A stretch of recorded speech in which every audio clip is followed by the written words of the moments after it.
If Murks were easier, it'd be fun to do Dwarves Don't Fight. Well, so Dwarves Don't Fight allows for trained animals, and it allows for traps. And we could do a surface-focused Dwarves Don't Fight for it. I think that could be interesting. So I think that's what we'll do.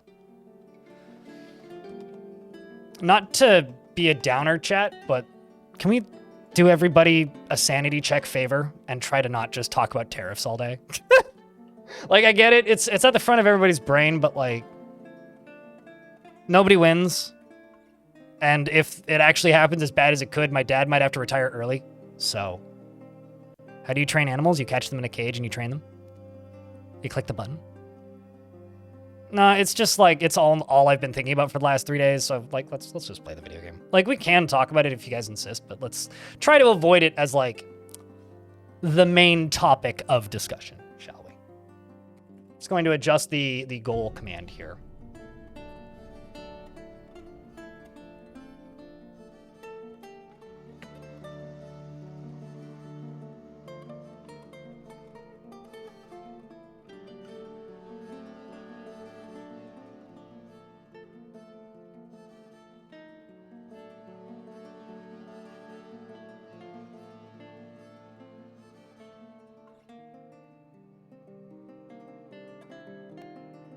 The one question about Dwarves Don't Fight.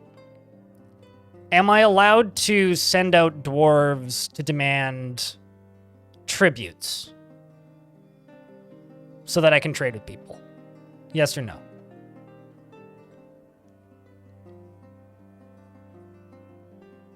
The one side note that I'll say about the news is this probably won't happen, but I'd take a European passport if Canada joined the EU. I'd be down for that. That's not the worst thing. Heck, I'd even start using the euro. Napalm, thanks for the 26th month. Slaughter Knight, thanks for the prime for 3rd month. Just no on-screen fighting and directed attacks. Can I hunt with hunters?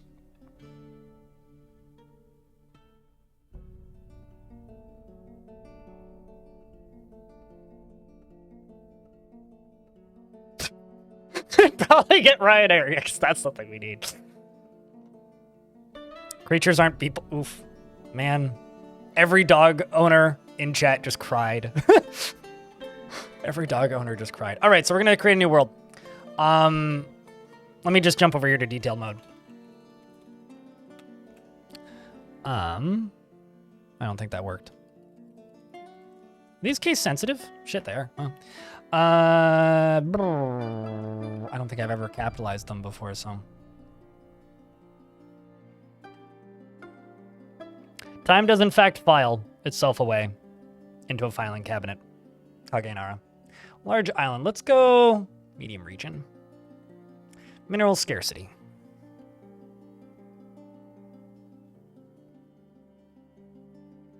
How to decrease number of mountains. Keep in mind, dwarves can only start on mountains. So if you have too few mountains, then you won't get any dwarves in your world, and your world won't be playable.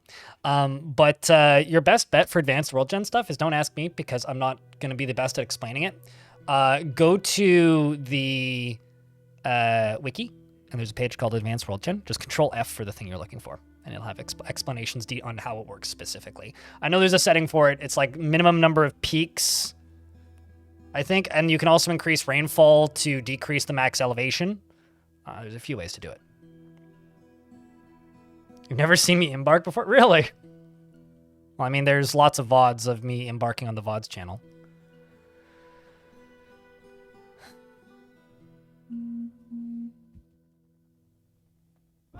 My dad's texting me. Why are you texting me, Dad? My dad texted me the word streaming, question mark, 6 times in a row. Yes.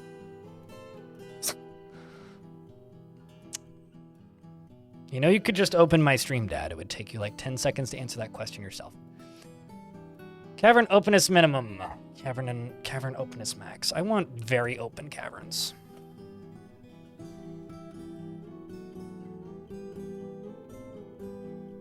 And 2 that kind of merged into a super volcano. That's pretty dope, right, Kulu? Do you have any screenshots of it? I'd love to see it.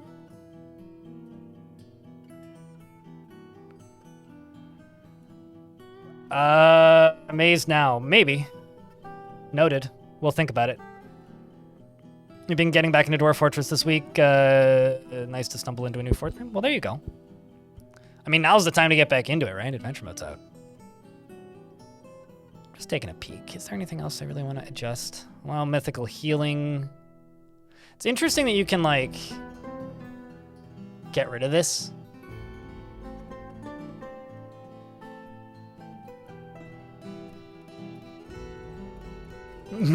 Embark, indeed, Lightning Roger. All right, let's just save this so I can start again if I want without having to adjust it. Let me just check the end year. That's the last thing I want to check. Year to begin, counting that. End year 350. Yeah, that's fine.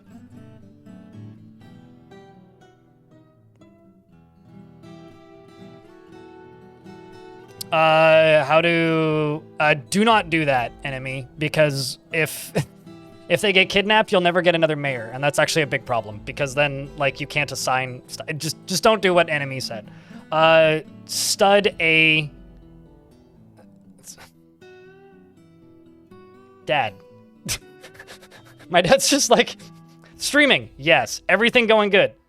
Yeah, stop texting me, please. Talk later. Jeez, Dad.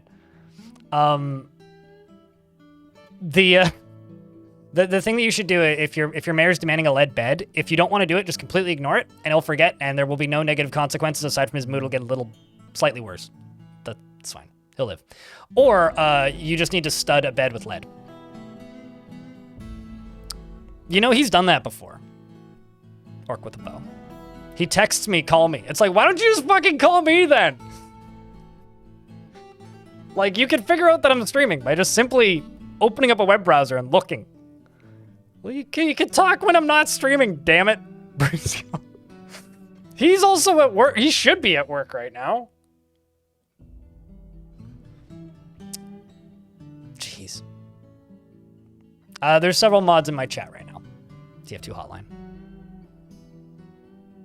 My dad is actually a very tech savvy. He's just a dad. Yeah, exactly, Van Ori.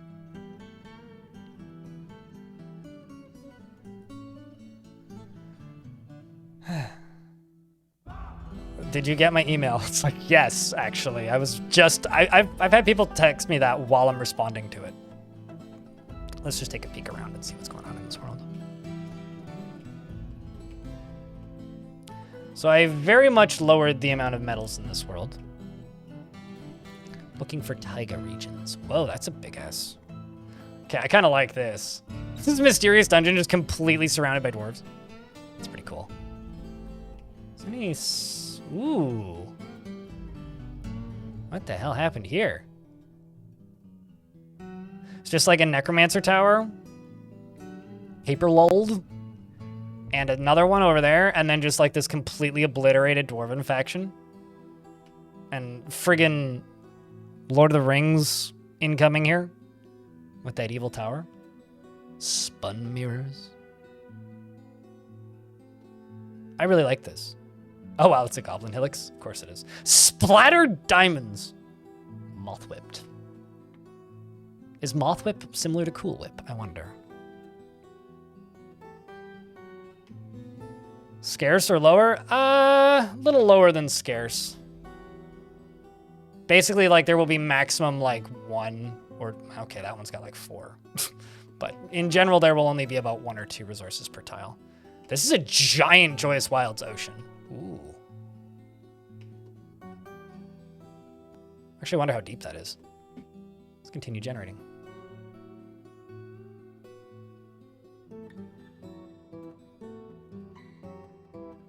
Why did you remove the embark looking void? The embark looking in the void. The embark looking in the void. I don't get what? What do you mean?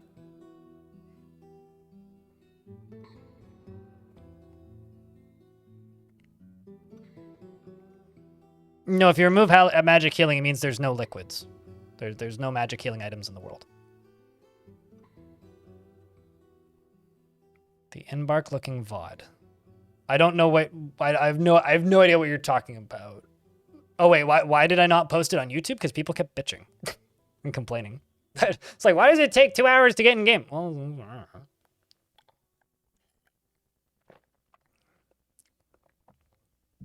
I don't know, I can leave it in. Sorry, I'm also like running on lacking sleep currently. New camera? Nope. Same exact setup. Just different location. Walk into your office and then 2 minutes later saying, wait, what? You've had people walk into... You've had people send you an email to walk into your office less than 2 minutes later saying, did you read my email? Yeah.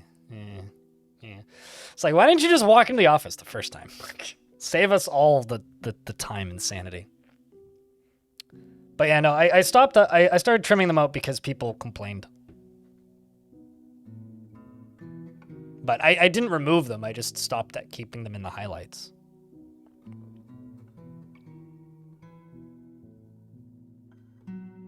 That's awful, Untrusted. I'm so sorry for your loss.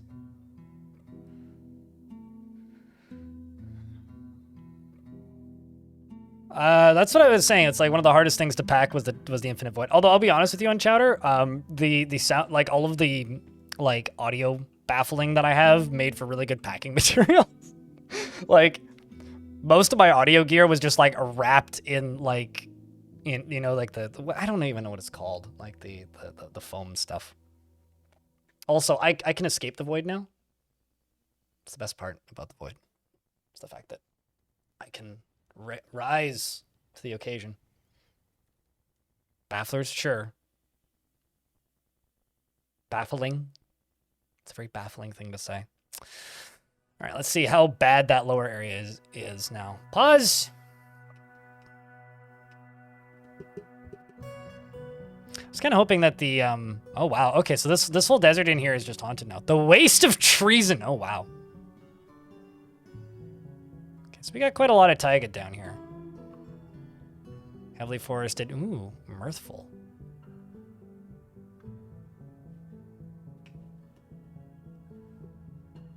It's a haunted glacier, freezing badlands.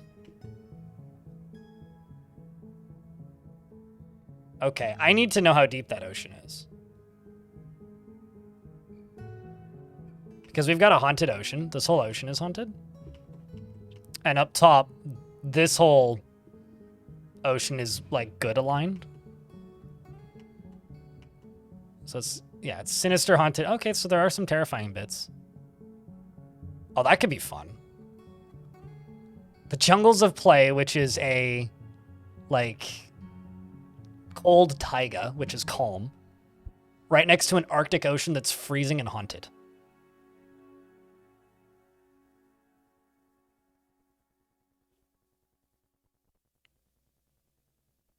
I've overcome the fourth wall. It's like the Spy Kids 3D effect, you know? I can poke chat now. I don't know what I'm going to do with this power. The Seas of Cruelty. Yeah, it's just most oceans, to be honest. There's also this whole area. It's a conifer forest.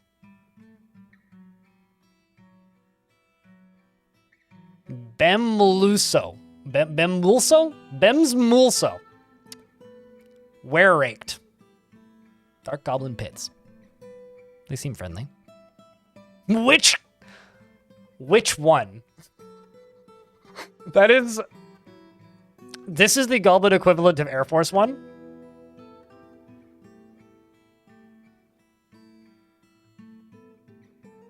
Is it possible to build enclosed buildings on the ocean floor? Certainly. Anything's possible. Which one is ground zero? It's like... There's so many jokes that can be made out of that. There's so many. So many.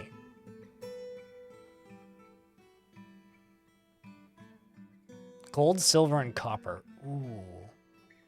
The Infected Rage. Wow, this is so many good names today. Gotta love the good names. All right, let's just let her generate for the extra 25 years. And we'll figure out what we're doing.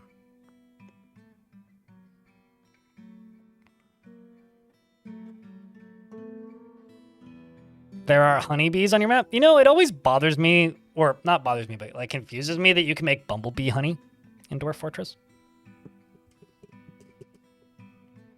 I also learned recently that there are no wasps in Dwarf Fort. Haunted sperm whales. You know, I've never seen a whale in Dwarf Fort. YouTube chat. Outside of like shenanigans to spawn them in adventure mode. I think we should, I like the name of it. The Single Continent, which is like the opposite of the Married Continent. There's like this massive dwarven stronghold up north up here. These dwarven towers have more or less annihilated the elves in the middle there. Actually, are there even any elves? Seeing a lot of... I'm not seeing any elvish forest retreats. They're all like human forest retreats or goblin forest retreats or destroyed. Storm Skin! Oh, that's... Okay, there's Swallow Raven. Yeah, okay, there is some. Groove Squids? Well, squids are grooving. Fish Poem. Veil Rise. That's quite the mountain. It's a really steep mountain actually.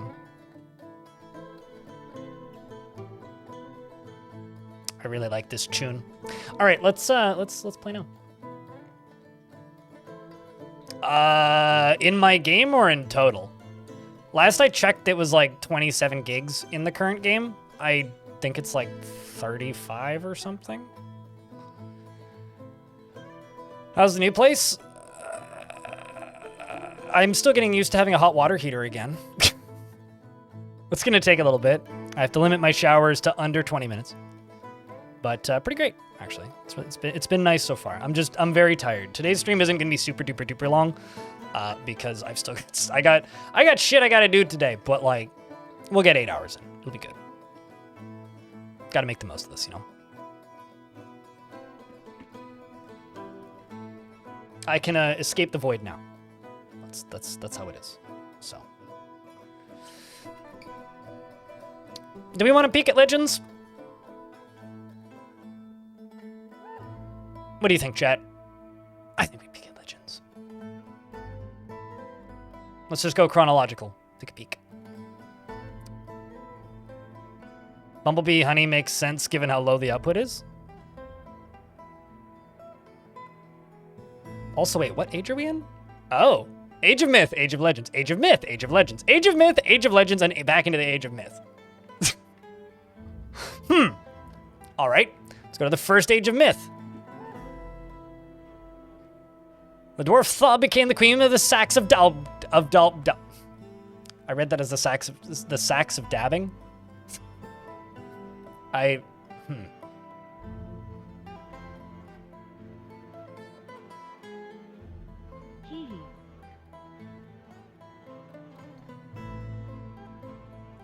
The Menace of Nations rejected an offer of peace from the Sacs of Daubing. The Menace of Nations rejected an offer of peace from the Intense Confederation and accepted an offer of peace from the Calm Fin. Who are the Calm Fin? It's an elven group. Okay. And then who are you? A goblin civilization. They're like, yeah, we'll be at peace with the elves, but not you two. No humans or dwarves. How you doing, Plutorino? Doing all right, personally. I could have slept better. The Still Creed of Splatter Moths. The 10th person. Wow, they're very much persecuting their own religions in the dwarves. The human Alkos of the Council of Angels persecuted the Order of Tenancy in Neo Cherish. Several people were expelled. I like this name. The Stormy War began, which was a significant conflict between a dispute over a formalized agreement between the Aching Terrors and the Confusing Mind. The Confusing Mind was a dwarven civilization in the Cyclopean domain, and the Aching Terrors are obviously goblins, right? Yep, goblins. But they later finally agreed on peace a year later, which is surprising. Right, Clue, thanks for the 12th month. Welcome back. Are we searching for fun? Naturally. Strike Crystal, that's a pretty good name. We have a goal too, Dershland. The Low Nightmare. Many conquests. This was the 5th conquest of ransacking of the rough teachers. Defeated the seduction of craft, of the vice of enchantment, and took over Breadtan. And the new government was called the Wheels of Distance. Necromancers performed horrible experiments and changed the soldier of Erel from the kobold into a soldier of Erel. The soldier of Erel, born in the year 7, was the youngest, blah, blah, blah. An eyeless humanoid, it has large mandibles, and its black skin is leathery. This night creature was first created by the human necromancer Erel in Judge League of Morning Glazes. 11 early morning glaze. After horrible experiments on a kobold. Experiments? Isn't that just toast? Shh! Gamer Pet, thank you very much for the prime. Appreciate you.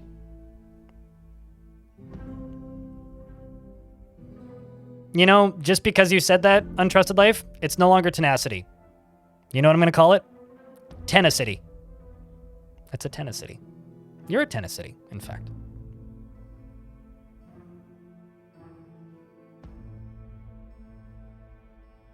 Because you can tenacit these nuts.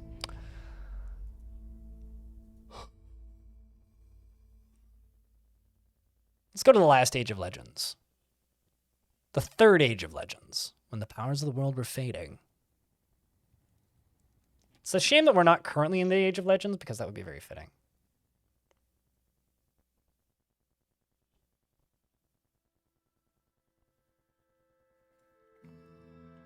A Judge League is where people judge those who play League of Legends, so just Earth, then? Okay, so what was the... Mastering the Human. Yeah, that's impossible. The Rhythm. Something, the Rhythm of Love.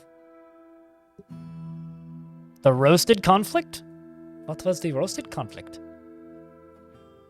Of course, they're always finalized agreements, man. So many Goblin Dwarven wars have been caused by formalized agreements. Just don't have any formal agreements and there will be no wars. Cyclopean Domain. What else can we find? Let's go to civilizations and other entities. So the Sacs of Dalbing was a Dwarven civilization. Okay. We've got the Dyes of Entering, a Dwarven group, specifically, of the Cyclopean Domain. The Labyrinthine Flax was an elven civ. That's the coolest name, so... The Belted Lie. A goblin civ. The Severe Plague. The Realm of Griffins. Oh, that's absolutely human, right? Yep. I love that griffins are worth... I like games that have... I like games that have their own myths. And I love the fact that the word griffins exist, but griffins don't exist.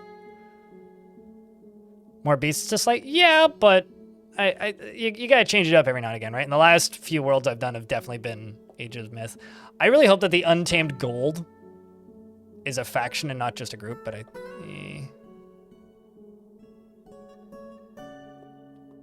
yeah, no, it's just Lance Forests. They're of the Confusing Mine, right? Yeah. The Untamed Gold is part of the Confusing Mine. I like the Confusing Mine. That's a good name. So the goal for this particular fort is non-combat. So I can't make any squads, is the simple answer. Unless it's to demand tribute. But I cannot make squads or tell the dwarves to attack anything. So all of our defenses have to be non-competitive. So either cages or alternatively livestock, animals, stuff like that. I cannot directly harm anything myself. The Submerged Grove. Man, why do the elves have such cool names for things, man? The Hollow Dread. So do the goblins. The Hollow Dread's pretty good. It seems like the leader of the Hollow Dread is alive, which is a lizard monster, the only one of his kind. A towering eyeless lizard, twisted into humanoid form. It has a bloated body, and its top scales are oval-shaped and close-set. Beware, it's deadly blood. Elves are cool. True. True. Are Titans turned off? No. No, they are not. Enemy got you there. Laser. You've never been able to cage Titans? Because they're trap void. You would need a web spitter to do that. I'd have to find grizzly bears, but I would love to do that.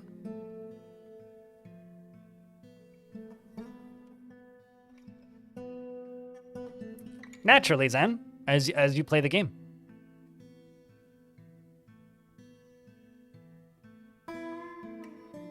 You know, Untrusted Life, because of your I think because of the way you just typoed, you don't have the right to correct any of my pronunciation of anything for the rest of the stream. How'd the resetup of the office go? Faster than I expected, Carrie. Faster than I expected.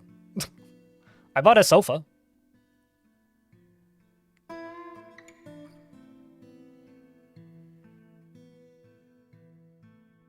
You feel like you just figured out aquifers? Yeah, just don't settle on a heavy aquifer and you'll be fine. Aquifers aren't that bad. 15 notable kills, specifically. The Languishing Fiend of Dusks. I found an interesting dwarf. This is a dwarf who was abducted from Hazy Lash, which is a great name, by a goblin in the year 79. Settled in Lance Forests after being imprisoned by the Brittled Nightmares. It seems to be a goblin-run dwarven fortress. Became a member of the Horror of Seducing. Okay. And fought against a bunch of dwarves. Fought in the Crazy Siege. Looted the Calm Drums, which was a legendary bismuth bronze axe. Originally made in strike crystal. Hacked up a bunch of goblins. They have a place called Saber Scribe, which I think I'm saying you should subscribe. Cemented a bond of friendship amidst the horror of combat with a goblin Death Ghoul Stozu Doomsore, which is pretty good. Good name, too.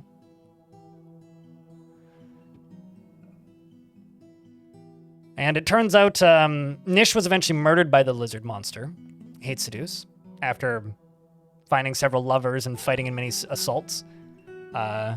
And the Calm Drums was stolen from him. Was a member of the Hollow Dread and the Horror of Seducing. What a dwarf. Also, there is a place called the Young Buck. It's an elven group, I think. Yeah, an elven civilization called the Young Buck. Love me some lizard monsters. There's also a human civilization called the Born Unions.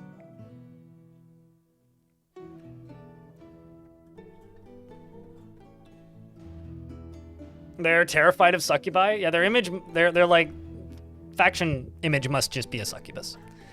Dershlan, thanks for the 28th month. Who doesn't love them some lizard monsters?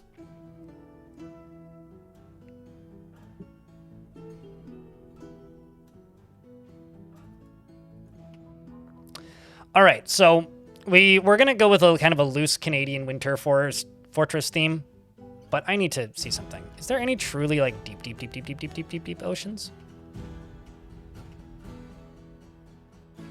I gotta say, that's pretty deep. I'm just gonna do a quick test embark right here because I want to know how deep is this? Because it'll probably, yeah, it will let me embark here. Let's see. Thank you, Lucky Soft. Appreciate you. Oh well, obviously it's. Obviously, it's frozen. That is pretty deep. Oh wow, it actually gets to a point where it is not frozen. So this is a haunted ocean. Just a bunch of albatross, of course. Of course, it's just a bunch of albatross. I wonder if that ever actually properly thaws. Chat is hidden behind my face. No, it's not. But chat is not working. It's just not showing up. It's not hidden behind my face. It's just not there.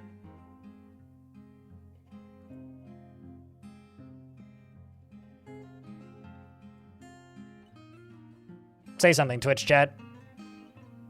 See if it works now.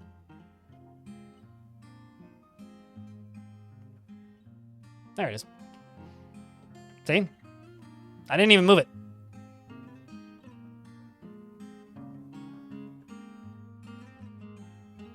Also, did it just finish freezing? No, it didn't. Okay. So that is pretty deep. But I also don't think there's anything showing up there.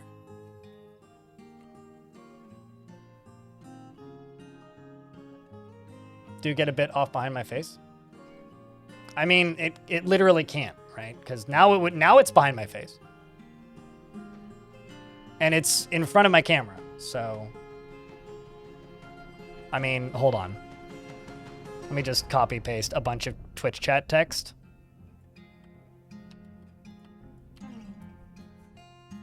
See, no, it's not.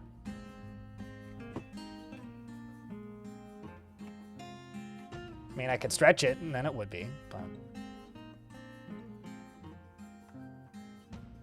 It's like long messages are getting cut off, but I'm not entirely sure what I can do to fix that.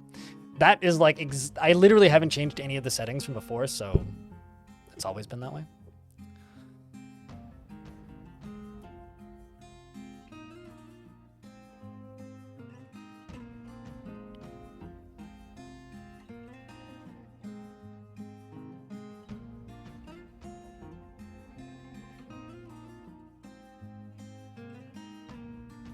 You're a bit cut off now.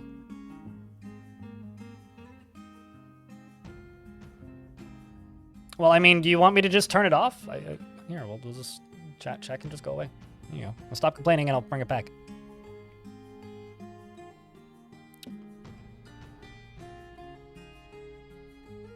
Now get on your knees and beg.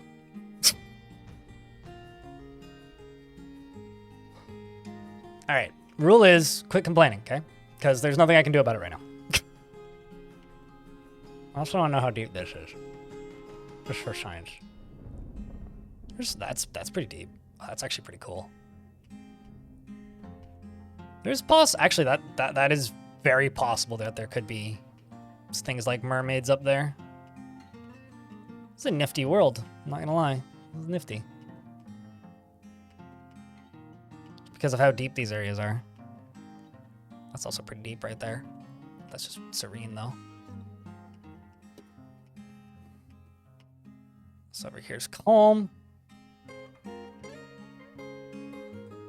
This is also a pretty nifty zone right here. Ooh, that's also pretty nifty. Love ya blind. Some nihilist. Thanks for the second month. Welcome back. The Infected Rage is a very funny name for that.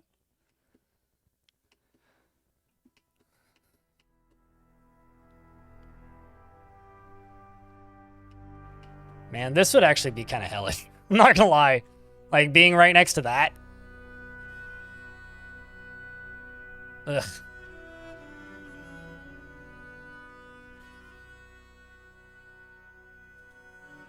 There's mermaids in Dwarf Fortress? That is true. Yes, there are in fact mermaids in Dwarf Fortress. They only appear in very deep oceans that also happen to be joyous wilds. I'm gonna have a peek at what this looks like. It's probably frozen. I'm mostly just doing test embarks currently. Like, these probably aren't actually going to end up being an actual embark that I do, but yeah, this is the music from the game. This is Dwarf Fortress music.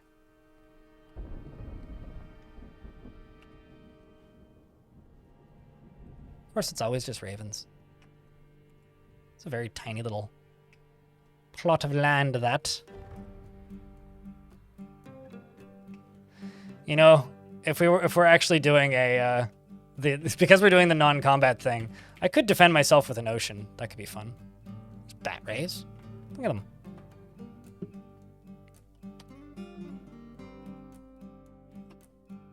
Those aren't considered animals, though. They don't quite deserve that moniker, apparently. Damn, that's deep. Lots of white sand, too. Water shotgun? Yeah, more like lag-inducing shotgun, but...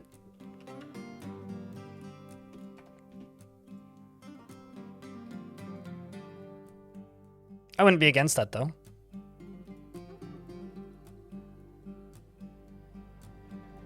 It's literally at the bottom, okay. Some of the tracks are Chef's Kiss. Yeah, no, absolutely. The new adventure mode stuff is great. They haven't been since 2008. So either you're intentionally forgetting Untrusted Life, or you don't have a memory that functions. My bad if you've got onset dementia, though. Staring at forum posts that old will give you onset dementia, so you shouldn't.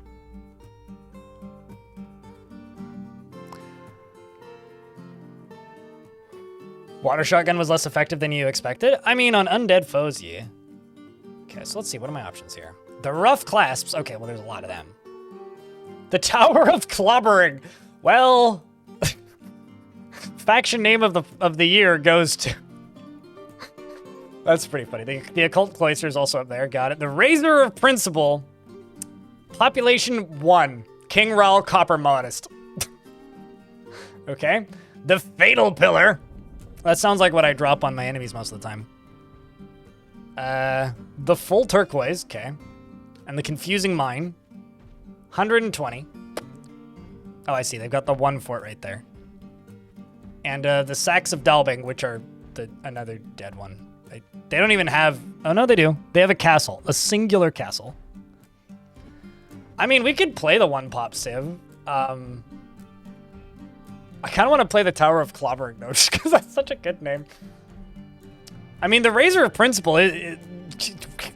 we could do that.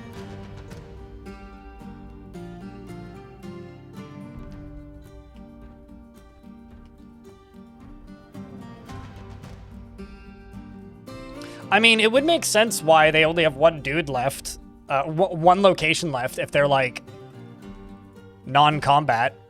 That does make sense. It's like, well, they're all dead. Why? Well, they don't use weapons. Oh, well, that explains it.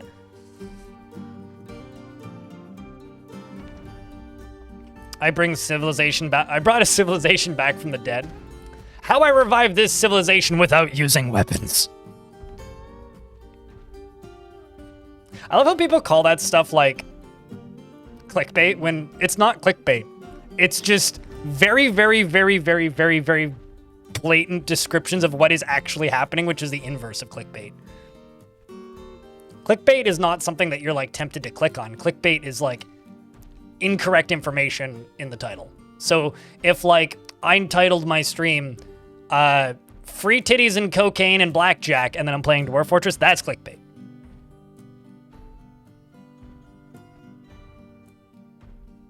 Tough love, Untrusted Life. Tough love. Tough love.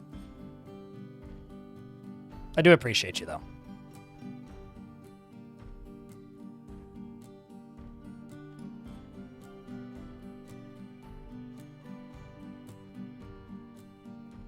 I don't know.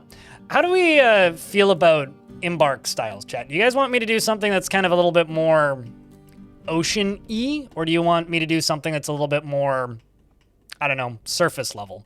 Because I could do either. I mean, there's tons of canyons and stuff out here. Temperate freshwater swamp. I don't want to do a swamp. Shallow sand. Wow, there's actually kind of a... Like, I thought I turned the materials down. But this area here seems pretty dense. This is calm. It's like all calm? Okay, that's wilderness. Iron, silver, copper. Man, I'm swimming in resources. Guess I didn't turn it down enough. How deep is that ocean? I'm kind of tempted to do like a... It's going to be cold, right? Because we're doing taiga. So we're not going to have much water. It's going to be a lot of frozen stuff.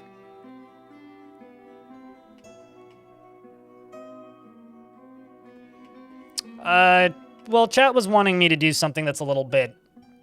How do I put this? Canadian themed and wintry. So it's not going to be tropical. That wouldn't be very wintry.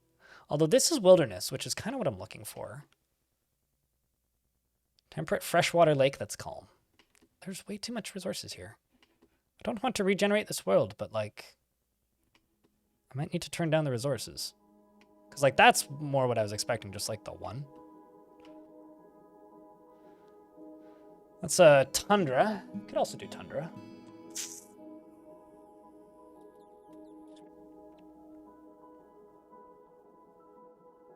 Who needs to go to bed? Thursland?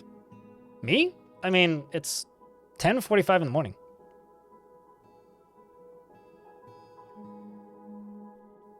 You need to actually get something done today. Best of luck, Untrusted. And thanks for the super chat. But that would require me embarking in the north, which is very warm. And because we're going very far south, YouTube chat, I'm not going to go up there. That's how time zones work, gamer pet. That is how time zones work. I am in Canada. I quite like this area. What's the elevation here? Ooh, actually. I like how a lot of this is actually below sea level.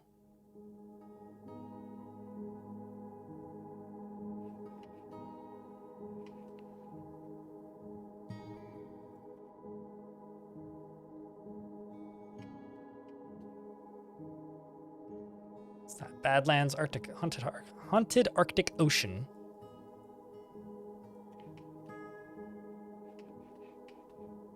How many hours do I have in DF? It's unknowable because I started before it released on Steam. So genuinely, I don't really know. A lot. Over 10,000.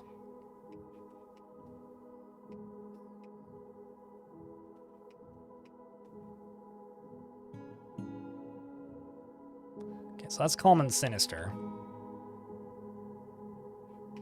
Kind of just looking for wilderness. All right, well, this is kind of the area that I'm looking for. Yeah, I do more than 10 hours in a single sitting. You know, honestly, sometimes I talk like English is my second language.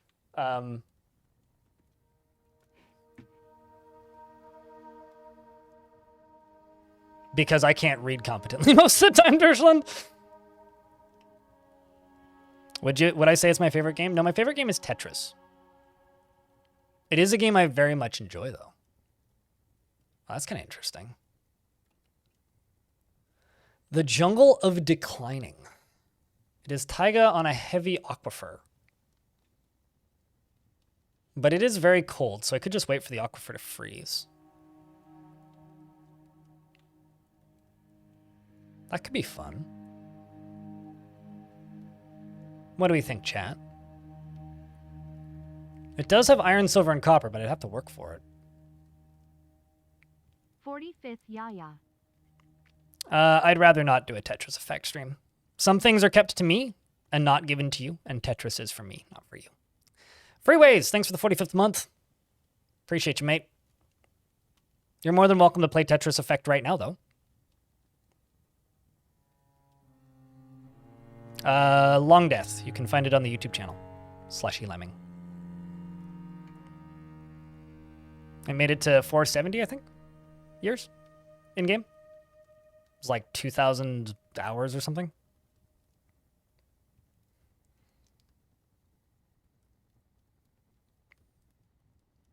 Tetris is very big, like for viewing. If you are exceptionally good at Tetris, Tetris is my favorite game. I'm not good at Tetris, but it's my favorite game. But you know, saying that Tetris is my favorite game is kind of like saying that The Shawshank Redemption is my favorite movie. It's sort of cheating in a way, because Tetris is the only perfect game. So it's easy to make it my favorite. I want to see what this area looks like. I quite like this little inlet right there. I like the heavy aquifer. I like the depth of that. Let's try like right here. Oh, also, ooh, just looking for cliff faces. Actually, what about this? Let's try like right here. So it's a heavy aquifer with iron, silver, and copper.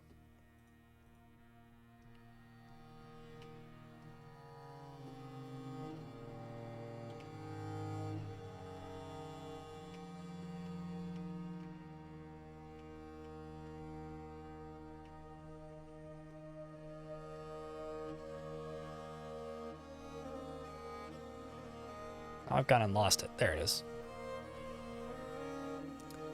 Heavy aquifer with iron, silver, and copper. The razor of principle would be the civilization. So to re-find it, it's right there.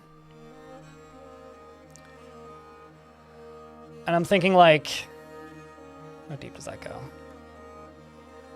Deep enough. I could make it bigger. Like we could do like 6 by 6 maybe?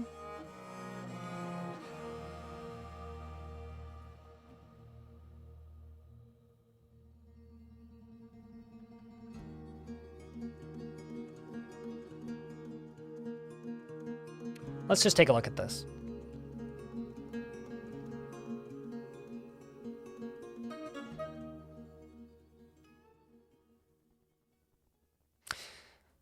Let's take a peek.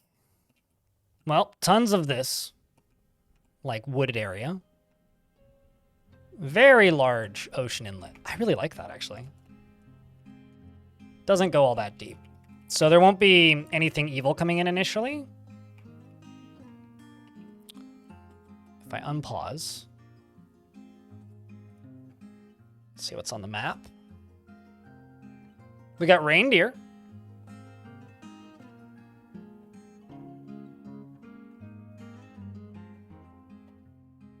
That's fitting. Could work with reindeer. Bunch of very sad dwarves.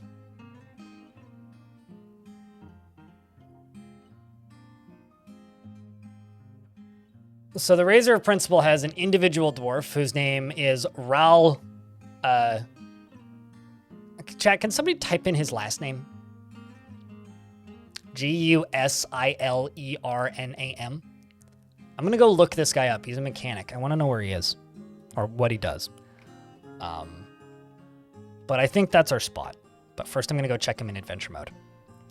I got to do the prepare carefully thing, you know? And we're going to bring this faction back from the dead. Thank you, Small Bean Lad.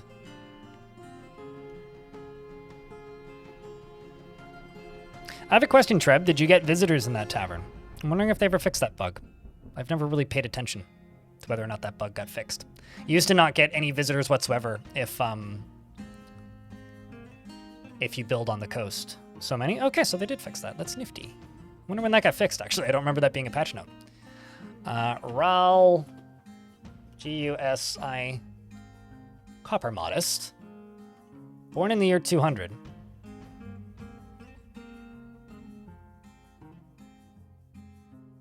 Huh. Okay. So, Ral Copper Modest is just an abbot of the Dead Coven. Huh. Which is a religion. For a deity that occurs in the myths of the Razor of Principle, often depicted as a rotting male dwarf and is associated with death. Huh. Urnbone was created, which is a flowing metal slab. It was acquired by Hall Flash, the dwarf empty stalker Moses.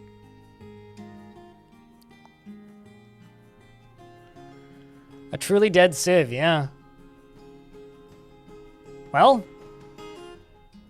I guess we're gonna try and resurrect a truly dead civ, aren't we? I'm presuming it's not this dwarf. No, because he died of old age in the year 317, so it's not that one. 'Tis truly this one. All right, well, we're gonna play a dead civ.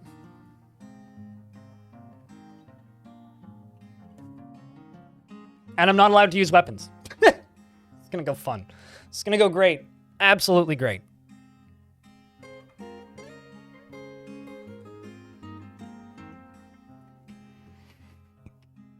You know, Dwarf Fortress needs like a Lorax reference. Because the YouTube chat's talking about the Lorax. I really like the Lorax. It's one of my favorite, like, Dr. Seuss tales. What do you guys think? 6 by 6?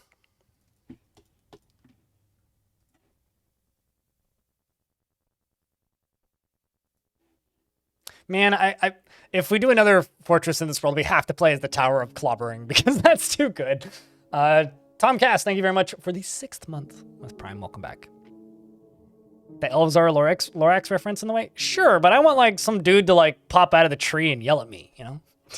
Maybe like we could have like a variant of I don't know, gnomes and call them like tree gnomes or something. I speak for the trees. Well, no squads specifically, but like I can't fight with weapons basically.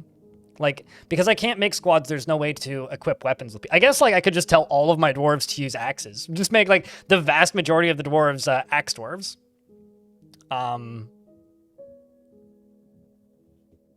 Could do something like that.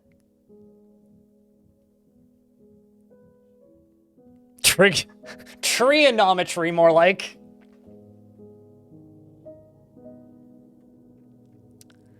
Well, that would require me making squads. Tiny Hippo. The thing is, I'm not allowed to make squads. Like, hold on. If I'm allowed to make squads, then that very much changes the rules here. Like, what are these rules? We need to set these in stone. Or wood. Or dirt. Or whatever we have. Concrete. Carpet, even. Sand? Although then the ocean will wash them away by tomorrow, and then we'll miss it. Set it nice. Yeah, which is great until some twit walks by with a blowtorch and goes, hey, look, fun.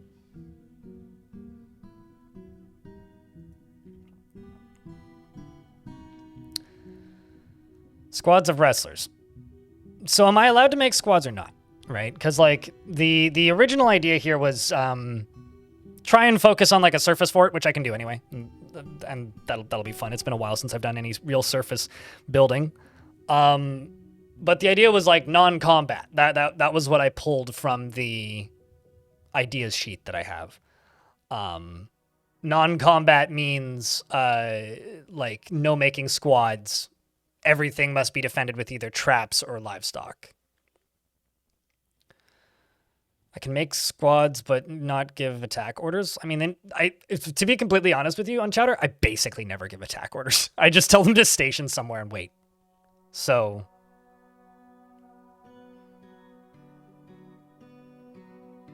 like we're like contorting this too much, right? Like if I can make squads, even if they're just wrestlers, that completely changes this. But here's the thing. No squads does allow for things like catapults, right? It allows for things like ballista.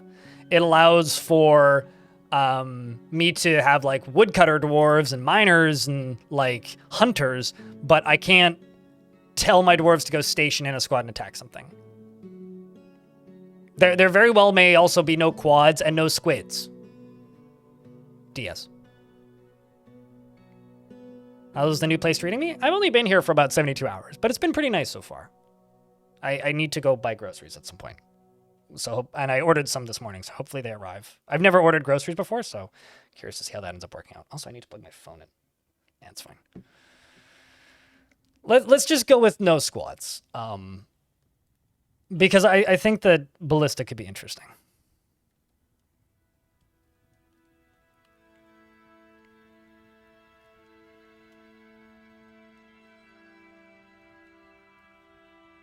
I've never seen anybody call a generated thing radiant before. Untrusted. Never once. So, first for me.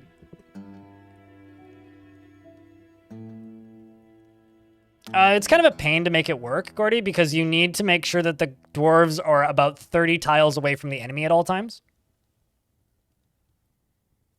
They're not. Yeah, they're not outside of like specific situations. I'll be completely honest with you. I have like zero recollection of Skyrim's like quest system. It was so uninteresting that I just kind of ignored it.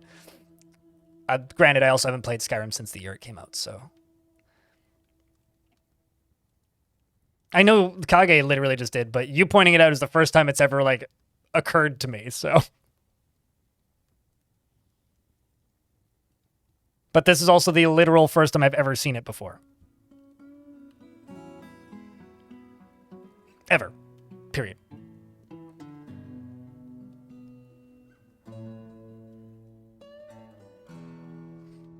Once the civilization is revived? No, I think that goes against our civilization's culture. I mean, I think that this civilization is a bunch of, like Chat said, we're monks. You know, we accept that the world is going to die. We're very much nihilistic, and when things attack us, we will stand back and do our best to use our machines as defense, but we will pray to our holy savior that he will be graceful and save us from the incoming onslaught of unstoppable murder monsters. A real life fortress. Sure. Watch like all of these dwarves want to horribly murder things. I love how frequently I see unibrows now. Because I don't read the dwarves' descriptions as much, I forget like how common unibrows are for dwarves. And then it's like, oh look, unibrow, nifty. Okay, hold on. I got to do a thing behind the scene here. So I'm just clicking on this,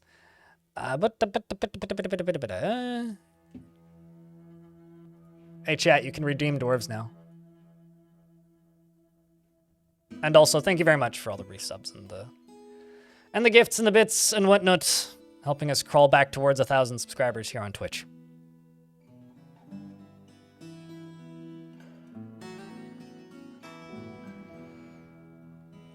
Expedition leader, we don't know who that be, and won't know until we're in game. So would you like to gift that to somebody else, or would you like to select one from the list?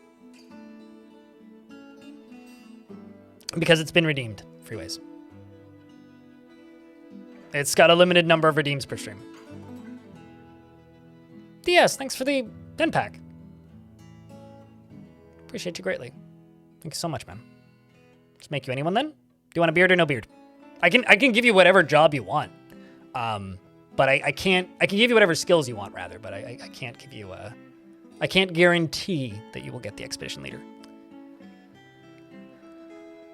Do I think they should re-add capitalism? I think you should go back to that version of the game and play it, and then come back and let me know. Because it completely broke the game, so I don't think they should break the game. If they can do it without breaking the game, then sure. But maybe not for dwarves. It would be kind of weird at this point. It doesn't generally matter the traits that you pick to make the expedition leader. I mean, I could try. I'd like to be a woodcutter or a crafter. Because, like, there's been times where I've been like, this person will turn out the expedition leader, and then, like, it's somebody completely different, so. Actually, I don't know what determines that at all. Silver She is greatly moved by art and natural beauty and is troubled by this as he dislikes the natural world. He does not easily fall in love, rarely develops positive sentiments, and he tends to avoid physical confrontations. He works to square this natural tendency with his respect of martial prowess.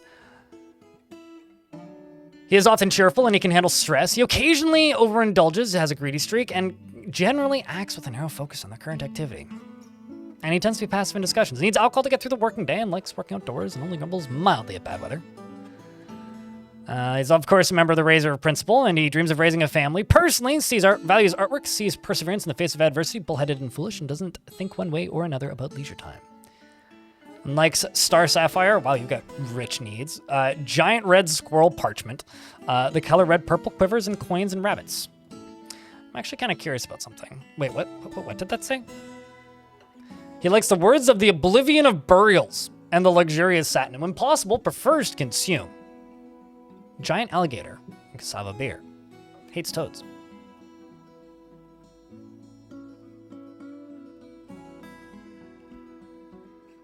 I wouldn't mind having economic systems in Dwarf Fortress. I just don't want them to re-add the one they had before because, like I said, yeah, it literally broke the game.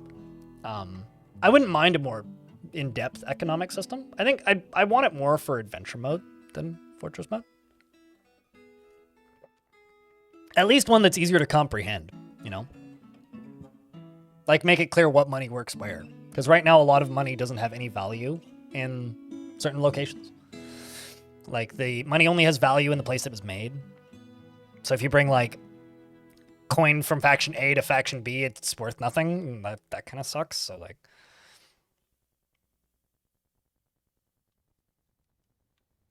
You just octupled the population of the civ. Yeah. I'm always winning, son. I'm learning more about Skyrim right now than I did while I was playing Skyrim. From YouTube chat. So appreciate the Skyrim knowledge. I don't know what I'm going to do with this information. Aside from not play Skyrim. Thank you. Dunkrib go nuts. So you said you wanted to be a woodcutter and a crafter. What kind of crafts do you think a faction based on not being in combat would focus on?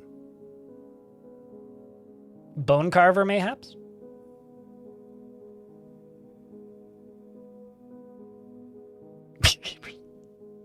What's with everybody hates bees, complains about bees, and everybody wants me to be bees all the time. Pottery? I don't think we have clay. I'd have to go back and look. I would do pottery, but I don't think we have clay.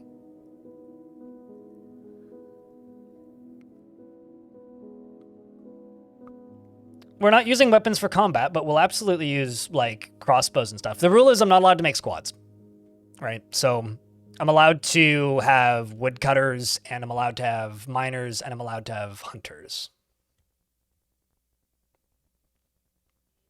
Well, I've been doing my best, Big Baza. Civilization of Siege Engineers? I mean, I could make him an engineer, actually. Is that... It's a labor, isn't it? Well, mechanic, I guess. Actually, that would be fun, just like an engineers guild. Like a library-focused engineers guild.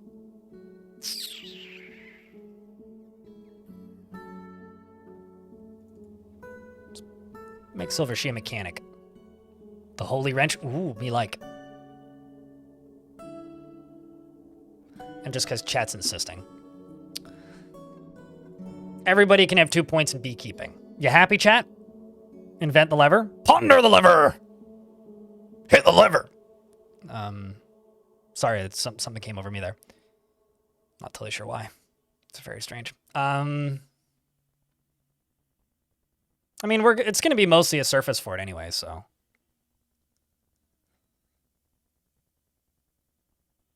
Why don't we do paper making? A few points in paper making. A few points in wax working.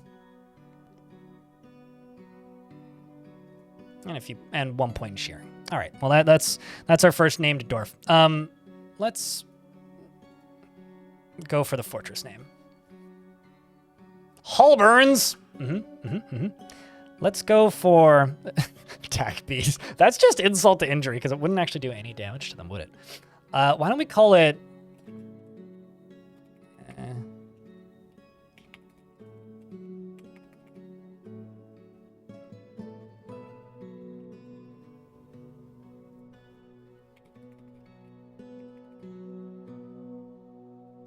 Rise faction. I'm trying to think, like, aside from Rise faction sounding like a bakery, I'm trying to think like how I could name this like revival, because revive isn't a word. Build isn't a word. The problem with bee venom, Riley, is venom in fortress mode takes quite a... Actually, I mean, it would be better than adventure mode. Because, like, the problem with venom in adventure mode is it takes, like, a day for it to actually kill the thing. So, like, you stab a guy to death and then you die. Or you stab a guy a bunch of times, fill him up with venom, and then you die. And then, like, a month later...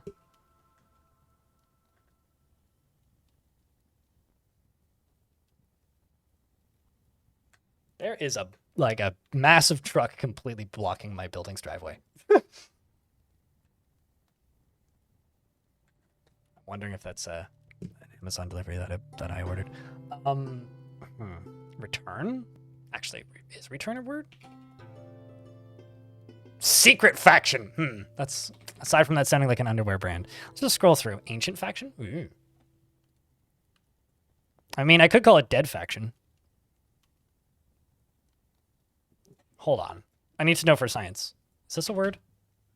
Red faction. I can name a fortress red faction. I don't know what you're going to do with that information, but...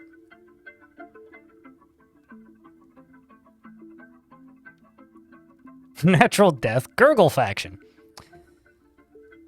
Stinky faction, definitely. Definitely, that's the name I should go through for. I could call it Peaceful faction, which would be kind of funny.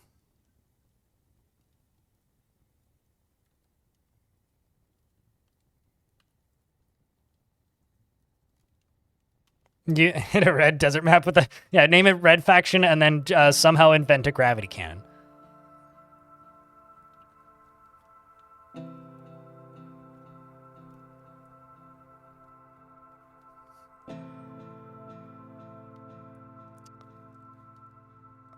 I mean, Short Faction is also kind of a pun in a weird way.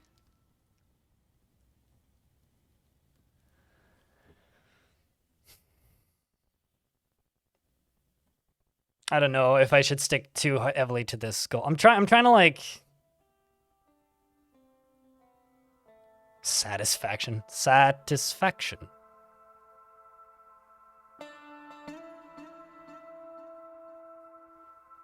I mean, isn't that just normal Dwarf Fortress small rep? I haven't thought about Red Faction in a while. Man, like, Red Faction lives for free in my brain because Red Faction Guerrilla was such a time and place thing. Like, that game doesn't age that well, even that, like, remastered version they made, which, like, it's fine. But, like... I wish it was... I wish it was better. I wonder. Man, you could name a fortress Morningwood. I just saw the word morning. I was like, I wonder.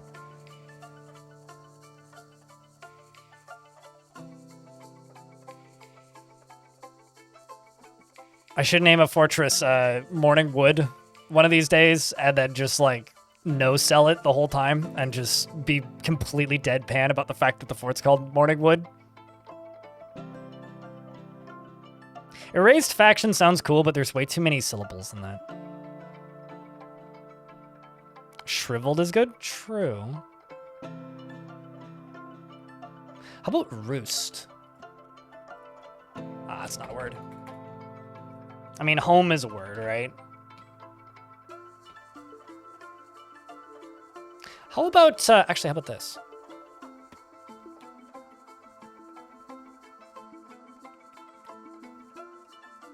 Kingdomdawn. Smooth brain. Ah, right. Takes one to know one, eh?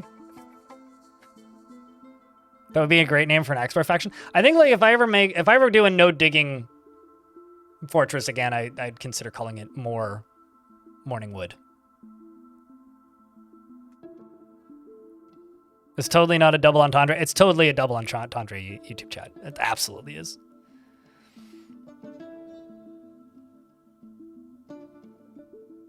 Any particularly mechanical words? Well, okay, so there's a few themes going on here. I'm not allowed to make squads. Flat, period. No squads. So we could go with like a peaceful name. The second theme going on here is we're starting in a faction with a population of 1. So because of that, things might get weird quick. The third thing is... So like we may very quickly end up a mountain home or something silly. The third thing is we're going to be mostly building above ground. So those are kind of my 3 names. I mean, we could just go with like Peaceful Dawn or something. And also there's another thing I should mention. We're pretty damn close to a bunch of goblins. I don't think, yeah, mechanism isn't a word in the Dwarvish.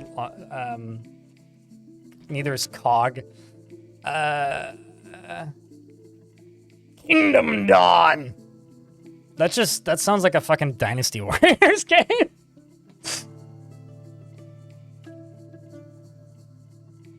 Gear is a word.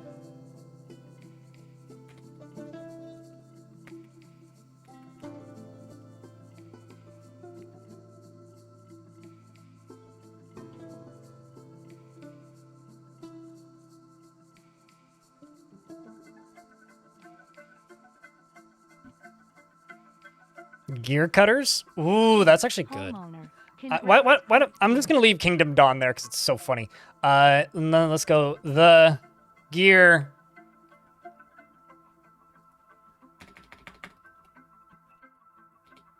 Oh, man.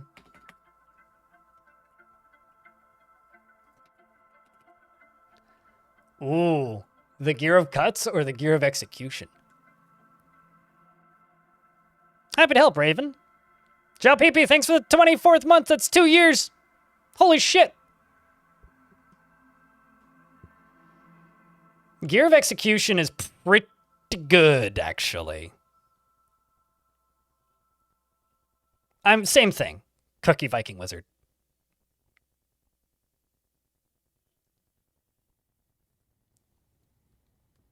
The Gear of War.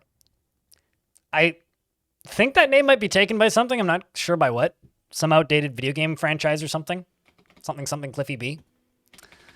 I mean, I could, in fact, call it the Gear of War. I mean, is Gears plural? Yeah, you could literally name a fortress the Gears of War.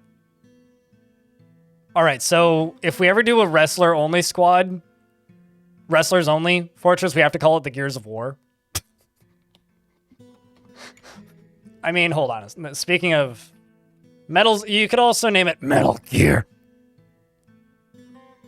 Thank you, George. 2 years already. Yeah, time flies, mate. Time certainly flies. It can't be. Chainsaw plus gun mods. Those exist. I mean, that would be easy to mod, too. You would literally just need to swap out the sprites for crossbows and give crossbows a, basically change the weapon type of crossbows from hammer to swords and make them sharp. Or make them out of sharp materials. So you'd have to, like, basically if you made, like, a steel crossbow and gave it cutting instead of blunt damage, that would absolutely be doable.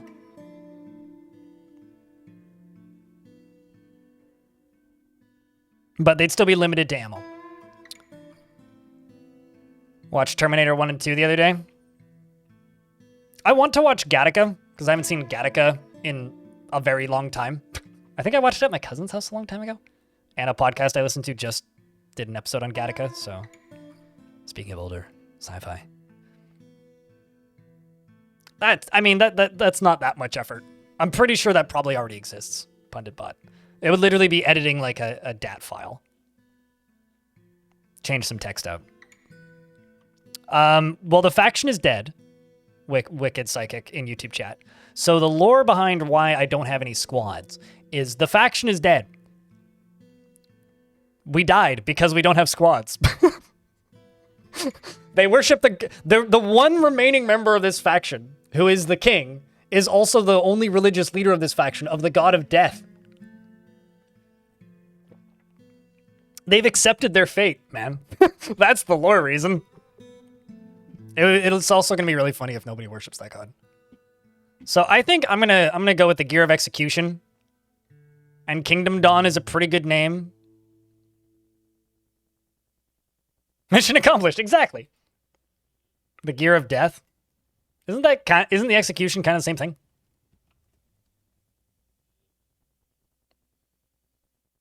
Gear of Death, Gear of Execution, potato. Holy shit. I have a lot of emails.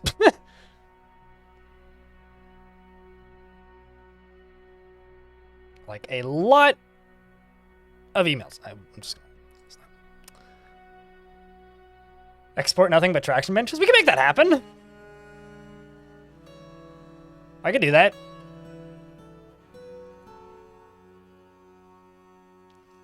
So this is largely going to be a surface fort. Let's see what kind of animals we have available.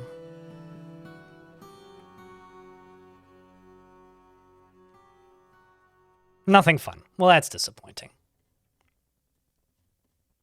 Chat, what's your favorite animal in Dwarf Fortress that I could bring right now? That happens to be available right now? What do you think we should bring?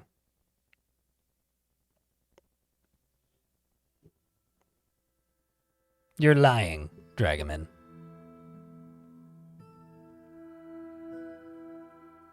I refuse to believe that you're telling the truth. Well, so the location when I did that test embark actually has reindeers in it, so I could totally bring tame reindeer. That'll clear my points real quick. Are reindeer shearable? I wish I could embark with a moose, man. I wish I could. They're not? Okay. Are reindeer milkable? I think they are, right?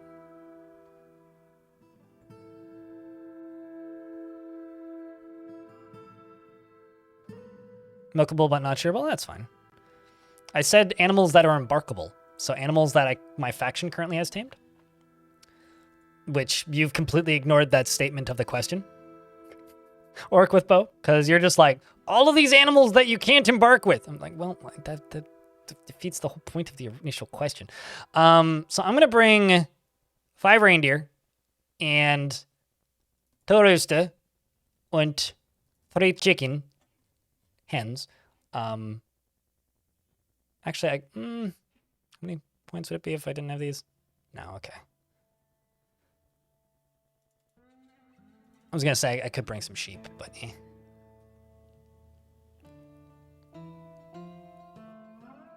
Anything with nipples is milkable. Bet. just because a comedian says it means you should absolutely not believe it, man. You should know this. This is basic existence. Let's bring 2 extra hens. I don't need no items anyway.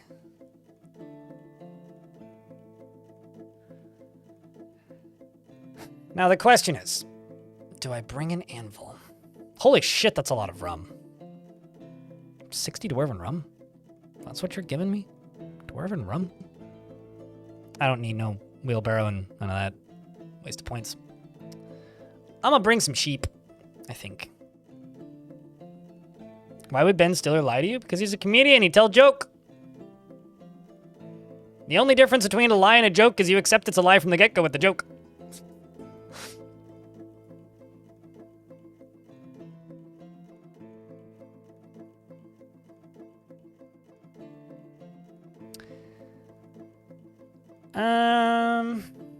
Since we're focusing on above ground stuff, I don't actually need any seeds.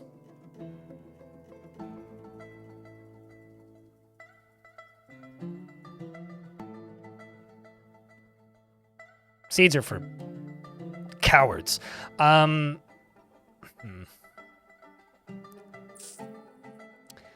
need no pigtail thread. Yeah, right, Ilmirin, ain't that crazy? I mean, we'll go below ground. Just not primarily. Don't need no crutches. Don't need no buckets. I'm gonna keep the quivers, because quivers are kind of a pain to make. I don't need no plump helms.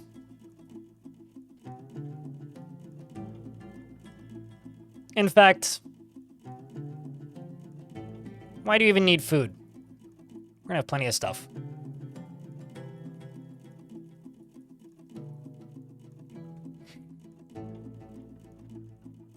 How's the new place? New place is great so far. I mean, I haven't been here that long. I've only been here since the 1st. I still have to go back on the 8th and then again on the 15th for 2 different things, but yeah, it's been pretty good so far.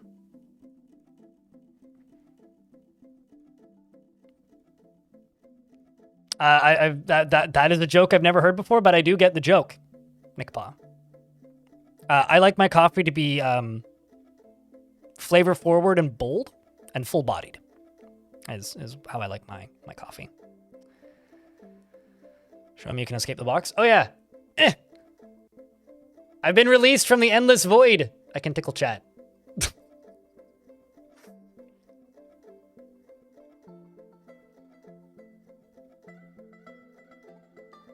So I've never had cable television in my life, so unless it was on the radio, I wouldn't know. Nickpaw. True story. Containment breach? Yeah, we have to call SCP apparently. Or so I've been told.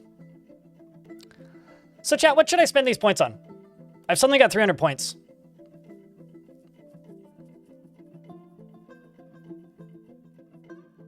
I don't know what HNIC is. Nick? Hinnick. Huge Nicolas Cage is what that means to me. Seeds? Why do we need those? Hockey night? No. Why would I watch that? I used to listen to it on the radio, though. I've also never seen it referred to as HNIC. Never seen that before. I unironically, the vast majority of my sports consumption as a young person growing up was over the radio. And I don't really watch hockey as an adult.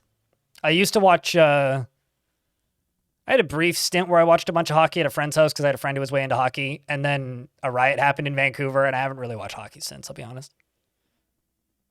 Just teasing. I mean, like, I didn't have TV growing up. There's nothing to tease. It's just kind of a fact.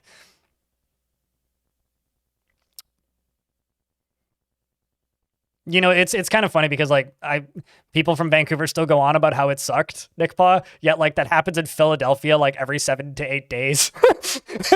Nobody seems to notice or care. It's like, I don't know what they put in the water in Philly, but it's like, it's something, man. People are crazy. I could just like spend it on animals. And why don't we just spend it on animals? I'll bring 2 extra sheep and an extra ram. I think we'll bring 2 extra pickaxes, and could just bring an extra anvil or just a bunch of gems. Or I could just spend it on musical instruments. Chat room, I found the greatest musical instrument of all time.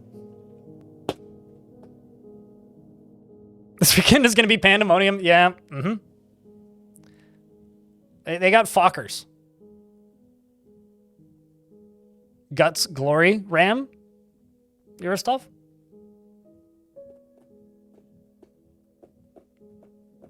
Also, I realize my Canadian passport's about to be revoked because I don't know what Hockey Night in Canada is when it's written in shorthand, but... Well, I was thinking axes. Did I say pickaxes? I meant battle axes for chopping down wood. Yeah, we got Fokkers everywhere. Something about the words chalk Fokker that's funny to me. Native gold Fokker? Hot damn. I'm just going to bring a bunch of granite Fokkers with me. I don't know if we even use them, but I'm going to bring 2 of them.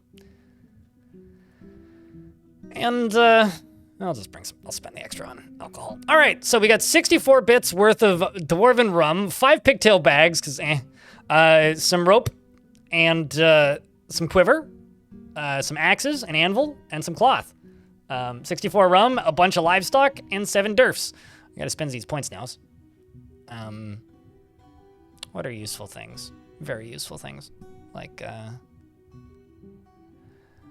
thinking everybody gets like a point or 2 in mechanic.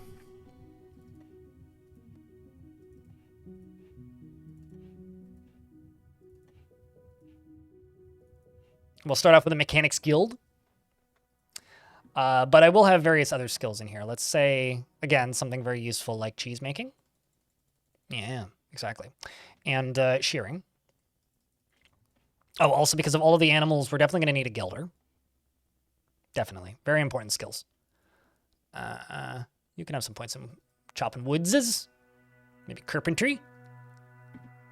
I need a butcher for all the animals. And planting, of course. Very important. Let's just take a brewer. And maybe a boyer. Gonna need to make some crossbows. Someone with hunting-related skills? Probably not a terrible idea. Is that under crucial? I don't think I've ever assigned hunting. Actually, don't. Is it?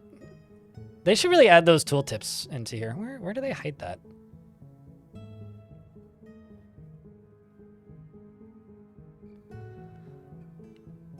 I genuinely don't know. Is it under other? I should just give everybody points in swimming. Scheming. Very talented schemers. Okay, you know what? Why don't we go with a mathematician? Very useful. Is it too late to claim a dwarf? If dwarf claiming is up, you can claim a dwarf. It is not up. guess that would just be Mark's Dwarf, wouldn't it? Or Archer, probably. I thought that, like, hunting specifically had a skill, but I guess not.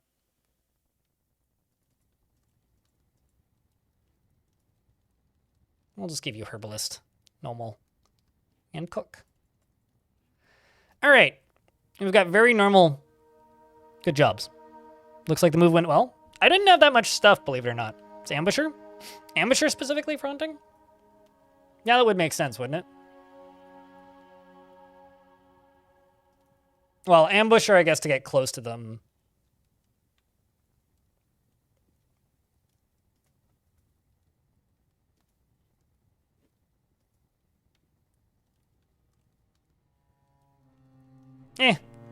We'll just go with what it is. It's fine.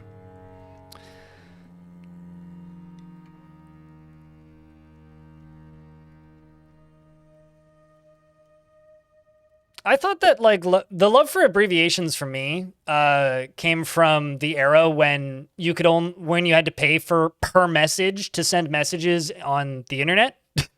I don't know if anybody here ever used services like this, but there was a brief period of time where to talk to other people on the internet, we had to pay per message. And so you try to fit as much into your character limit as possible. It wasn't a lot. It was a couple cents, but... Is it under labor for Ambusher? You can really tell that I never assigned this to anybody.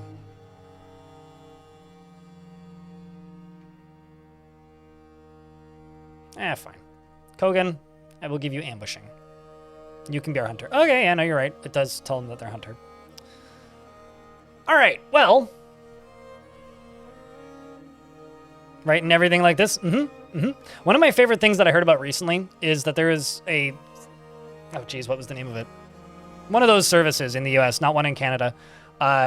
You could send up to 30 emails per month with a character limit of, it was like 1,500 characters for free. But if you sent an email to yourself, it just counted as a bounced email and not an email that was being sent to another account. So I heard recently that there's a dude on a podcast I listen to who, instead of paying for an account with a bunch of friends, they all just signed into the same account. Did AOL do this? I don't recall AOL doing that, but I guess maybe AOL did this too. But they weren't talking about AOL specifically. And so instead they would just send emails to themselves and just bounce it, or send emails to email accounts that didn't exist, so it would bounce and would just show up in the failed to send. And so they'd all sign into the same account and just use it as a chat room. Which is just kind of genius as far as I'm concerned. Like, that's kind of amazing. All right, anyway, this is my lovely little starting set of Dwarfs.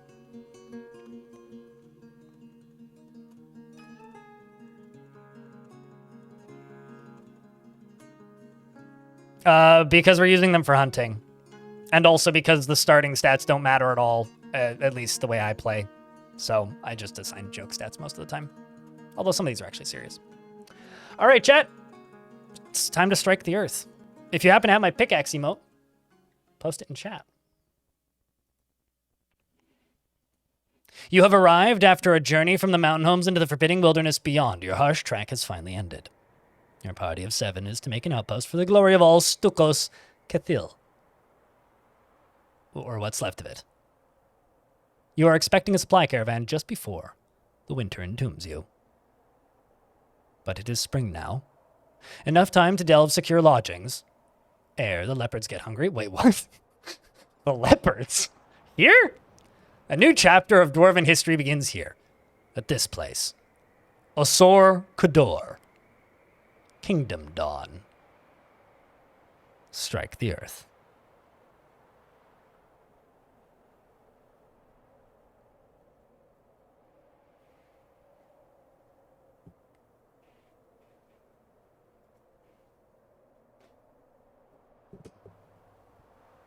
So an ad is about to play here on Twitch. I think I'm just going to let it run.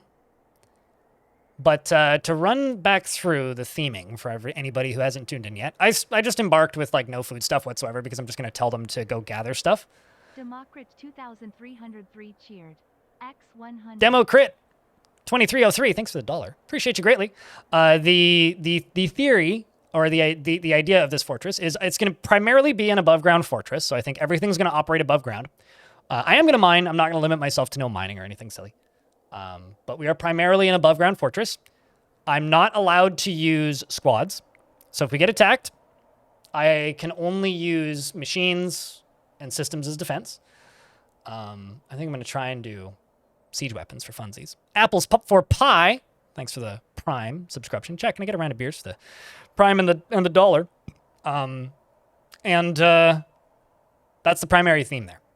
No ad for you because you're subscribed. Exactly. Ad-free viewing. Thank you very much for the Prime. This is Wilderness. I specifically didn't do Untamed Wilds for my own sanity. Because we're going to be primarily above ground, we'd basically just be constantly assaulted. Like, with kind of how I'm thinking of how I'm going to build this, I don't think it would actually be possible to do this on Untamed Wilds. Because if I were to do this in Untamed Wilds, we'd just, like, indefinitely just get murked by animals, like, immediately. The literal second I clear cut a third of this, like, we're all dead. We also happen to be on an ocean, which is haunted. Now, it's very cold, so probably nothing bad will happen until it melts. Another thing is this is a heavy aquifer, this map. So do with that knowledge what you will.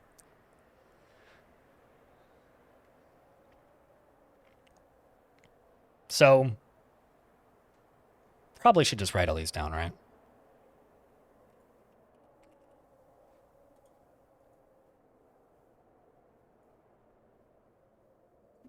Dwarves don't fight. Non-combat. No squads. Only use traps for defense. Surface fort. Haunted ocean. I can spell haunted. Haunted ocean and what's the other thing?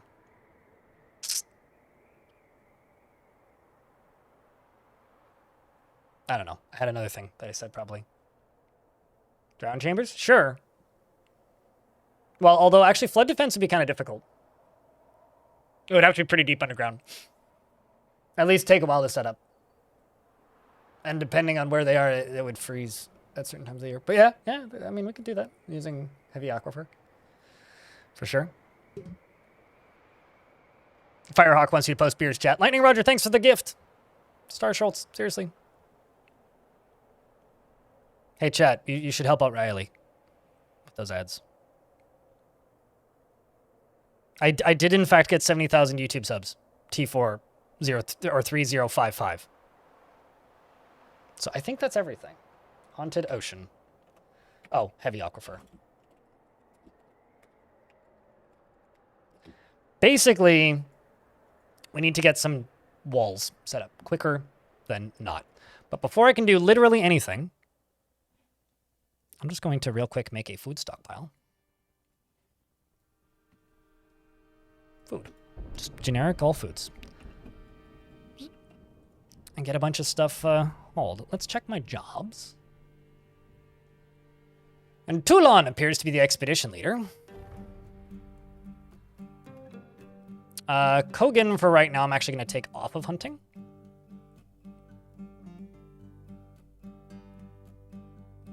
And give Kogan mining. What's up, sir? Ursish? Ursish?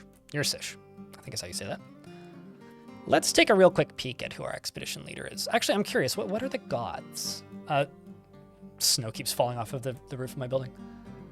And it keeps startling me because suddenly there's this giant white thing in front of me.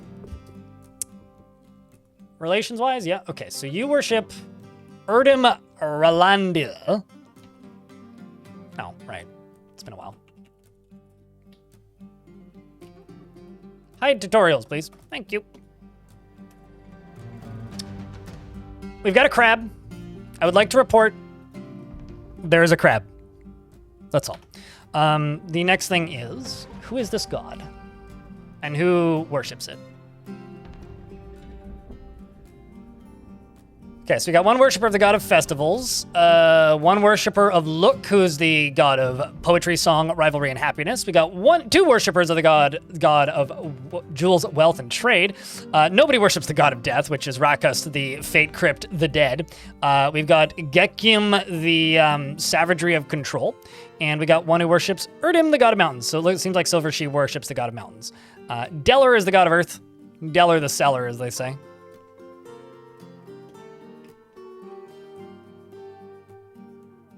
I'm doing no dig. Not no digging. No, digging is allowed. We're doing a surface-focused no squads. We're gonna have to be creative with our defenses. And thank you very much for checking out that gift. Sarah Yursich. Means a lot, man. It is a great death god name. And it's the god that my king worships and is also the leader of the religion for. Exactly, Quindelphia. A new fort. Jack, can I get a couple beers? Just a couple for that gift? Thanks very much for helping keep the channel funded and help me pay my massive credit card bill because apparently moving's expensive. Who knew? Your fortress has no food. Really now? I don't fully agree with that statement, game. I think you're lying to me.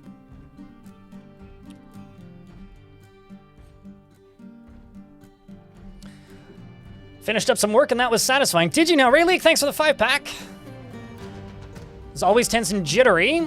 Very ambitious and looking for a way to better her situation. Is deeply uncomfortable by differences in cultural appearance. Is a pessimist and doesn't often feel envious of others. Has an active imagination and tends to form only tenuous emotional bonds with others. Talks to inanimate. Talks to laminate. Yes. Talks to inanimate. I can't speak today. I know how to pronounce that word too. Objects when she's thinking, and she points and shakes her finger when she's angry. She needs alcohol to get through the working day. Word good, yeah, me try good. Me try best. Word best. You've been building surface forts lately? Yeah, it's been a while for me, so. Dreams of raising a family, personally does not respect the law, sees guile and cunning as indirect and somewhat worthless, finds maintaining decorum, silly, and fumbling, waste of time. I will say, martial training is going to be a difficult thing to satisfy.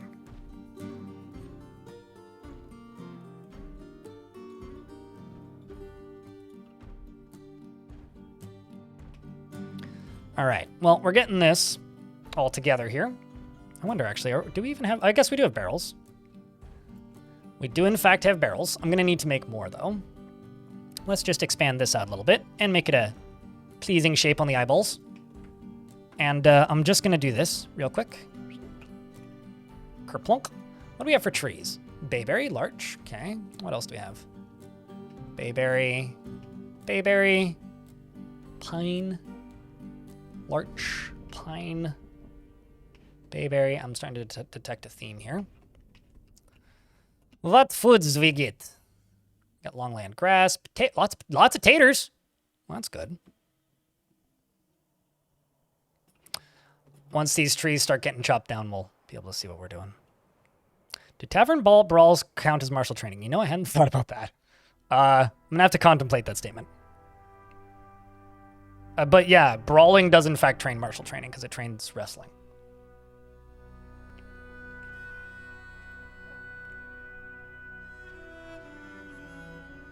But I think mostly we're just going to have to satisfy it with other means.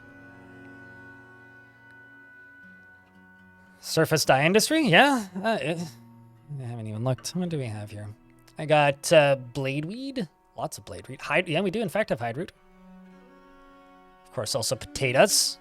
Taters. Longland. Bayberry. Bilberry bushes. Good stuff. You'll love to see it. I'm going to make us a wood stockpile. Something like right there. This will get cleared up. Wow. You know, it's it's only been like the normal length of time in between games, but because of the different background here, everything is like throwing me off. Turns out like being in a new living space really like changes how you perceive existence. All right, let's do that. Checking in on Silvershe, who's currently felling some trees. Worshipping the god of mountains, you do. Is very satisfied after felling a tree, but doesn't seem to care for the snowstorm. You're doing all right, just working. I'm checking in on your Dwarf, Ming.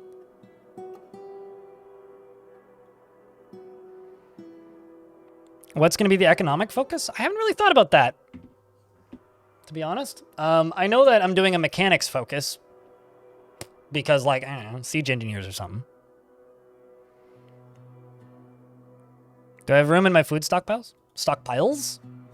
I think you mean pile. Yes, currently. But there's also a lot of stuff that needs to be hauled, so we won't know for a little bit. Old Ath over here. Cloister Vale! Wants to be creative. Drink booze. Cause trouble. Craft object. Yada, yada, yada.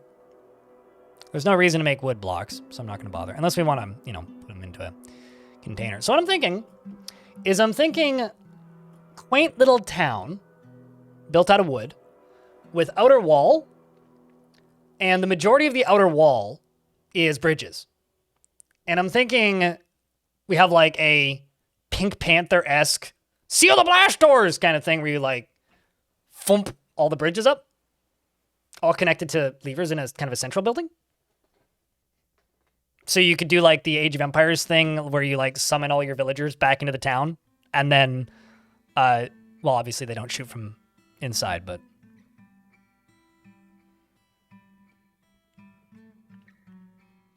human words are sheep?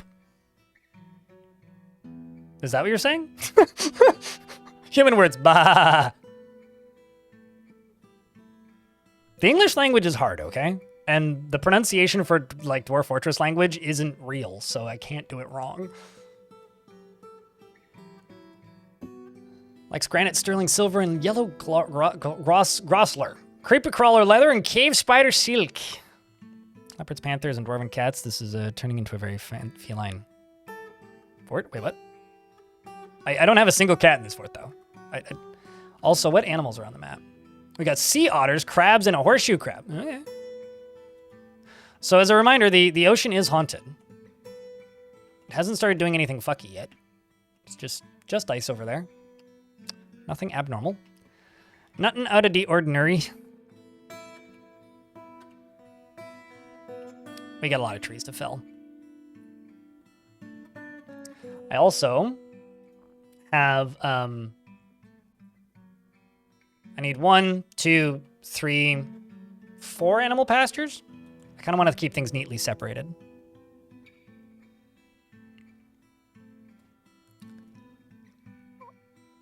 Let's do 1.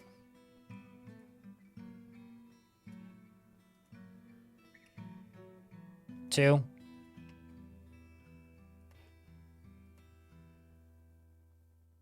3. We'll just do 3. Put the reindeer and buffalo into 1.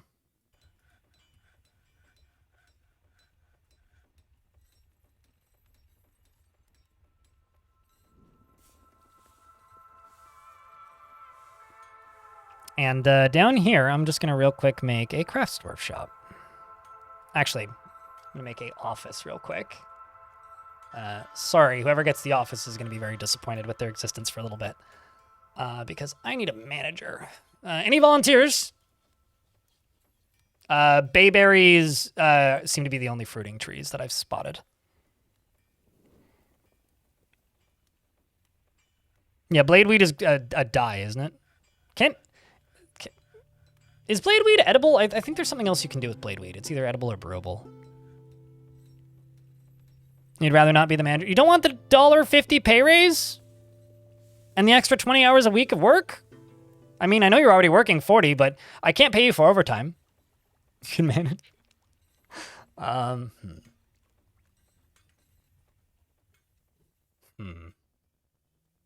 go with Irish. Irish, the manager, accepts favors without developing a sense of obligation, preferring to act as the current situation demands. Dislikes helping others and likes a little excitement now and then. Raiklu wants to be the manager. Absolutely. Raiklu Isn't particularly ambitious and tends to reveal personal information. Needs alcohol to get through the working day and likes working outdoors and only grumbles mildly at bad weather. Like right now. Currently grumbling. Doesn't care if others take the time to master skills. Personally, deeply respects eloquent speakers. Finds introspection to be a waste of time. Doesn't see cooperation as valuable and doesn't care if others take the time to master skills, which I already read. And dreams of crafting a masterwork someday. Masterwork.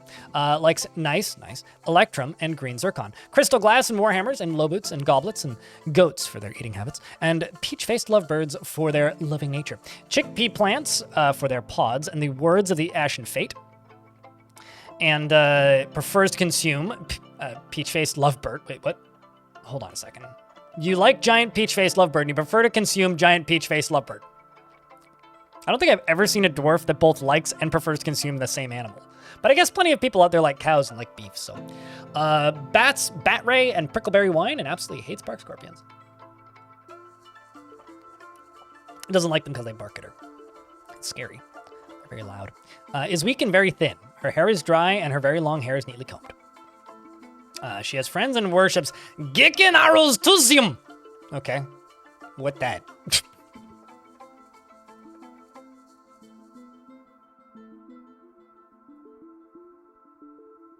So you worship the god of war, fortresses, and victory.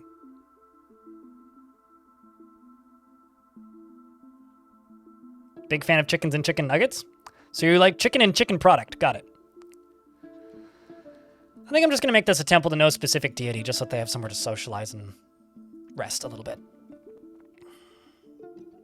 Okay, so I'm also going to go to and make a carpenter shop. No, not a carpenter shop. I'm going to make a craft dwarf shop. And I'm just going to make nest blocks. Wooden nest blocks. We'll make 4, 5, 4. 4 is good. We'll do that, and then I will also go up to here. Nice, we got lots of large. And there I'm going to make a wooden door. Actually, let's just do a wooden barrel. Yeah, and we'll do 20. Let's make them all out of bayberry wood, why not? Not super picky. Doesn't matter. Chicken fort incoming. Chicken fort, best fort. We're gonna be eating like kings.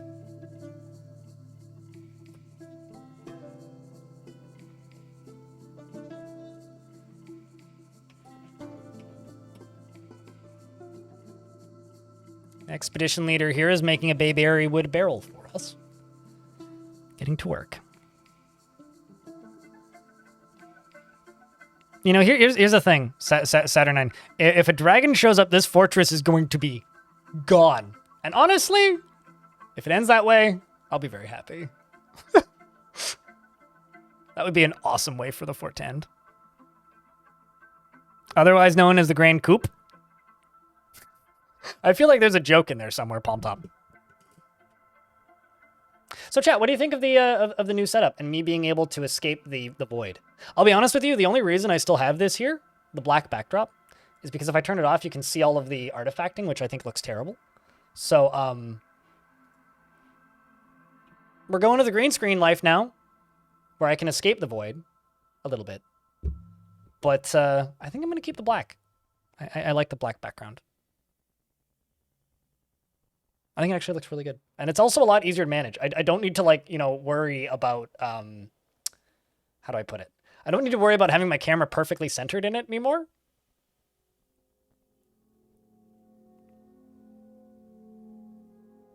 Yeah, it's all natural light. I've got no lights turned on in here. Like, they're all off. I've one and it's off. I'm literally, like, I can see the outside. Oh yeah, and also the person who's clearly doing some sort of work from home in the apartment building across the street is no longer staring at me, so that's nice.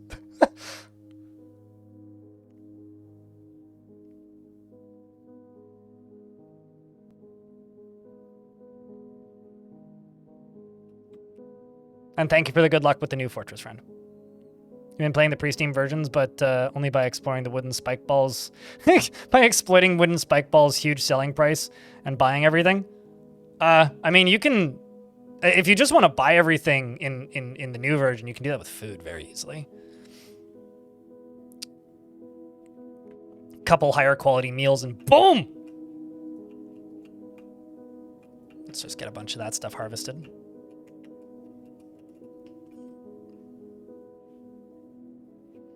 So for dwarves that are not currently working. I'm also really curious to see... I'm presuming we'll just get migrants. I don't think there will be an issue with that. But I'm really curious to see what kind of size of migrant waves we get. Having more natural light? Oh yeah, no, absolutely. I mean, people like to go all spitty and sunlight, but it's mostly a meme. People who genuinely say that, I think, need to really question their reality a little bit and their life decisions. I'm also really curious if the snow and ocean is going to thaw. So much wood? Yep. Yes, it is. So if the snow melts, I need to write down the date. And if the ocean melts, I need to write down the date. Because this is a haunted ocean. So if stuff starts to come in, I need to be aware of it. We've also got wild reindeer. All right, which one of you is going to celebrate? Because look what I found. Why don't we just so chat is happy. Make wooden hive. It's what, 40 is the maximum?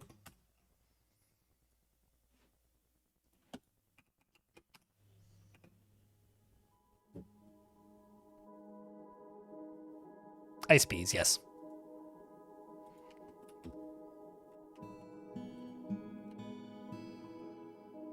Okay, so from right there to right there.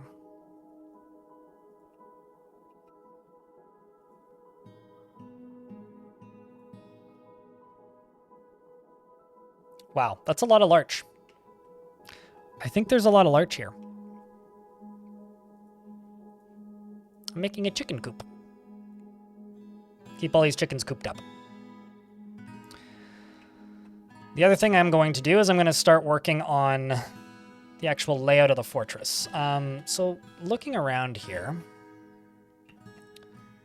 I'm thinking I'll probably cut this off on a diagonal.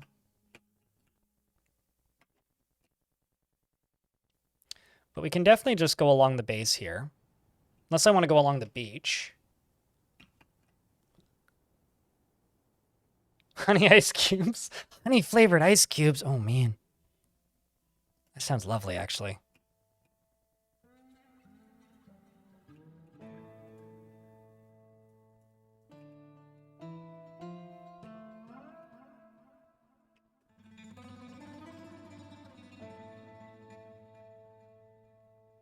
So what I think I'm going to do is I'm just going to start doing this. 1, 2, 3, 4, 5, 6, 7, 8, 9, 10.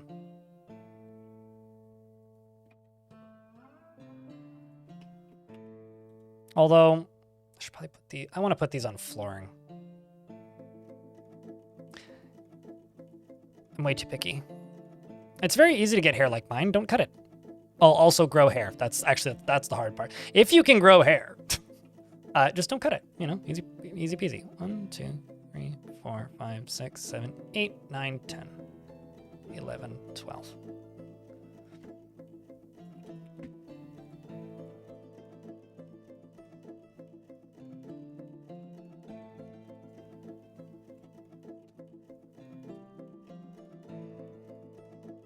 Then 1, 2, 3, 4, 5, 6, 7, 8, 9, 10, 11.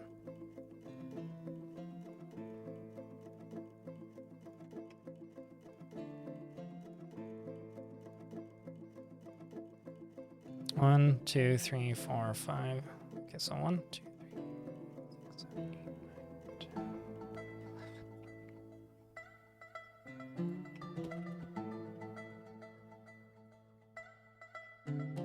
So fun fact, if you have 1, 2, 3, 4, 5, 6, 7, 8, 9, 10, If you have wood something or any material of a thing queued up, and you build over top of that queued up material with any material, it'll keep the same material when it constructs.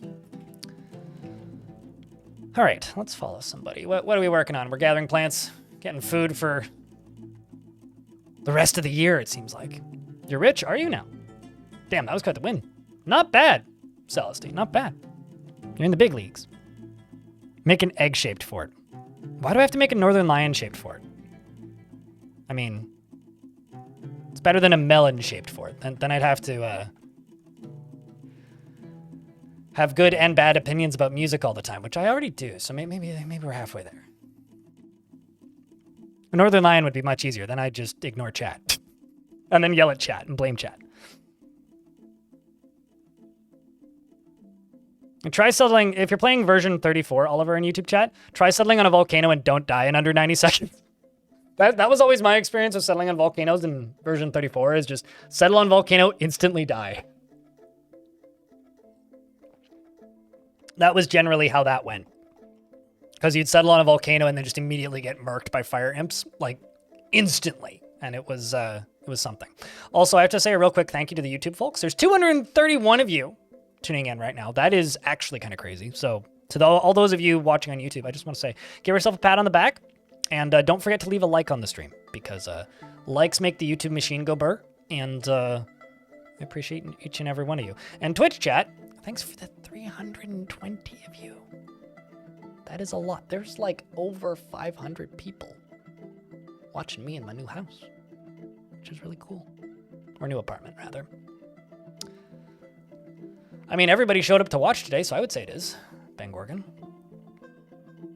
Finally managed to catch a live stream. To be fair, I haven't been live in the last 4 days. In the last 4 days.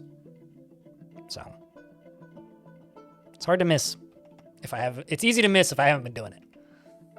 Or maybe hard to miss if I haven't been doing it. I guess that's technically the actual thing there, but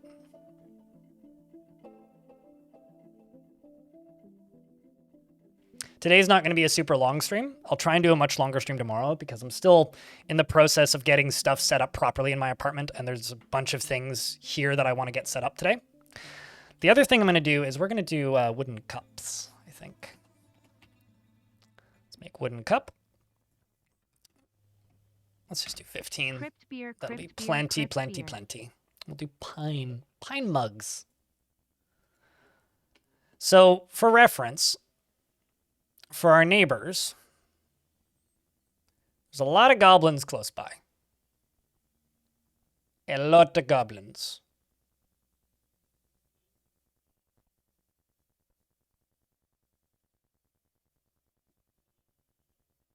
Yes.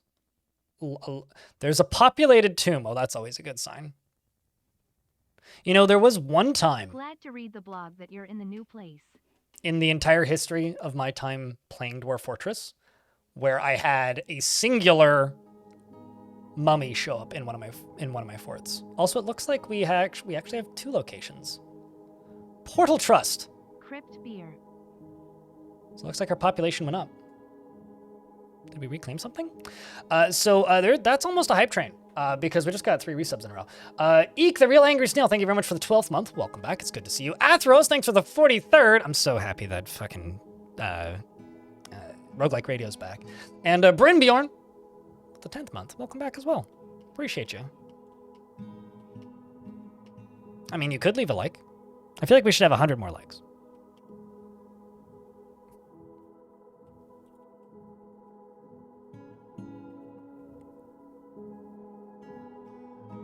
Well, that's a you problem, Trippy the Ash Hippie. Rolf! Thanks for the gifted sub and for starting that hype train. Appreciate you greatly, man. There we go. We got over 100 likes now on the YouTube stream. Thanks, YouTube. Appreciate you guys. As our food stockpile slowly grows.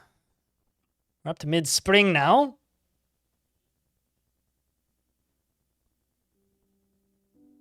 So it's a level 2 hype train, just a small one. Needs 5 subscriptions to level up, or $25 in bits. Either or. It could level up, or it could go nowhere. We'll never know. We'll find out soon, probably, though.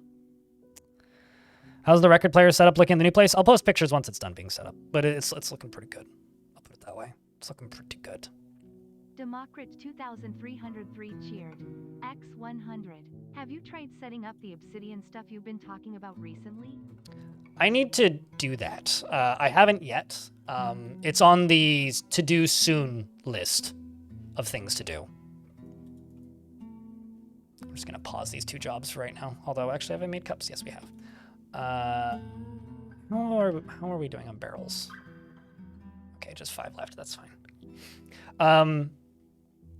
Obsidian is in, like, the text app. Basically, like, the Obsidian stuff that you've seen me talking about was when I was in the middle of moving. I'm not fully moved in yet. Content isn't going to speed up again, and I'm not going to start messing with stuff really until I'm finished moving. And I've still got, like, another week of, like, tasks and things I need to do with the old place and whatnot. Carrie Kitty, thanks for checking out a gift. Appreciate you. But hopefully within a week or 2, I'll be able to start getting to the stuff that I've been talking about for the past week. I haven't even made a news video about, like, adventure mode, really. At this point, that's not going to happen. And I've got a Future of the Fortress I got to record now, so. So much to do, so little time. So much to do. My new Embark IRL, yeah, literally. But thank you very much. Brazil Pirate as well, with the tier 1 subscription. As you arrive. Greetings from Switzerland. I mean, I recognize your name, Andorra the Insane. Greetings from Canada. Slightly different place in Canada since we last spoke, though. Crypt arrive. Crypt arrive indeed.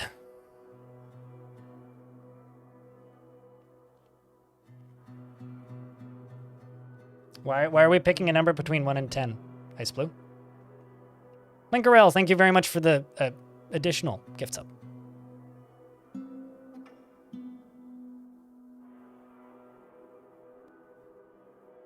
Looks like we're putting together our chicken coop, which is immediately going to get covered in snow. I'm actually really curious if it's going to stop snowing at any point here. It may just snow all year. I kind of hope the ocean thaws, but if it doesn't, it's fine. Cancels construct building. Well, we're going to have to uncancel that. Because I'm sure something got paused. Yep, they did. Probably the pieces they couldn't reach. Oh! Look at that. Oh, I understand now. Ice Blue, thanks for gifting us up to Riley. Appreciate you. Looking fresh? Yeah, I've got actual real light on me now. Magic, no snow. Yep. And I'm suddenly worried that evil things are going to come out of the ocean. Looks like it's just reindeer right now.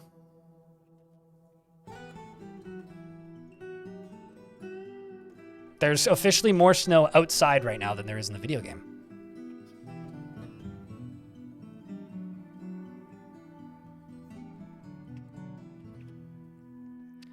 Okay, so now I can start doing this. Well, actually not that. I don't know why I canceled it. I could have just clicked that button, but I didn't. Let's do pine bridges. Thankfully, wood isn't heavy.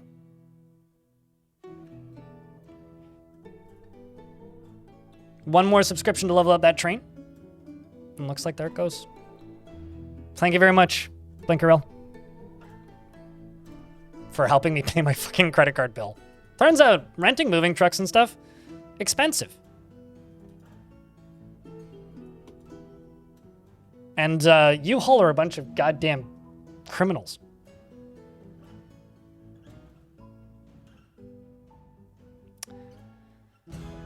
I just received a text message saying, okay, that I'm receiving updates about my grocery delivery because I opted to get groceries delivered today so that you guys will get a stream that's longer than it would be otherwise, because otherwise it would be very short because I need groceries badly. I basically have no food in this apartment. Ice Blue, thanks for checking out another gift. And Nick Nack, thanks for the Prime. Lightning Roger, thank you very much as well. So these are all large. 1, 2, 3, 4, 5, 6, 7, 8, 9, 10. 1, 1, 2, 3, 4, 5. Oh. Wagon into we.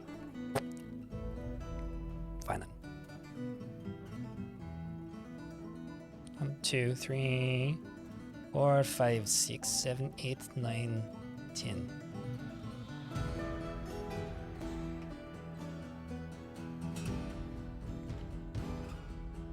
One, 2, 3, 4, 5, 6, 7, 8, 9, 10.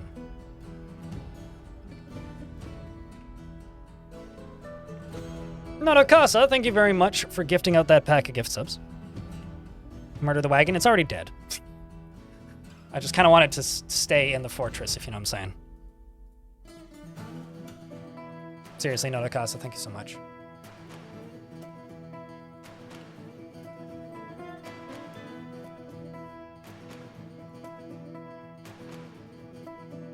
Actually, it should go the other direction. Screw that up, but it's fine. Man, it's been a while since I've done an above ground fort, just in general. 1, 2, 3, 4, 5, 6, 7, 8, 9, 10. Okay. So then it'll go here.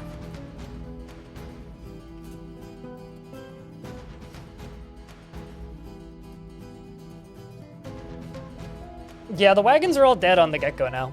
It used to be alive when you embarked. Finally able to catch a stream. I thought that I mean, this isn't adventure mode currently, but weren't you here for the event? I seem to recall seeing you here for the adventure mode streams. Or do you mean fort mode streams? Midnight X, thanks for the 3rd month. And thank you, Joku, in YouTube chat.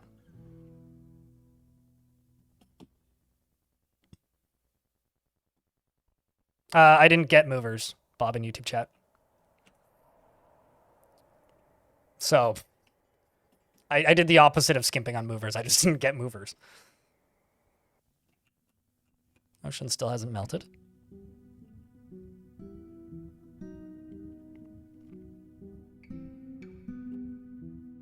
I am going to need to get some boulders at some point.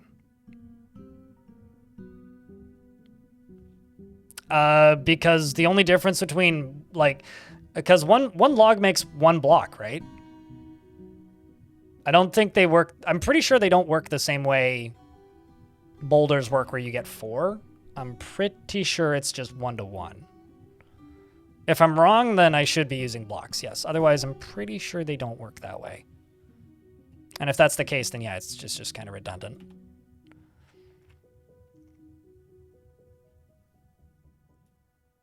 One log gives 4 blocks? All right, well then I should be using logs. For some reason, I thought they were like metal. So any reason? I haven't made them, I guess.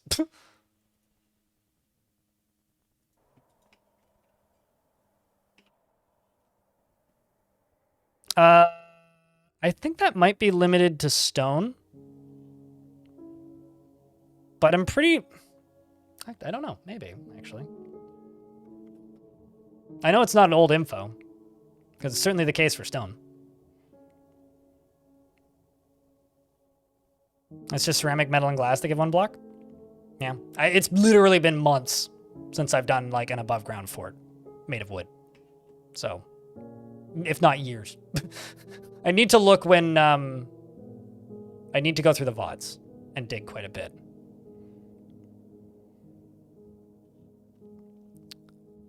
Would a paved road block a caravan? No, it would do the opposite. It would provide safe passage for caravan.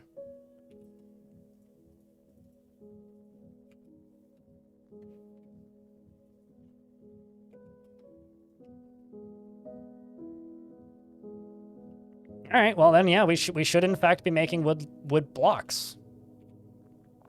We should in fact be doing that.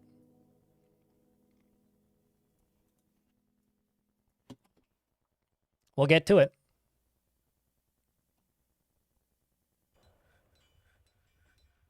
If I need to refresh my memory, there's some great guides on YouTube by a guy named Blind.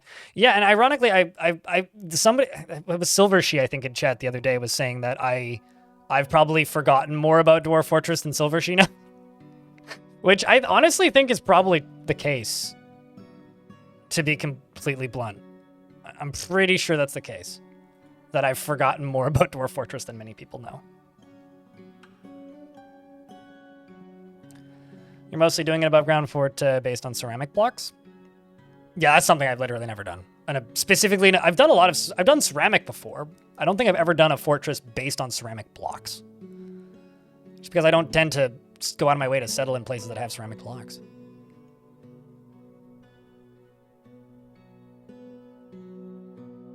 Guess I should also do pine logs, but... because these are all going to be pine bridges. Thank you very much for the train chat. With 19 subscriptions and $2.30, we've absolutely obliterated my daily minimum for the day. So thank you.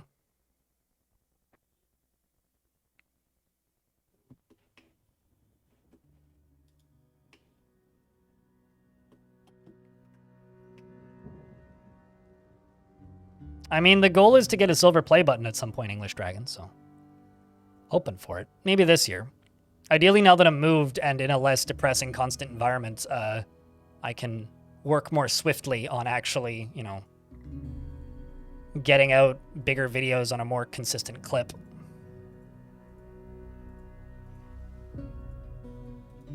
Let's get some nest boxes in today. For them chickens.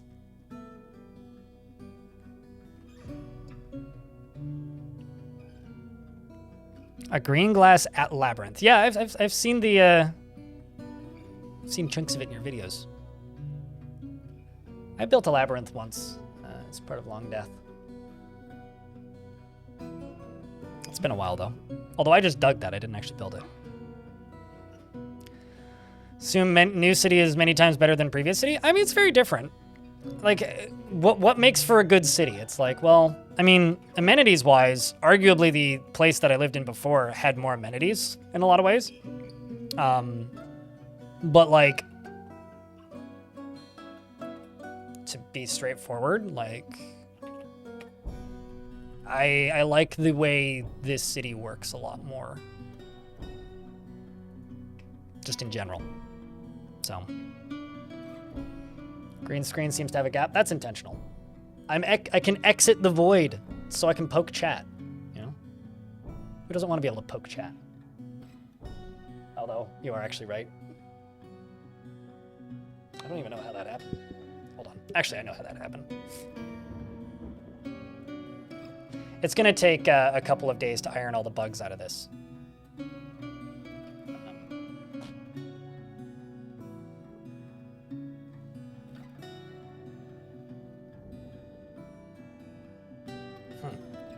It's definitely the camera moving. Oh no. That's what happens when you have new setups. Come on, you. Don't fall.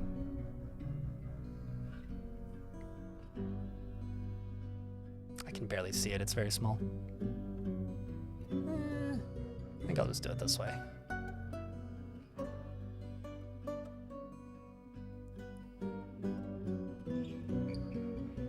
You assume that this is a new place? This is, in fact, the new place. Give me a second.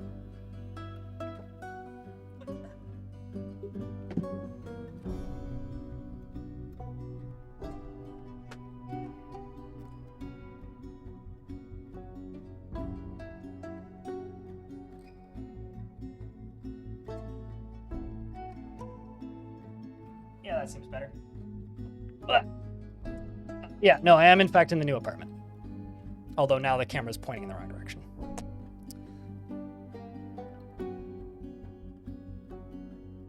Now it's falling again.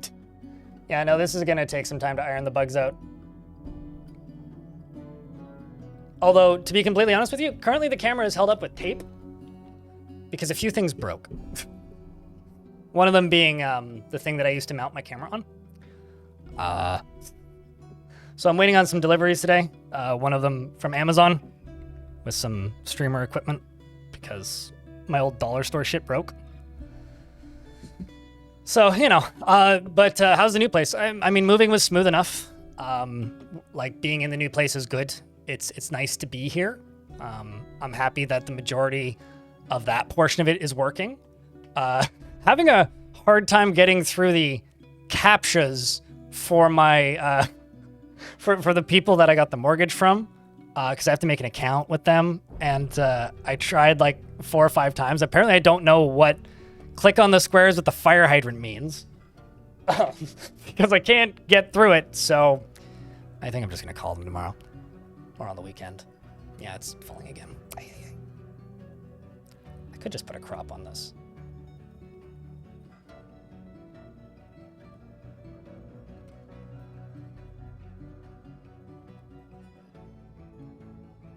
Can you focus, please, camera?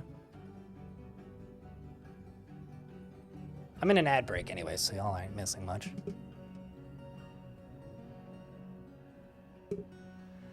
I'm just gonna do it this way.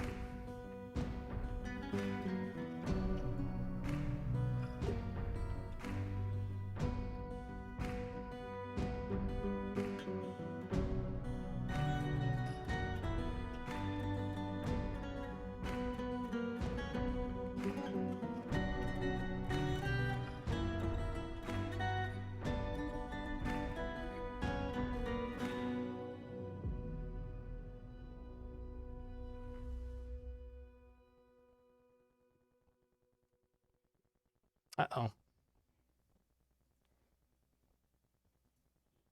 Well, now I'm frozen. That's a good sign. Let's see if I can reset it. I shouldn't have tried to fix this way. It's my bad. Can I refresh you? This camera does this sometimes when I try to do the, you know, like, reset thing. Oh, no. I hear money.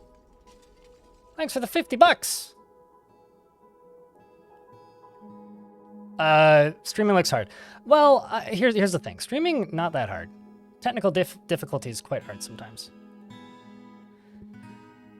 What else can I do?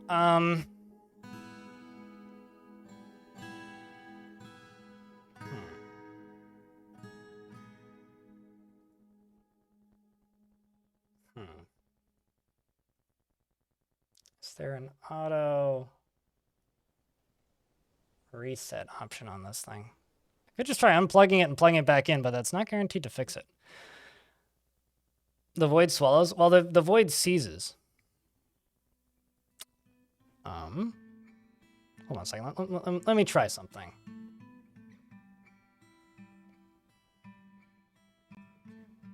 Of course, there's going to be technical difficulties for the first couple streams back.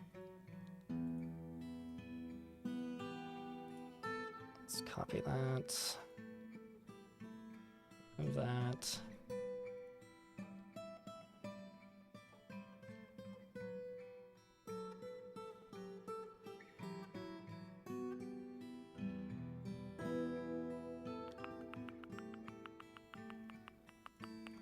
Well, that's interesting.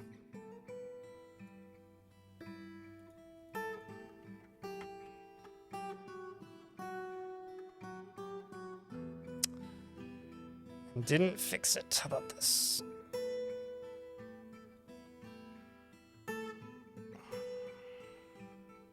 Yeah, I've got no camera that functions. So, fun. What's gross about the captures now is that they're clearly being used to train AI models. I mean, they've always been used to train AI models, but now they're also using AI images. So like, I could fix this by restarting OBS, but it would completely brick the YouTube stream, which is an extraordinarily large pain in the butt. Which I don't really want to do. Because, like, Twitch, I can just, like, reset everything and it's fine. YouTube, I have to schedule a new stream and then get everybody to a new link, which is why I hate streaming on YouTube. But I do it because I love you guys. And some of you like watching on YouTube. But I don't want to do that. So, if I do this, then the result is I just have to explain to people constantly why I don't have a camera. Thanks, Buttsworth, for stating the obvious and making me feel like I should just shut the stream off and call it for the day.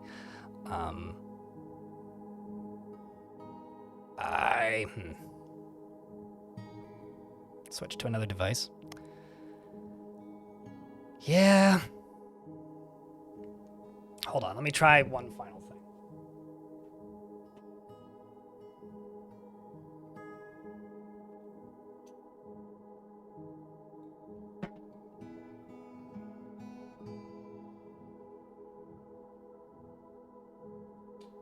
I would. That was a valid or easy option to complete, but it's not.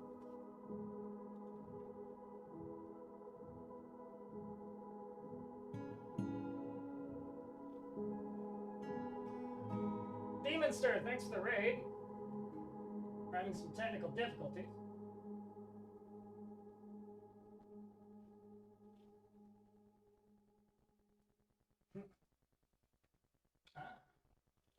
I am making progress. Give me a second here.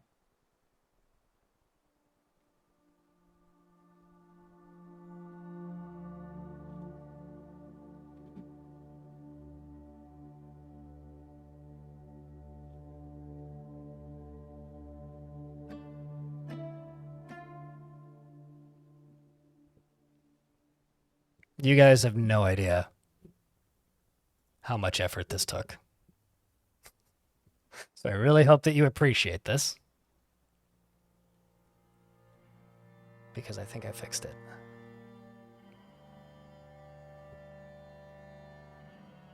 Haven't been on Twitch much lately, but saw your blog post about getting a new app. Congrats. Thank you.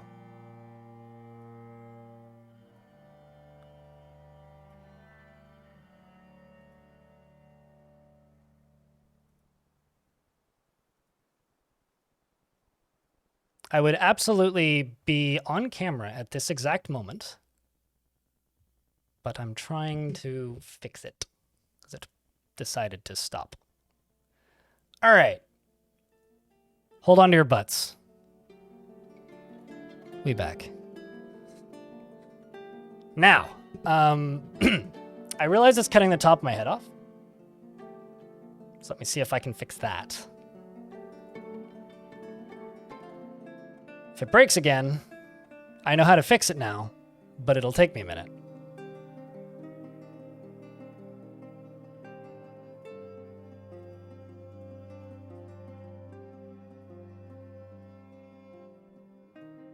There we go.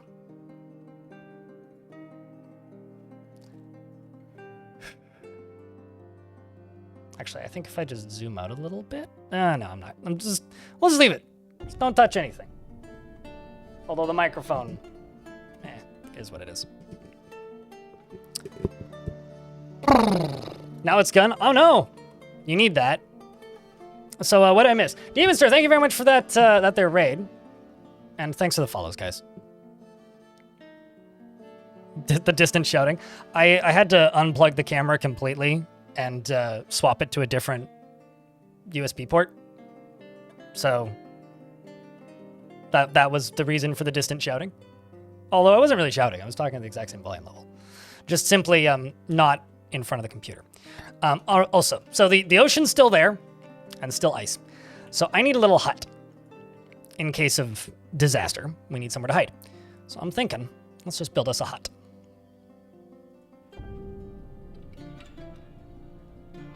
Although I kind of need more blocks. Ethan, thanks for the $5. This fortress needs tigers. This fortress is in the Arctic. We're in Finland, basically. So keep those tigers in mind, but it's going to take us a little bit, methinks. We're into early summer. I'm going to be optimistic. I don't expect we're going to be able to use that.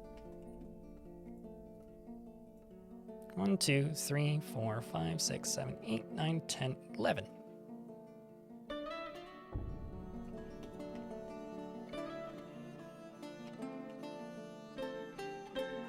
Thought this was Canada roleplay? Well, Northern Canada roleplay.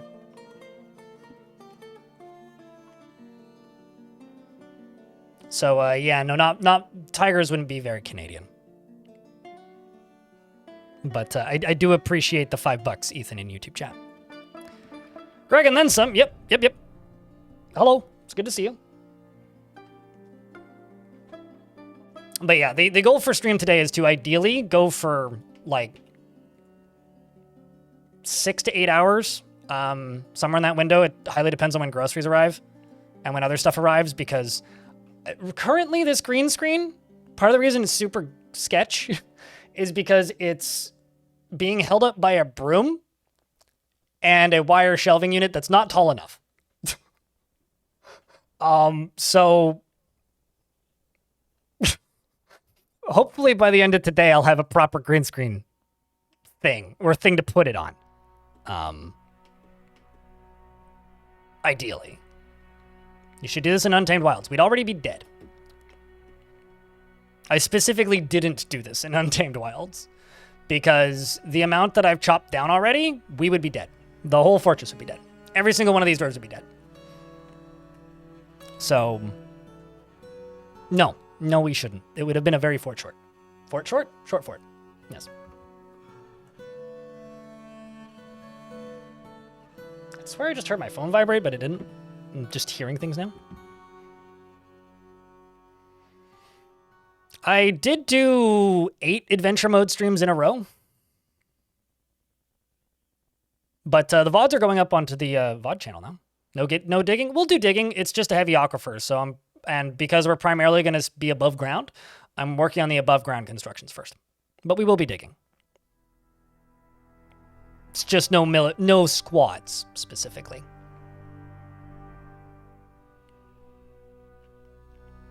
The hamster people did not like that. Yeah, no. I mean, like, you can do it, but the way that I'm doing this particular fort, I would not be able to do it in Untamed Wilds. Like, there's certainly ways you could make that work, but not the way that I'm currently building it. It wouldn't work. Do I know how to deal with a heavy aquifer? So back in my day, the only aquifers were heavy aquifers. So yes, I do know how to deal with a heavy aquifer. There's several different options depending on how big it is.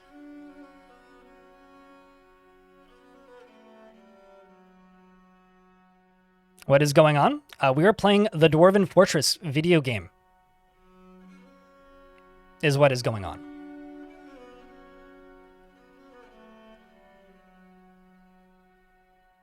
Nah, it's all good. MASN64. Questions are part of the video game. I should also make buckets.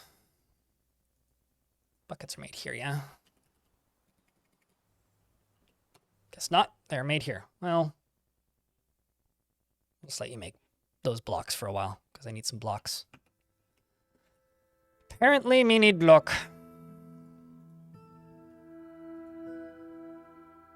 And we're getting there slowly. I may just make this out of logs. It'll be much easier.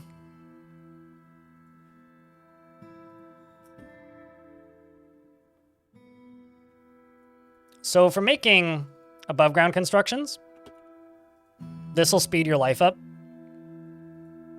so much. Pro tip.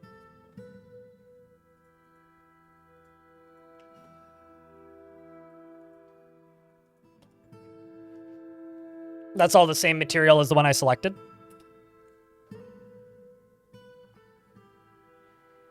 I got you back into this game. Happy to help, Buttsworth. Happy to help you lose all of the remainder of your free time.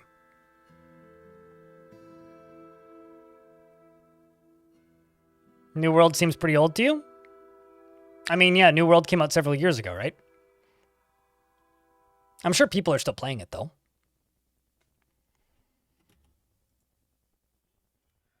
Okay, so let's just... I want to try a vermin catcher shop and see what we got available, because I'm sure there's something.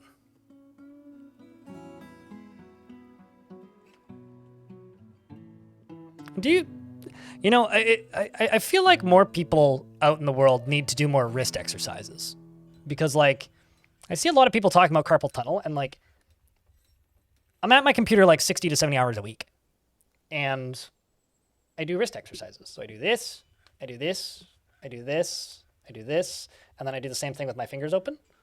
And ever since I started doing that, like, the small amounts of pain I used to get in my wrist basically went away. The other thing I did was I bought a desk chair that's on level with my desk, so everything's flat. I'm not, like, raised up at weird angles. I'm pretty particular about my ergonomics, and I'm to be completely honest with you, like I've never had an issue with my wrists. I did used to have some issues with my wrists, but ironically, I learned those wrist stretches from a nurse that was on GDQ, Games Done Quick, and that more or less sorted out the few wrist issues that I was having. So I would try that if you're having wrist issues. Playing 6 accounts simultaneously is distracting you from Dwarf Fortress for a while. I think that's an acceptable use of your time. Some may disagree. I personally think it's an acceptable waste of your time. I'm kind of thinking about maybe doing like a circular wall on this side, but we'll probably go all the way to the end here.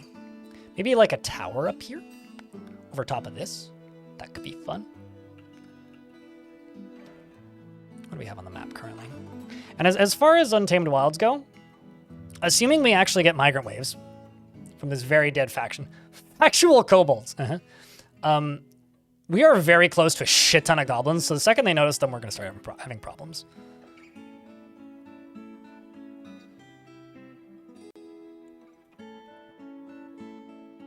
Got some constructions that have been canceled because dwarves couldn't find path. Probably those ones with the walls on top of them. Yep, most certainly.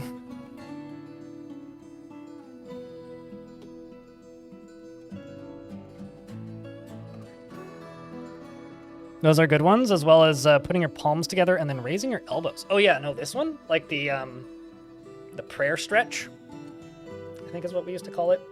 I can't do it high enough so you can see it. It's like you do that and then raise your elbows. Raise your arms to the sky. Yeah, I think just a lot of it's sort of like people go to the gym and then they get injured because they don't stretch. Like, you got to take care of yourself, right? And human bodies are like unfortunately terrible at taking care of themselves. So it requires quite a lot of effort from the person in question. Certainly, but like weightlifting and then not stretching before and afterwards, you can injure yourself really easily. And back when I was in sports, I knew a lot of people who injured themselves pretty freaking badly, actually, due to improper, like, pre-workout prep. Because I was in sports for a number of years. It's been a while, but back in the day, I certainly did quite a bit of that. You know, I'm being all picky about wood color, and then I'm slowly realizing that I think all of the wood is the same color. Okay, pine and larch are slightly different shades, but slightly.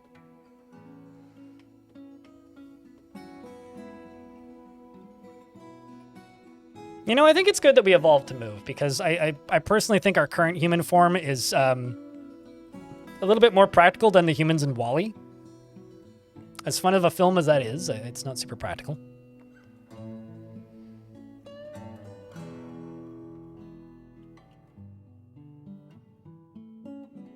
You love that you can literally injure yourself by sitting. There was a streamer who died due to a blood clot in his leg. Like, shit's no joke, man. I'm trying to think what his name was. But I remember that being like a pretty big deal, because that was like back in the era when like super mega marathon streams were a more common thing that people did. I don't know why I'm saying it like that, but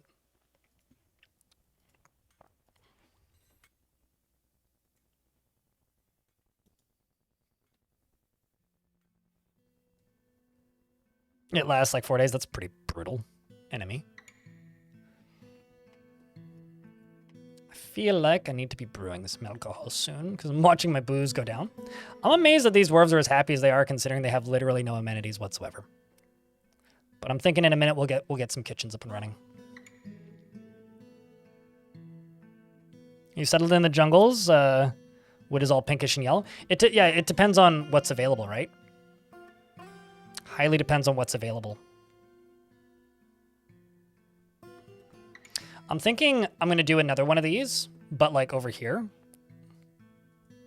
Yeah, see, this is a berry wood door and a larch wood door, so they are slightly different colors. But I think I'm going to do a like a tunnel here, and then a tunnel here, and then another building that's identical to this one. It'll be kind of an H shape. And then in the middle here, I'm going to dig down a few layers and maybe use that as a way to start slowly tunneling down through that aquifer. And then we can also build up as well. Although I'm already working on a roof, so let's just let these dwarves put stuff away and we'll get to it in no time, I'm sure. What kind of animals are on the surface? Just an albatross. I'm also going to make a boyar shop, and we're going to make 2 crossbows, I think.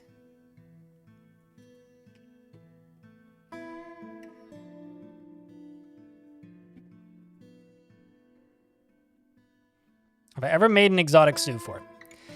Have I ever made one intentionally? I don't think so. Have I ended up making an exotic zoo fort several times? Yes. Like, the better way to actually answer that question is I didn't really start doing themed forts until recently. And that's because of you guys. Like, I never really went into a fort with a strict theme before. So like the actual answer is no, because that wasn't something I really considered whilst building a fortress. But because the internet demands themes and challenges to be mentally engaged in what is happening on a screen, I've started participating in that silliness. Creature keepers? See, I wouldn't consider that an exotic zoo fort at all. I never would connect the two in my head. Did we do that? Certainly. I mean, I intended that fort to be a like beast hunting and like forgotten beast entrapment fort. But I would never call that an exotic zoo fort. So like the actual answer is probably no. Have I ended up doing probably what you would call that? Sure. My biggest problem with like challenges as a whole is that everybody calls them something different. No, I'm stupid. We're all stupid as a collective.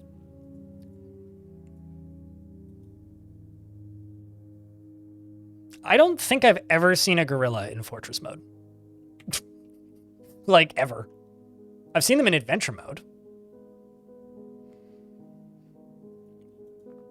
Do you just want war gorillas? Actually, I may have purchased monkeys. I may have purchased gorillas. I don't think I've ever seen a wild gorilla though. I don't know. Maybe. If I have, it's been a really long time.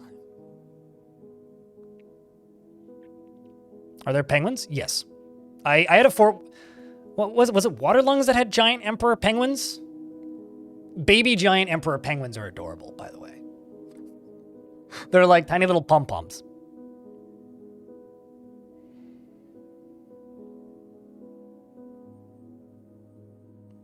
Yeah, fair enough, Justin. I mean, you're quite a bit taller than me. I'm just 6 foot, so.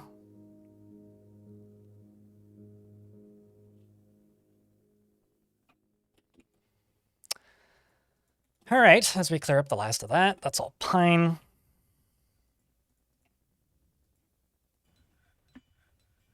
T-minus 10 minutes until I'm complaining about the fact that the sun is in my eyes. Yeah, I'll just do pine blocks because I can now.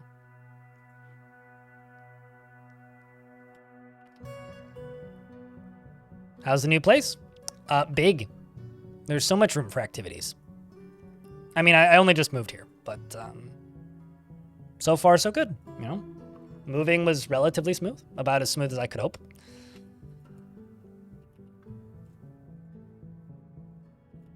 So no complaints there. Let's just place these with a little consideration for anything else. Met the neighbors yet? One of them asked me if I was loud because I was transporting in not 1, but 4 giant speakers. And I said my previous neighbors were upset when I was moving out because they never once heard me and liked me because I was a quiet neighbor. Literally my word for word. And he goes, sure. Which is funny because like maybe in like 6 months he'll believe me because literally like my previous neighbors were just like, oh no, you're moving out? Oh God, I hope we don't get a loud neighbor. They're shitting themselves. Dude, you should see the size of those fucking speakers. I mean, okay, actually, I can just, hold on. Just let me pop up Discord for a second here. Give 2 seconds. We just, slight detour. Fortunately, it's not a technical difficulties detour. Oh,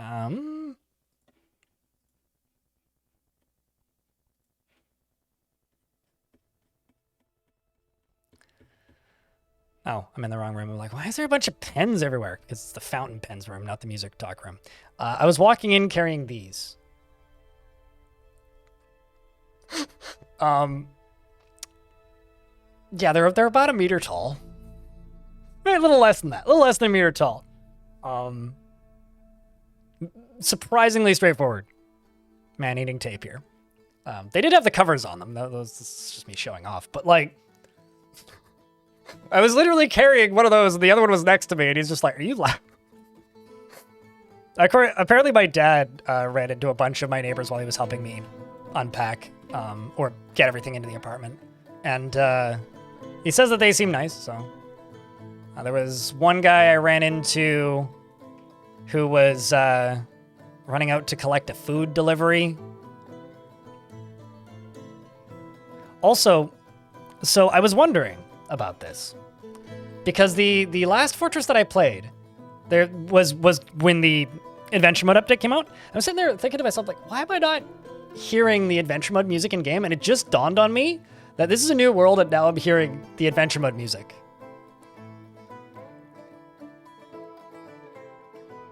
Also, I love this song. 2 coins is great. We got some migrants, chat. Hey, since we got some migrants, hey, YouTube chat. The first person to post a beer emoji gets a dwarf. That's for YouTube, not you Twitch. I mean, Twitch, you can post them too if you want, but... What make are those speakers? It's all on my Discord. They're Paradigm, though. Canadian company. Okay, so what did we... Oh. Uh-oh. Guys, you picked a very unsafe way... Of all the ways in, you could choose. This is how they're choosing to get into the fortress. Dwarf's on thin ice.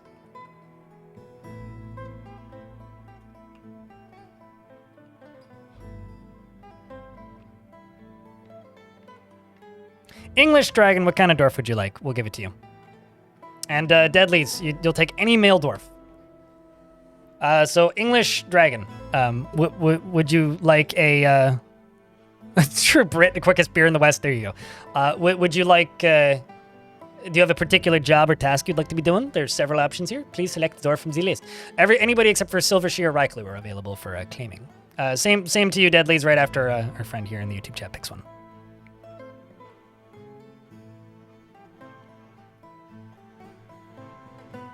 Reminds you of when your Montauk and Entourage, yes. Your Monarch and Entourage arrived in a frozen river. It's like in the last fort, when dwarves would arrive frozen in a box of ice with like no way out. Like they couldn't escape. Paul Harvey, hello! It's good to see you. Just make sure I'm scrolled all the way down. English Dragon, do you have any specifics? Or should we just go with somebody with a beard? That's usually what people want. Happiest dwarf would be Nomal here, who's meditating on Earth.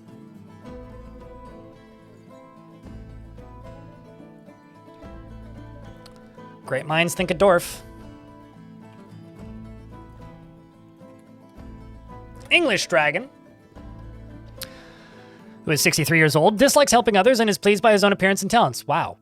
This guy, it checks out because he's meditating, right? Everybody else is like constructing the fortress, chopping down trees, like getting the economy up and going, thinking that maybe we should start brewing alcohol soon. And this guy's just like meditating in the corner. And they're like, dude, help, come on. It's like, well, he dislikes helping others, obviously. Budgie, thanks for the 21st month. Welcome back. It's good to see you. Appreciate you greatly, man. He tends to think before acting and has an active imagination. He's brave in the face of imminent danger, and he has a tendency to go it alone without considering the advice of others. He thinks that he is fairly important in the grand scheme of things, and he is often cheerful. He is slow to trust others, and he sometimes acts with little determination and confidence. He finds obligations confining, though he is conflicted by this for multiple reasons. He is not particularly interested in what others think of him, and he generally acts with a narrow focus on the current activity. He needs alcohol to get through the working day, and he likes working outdoors. And he grumbles mildly at shit weather.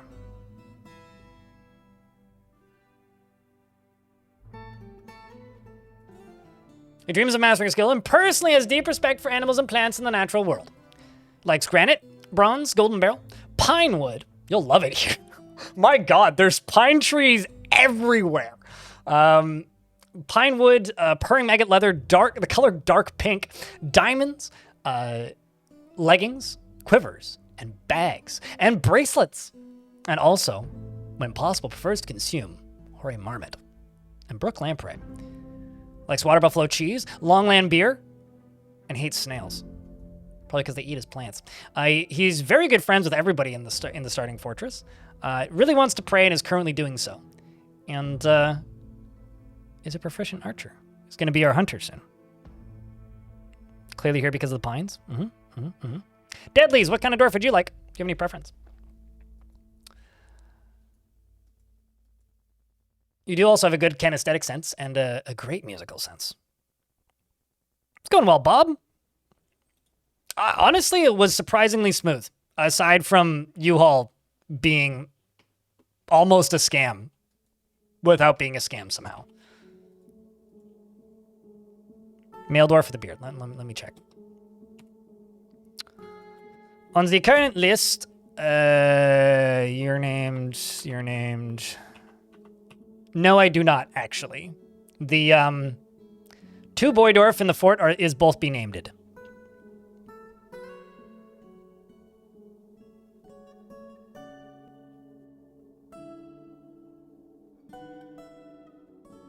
I could give you... Well, actually, hold on. I can unpause the game and see if we get any more migrants. I may get some more. It may just be the 2, though.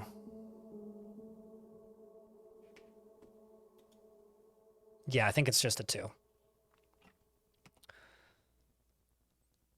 The white-haired one? The Tan? Tan.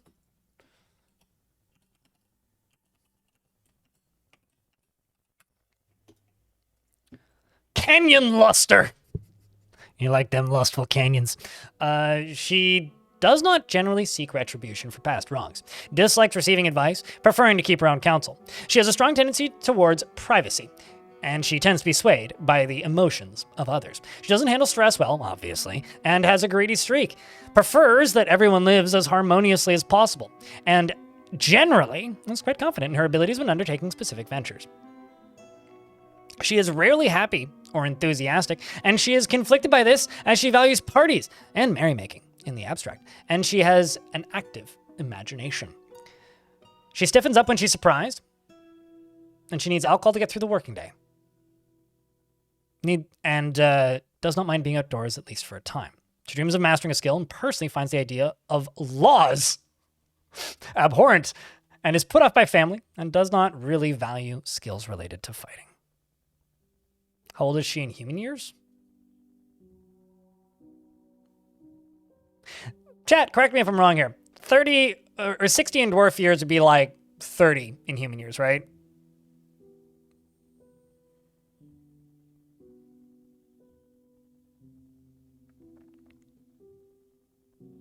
I'd say like 28, something like that, mid-20s. I mean, she likes talc and fine pewter and resin opal, crundlehorn gems and the sounds of the lyrical verse. When possible, prefers to consume alpaca cheese, beet plants and sweet potato wine, pearl mullet flour and foxtail mullet, and she hates toads. I can't stand them, man. She is tough, apparently. Is an expert mason. What other skills do you have? Competent persuader, hey? If I go to her description, her hair is goldenrod, so she's like a very, very, very light blonde. 150 to 170. Dwarves become adult at 18. It used to be 14, but that was changed.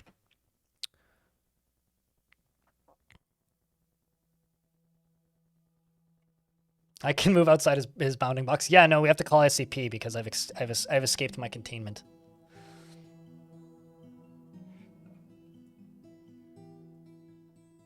Speaking of, I should shrink me a little bit.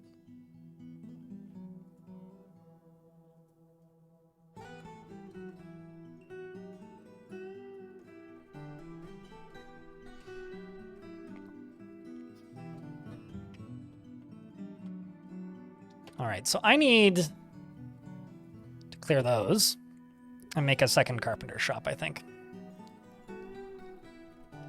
I also need to go down here, just make a crossbow. No, not out of bone. Make a wooden crossbow. I'm going to unforbid those. And just get those beds and stuff cleared. I then need to make chairs and tables.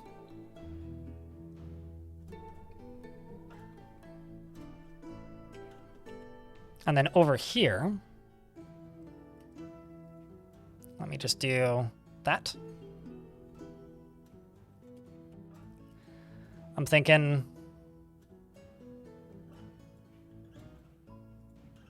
2 stills next to one another. That's what we'll do back there. They do get white hair eventually, yes. But they have to get quite old to do that. Uh-oh. A cloud of excurable Murk has drifted nearby. So we've got spooky weather. Speaking of spooky weather. Nothing scary there yet. Let's see if I can see it in ASCII.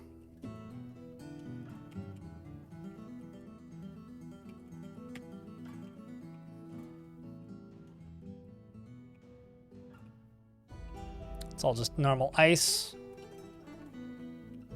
But we got spooky weather. It's just normal mist. Man, ASCII looks so good. Look at all that. It's gorgeous. The ocean is haunted. So we got to keep an eye on that. I don't think it's deep enough for sperm whales. But we may get sharks. It needs to be like 20 Z levels deep to get sperm whales. And we go down to layer -6. Well, it's not stopping us from getting some exciting things. Also, I haven't seen any undead anything, so let's not jump the ponies before they're hatched. But I'm pretty sure this albatross is bugging the game. Let's see what this does. Yep.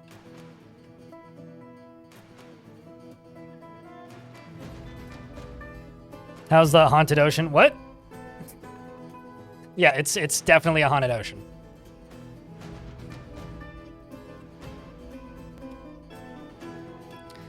And I'm just going to do wooden table, wooden throne, chair, right. That always trips me up the first time. Every time, without fail. Pine and, let's do pine and bayberry wood, why not? And we'll do a few extras and a few extras. The carp stands up.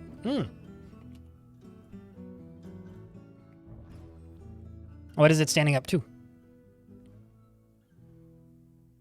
You know, I should just finish doing this. And also, I need to do a little bit of digging here. So what I think I'm going to do, actually, I'm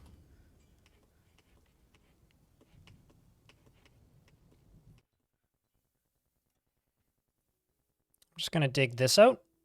Because this is a heavy aquifer, I don't know how deep I'm going to be able to go. We're going to do a little bit of digging. Just a little bit. They're called Dwarven shotguns, yes. Or minecart shotguns, depending on who you ask.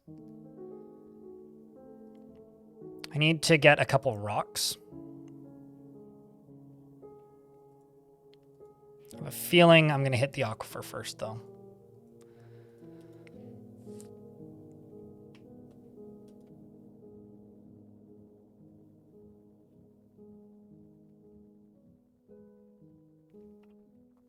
They are infinite. They are not finite.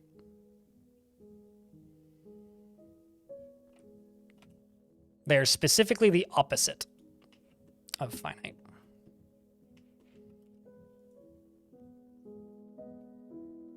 Let's also go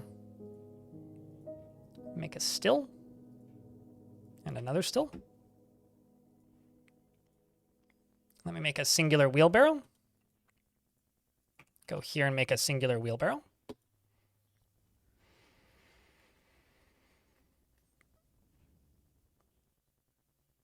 It's just normal weather, not so much spooky weather. I'm not seeing the spooky weather, though. It's interesting that that section is staying frozen. Yeah, no, this is a heavy aquifer on this map.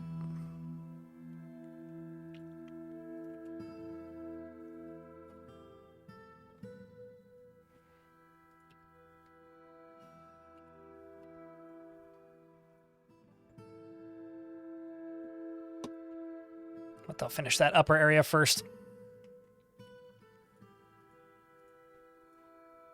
Okay. So now I have a defendable indoor area in here. This is just going to be set as a dormitory real quick. In here, I'm going to set this as... Well, actually, let's make a dining room and set it as a tavern. So the dwarves have somewhere to socialize. That's not the button I want to hit. That's the button I want to hit. Inn and tavern. Remove that. And let's make sure that we have no guests. And then we need to start making tables and chairs.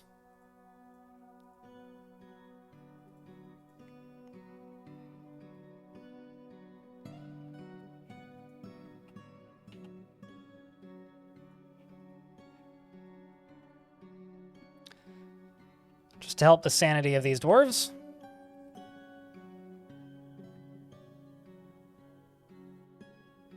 What contraption have I made that I'm the most proud of?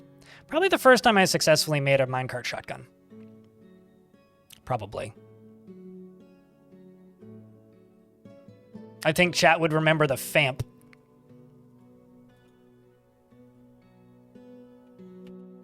That was particularly entertaining. Chat, what's the coolest thing you've built in Dwarf Fortress that you're particularly proud of?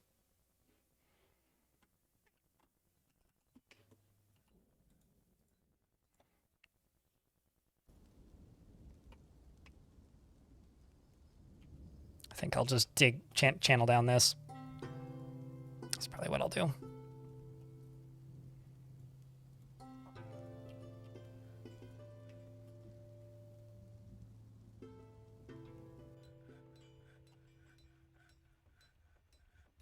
I don't know, you can't do this in RimWorld.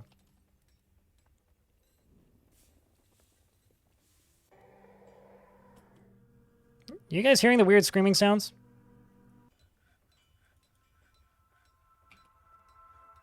Because I just heard weird screaming sounds. I love the fact that there's, like, mist just around all this ice. Yeah, the ocean's screaming at us. Just reindeers on the map. That's just my new neighbors? Right. I thought the bus that keeps driving by was my new neighbor, but, you know, ominous screaming sounds in the distance is probably also my neighbors, yes. I'm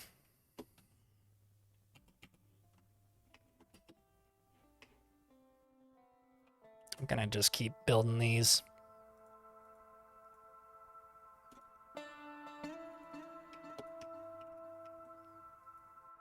And also, let's just do wooden blocks.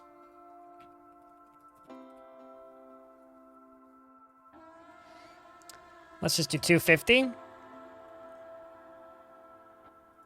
Do them at a larch. And when number of large blocks is less than 50, do 250.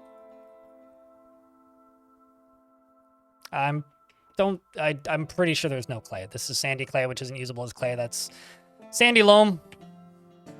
I'm pretty sure there isn't any. I'd need to go back in the VOD and look at the embark, but I wasn't looking for clay at all as part of this embark, so I kind of doubt it. I know you can build with raw clay. Your stuff, thanks. This is true. But I'm like 90% certain it wasn't clay up as part of the embark. If you want to go back in the VOD, you can check. 1, 2, 3, 4, 5, 6, 8, 9, 10, 11. But I'm pretty damn sure it is not raw clay.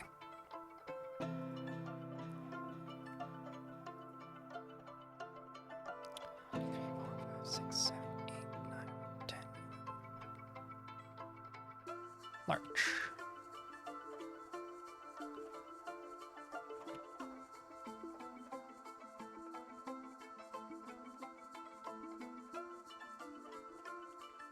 One, 2, 3, 4, 5, 6, 7, 8, 9, 10, 11. You did a ridiculously over-engineered aqueduct system in the ASCII. It was multi-Z levels deep and it drains. Oh, one thing that I did once was I had a fortress that had these pillars that would open at the top and dump lava around the edges of them. And the enemy had to walk around the edges of them to get into the fortress. That was pretty cool. It was a while ago, though. That was before the Steam version released.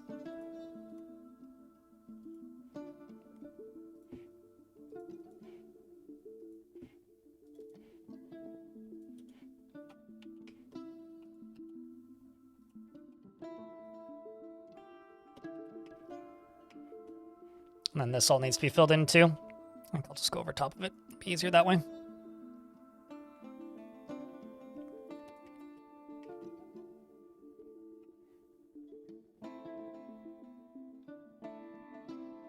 Yes, but I have that disabled. Buttsworth.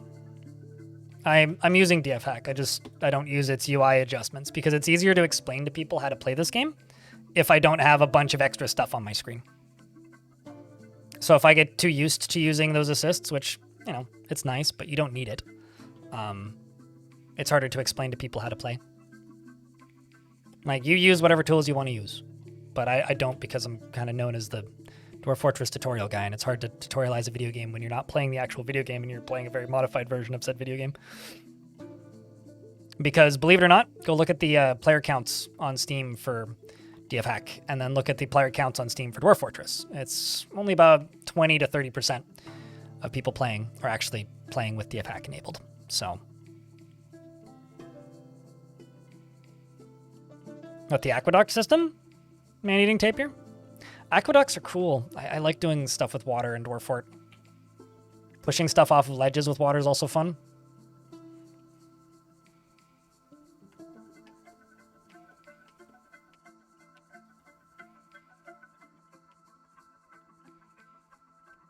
But yeah, if I wasn't known as the Dwarf Fortress tutorial guy, I would probably use a lot more of those tools more consistently, but because I'm the tutorial guy, it's just easier.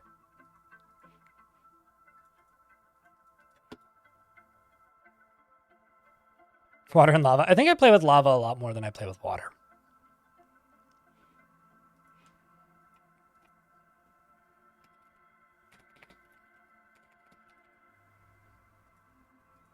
Just real quick, make a wooden chest just so I can chuck it in there. Although I'm not going to put any mugs in here, just instruments. Mugs can stay out of the tavern for right now.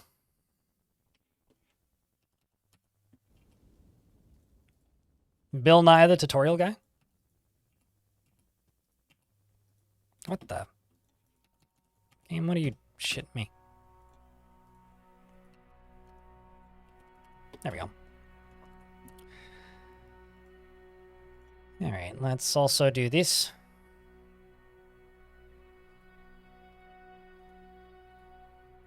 And this. And then that's peat, before you ask again if that's clay.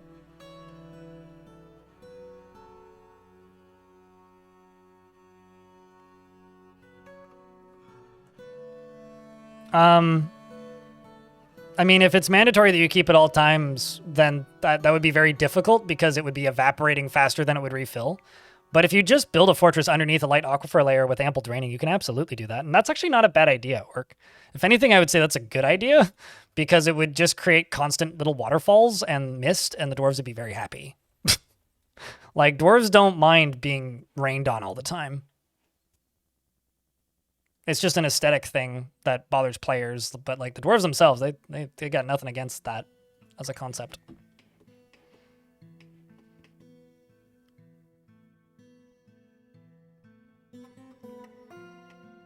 Can you link a pressure plate to a bridge and then link a lever to the plate? I don't think you... Because, like, that's like connecting a lever to a lever. Because a pressure plate is considered a lever. I don't think you can... yeah, no, you can't link a lever to a lever, so I don't think you could link a pressure plate to a lever. What do floors do? They're higher value than dirt. And they look nice. And they stop stuff from growing. Which is much more convenient.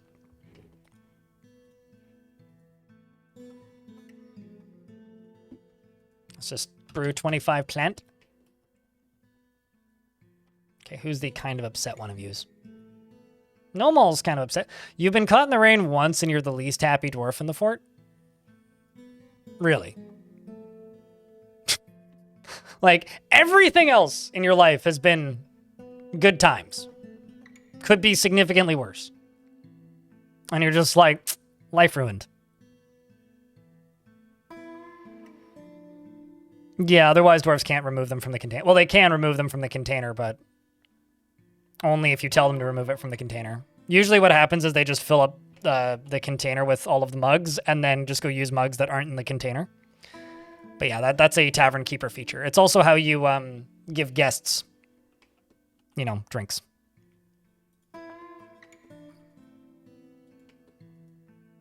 Okay, so we're making sweet potato wine. Still haven't hit that aquifer. There also isn't a heavy aquifer underneath the ocean, so that's also worth noting.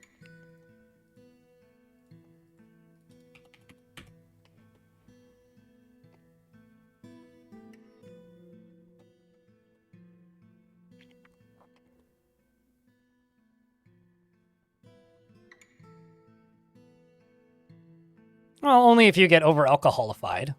You won't get alcohol poisoning if you're not over-alcoholified. I didn't make a seed stockpile. Welp. Oh well. We'll have to separate those out.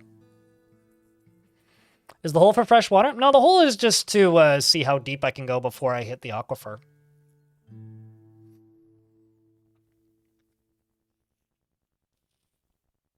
And then I can do one of two things. I can either pump it out, which is probably what I'm going to do. Or I can, which would actually be a fun way to do it. Or alternatively, I can, okay, I think I might actually pump it out. Or alternatively, I can use a cave-in setup to collapse stuff into it, which wouldn't be that hard to do either.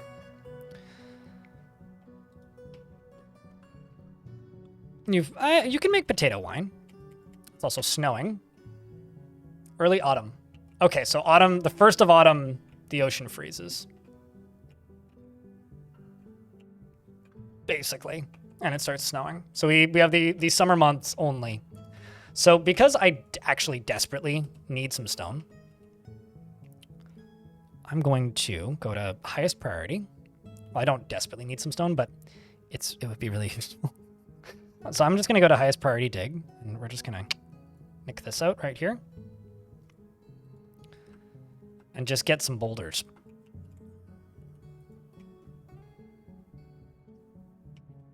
Ah! Look what we got.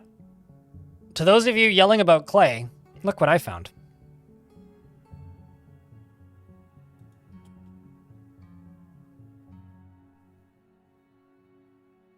That must be a really big cave-in. Also, don't disable cave-ins. What? That causes some awful physics errors. So, congratulations, you get your wish. And also, I found the aquifer. I guess I should get rid of this.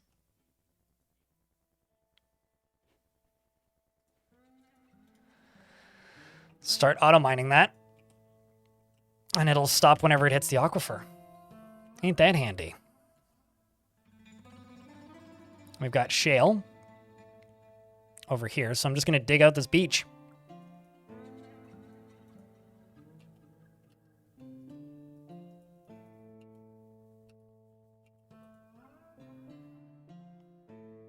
Exactly, Shaku. How are you doing, Shaku?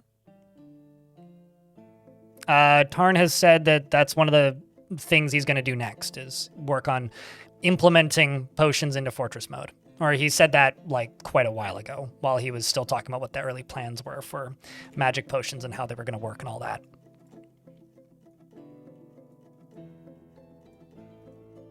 Well, rather, yeah, it hadn't really explained how they were going to work. He just stated that he was working on them. So at some point, sure, yeah. I will not say when because I have zero freaking clue.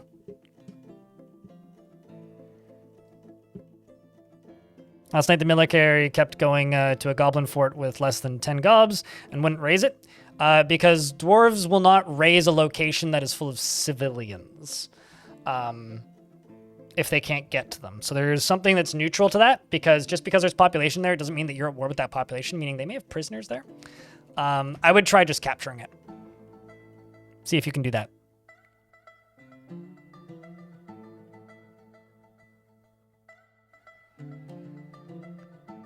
I'm probably not going to use watermills, Nathaniel. I'm likely going to use windmills in this fort because we're also primarily an above-ground fort.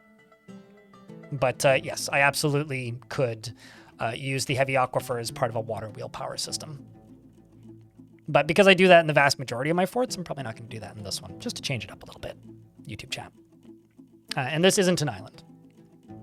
Although it is a grim reminder of the winter hardships to come, the supply caravan from the Razor of Principle is a welcome sight. Their eyes are alight with the anticipation of inspecting the splendid products of your industrious crafts dwarves.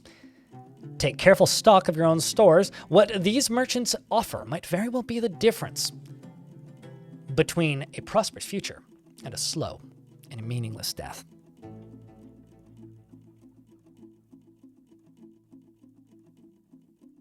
The chain follower. You know, that would be really useful if you could do that. If you could like construct a chain or place like a rope on the ground and then tie a thing to a thing, that would be nifty. Tape here, that would be nifty.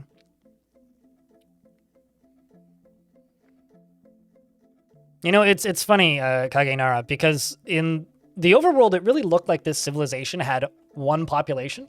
But as soon as I start playing, it insists that there's actually two fortresses. So I think what must have happened is when I started this fortress, this so-called, quote-unquote, dead civ that I'm playing, reclaimed an old fortress.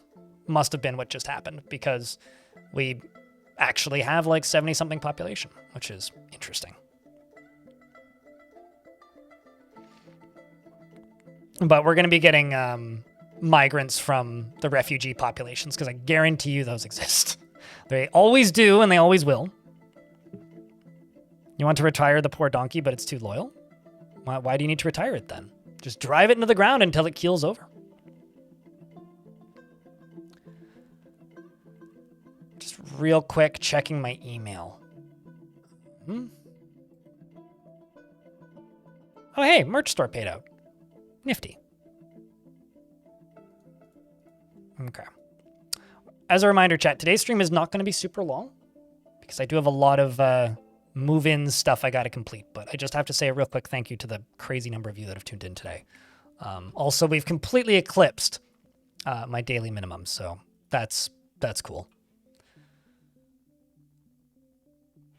And it's not even a joke. It's the most money I've made this month. It's also the first stream I've done this month, so it kind of doesn't really matter. But all right, what the hell am I gonna sell? Beehives. So I clearly haven't started using those yet, so let's just sell those. We'll make more. I also don't have a broker. Deadly seems to be not good at that task, but has some experience with speaking, whereas none of these other dwarves do. So Deadlies can be my broker. And maybe also my bookkeeper. Which means now you need an office, which is a damn shame. Because you're just going to get a little room outside. Huh? Thanks for the money, J-Plate. And for the second month. Welcome back, dude. That's greatly appreciated, man. Thank you so much. Chat, can I get a round of beers? The second month. In YouTube chat, can you assign dwarves in fortress mode the magic items?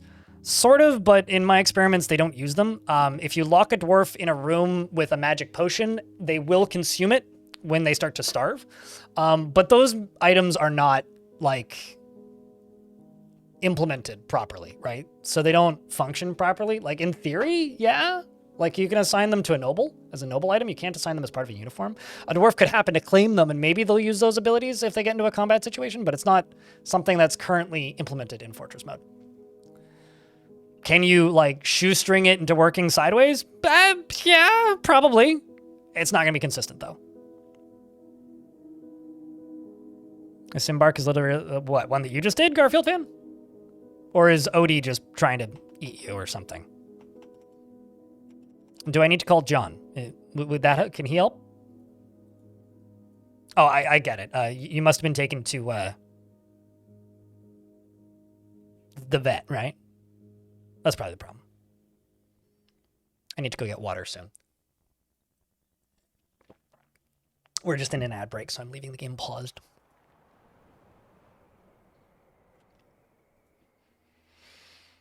But what's impossible about the embark, Garfield fan?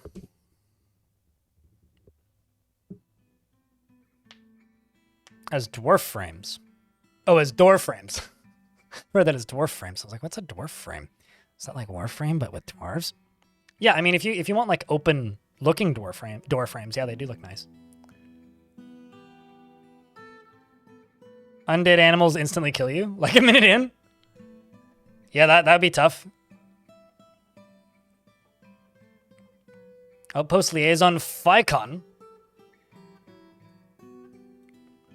has arrived. I've got a masterpiece pine chair. I guess I should sell my furniture too. It's worth 50 whole bucks.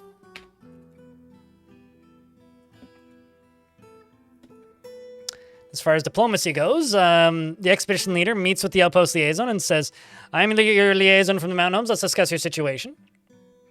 And I'm going to...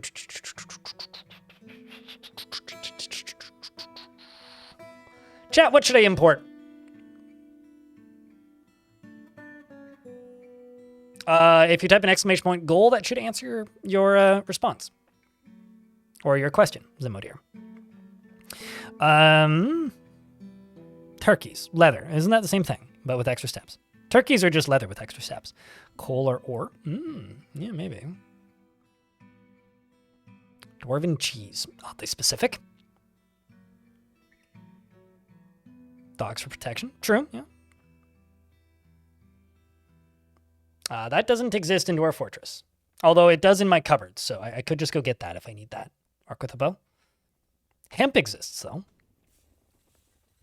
Doesn't quite have the same psychedelic effects, though. Oh, no, totally, but it's not cannabis. That's like saying, like, grass exists, but so does wheat. They're two different things. Same family, sure, but, like, plants are pretty different. Well, let's see what pets they offer. It's probably the same as the other screen. Yeah. All right, I'll import doggos. They need earrings. Well, that's easy. Hold on. Let me get to that. Wooden earring. We're gonna have so many earrings. Let's do 80 wooden earrings.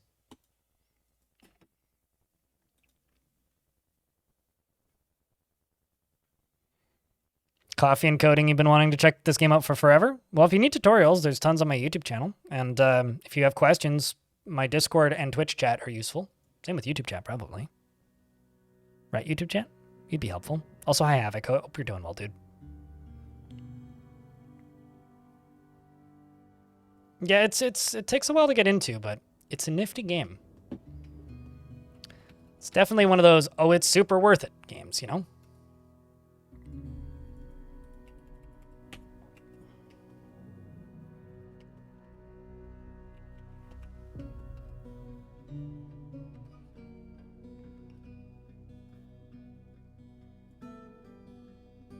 Need to just dig out this beach so I can start making mechanisms.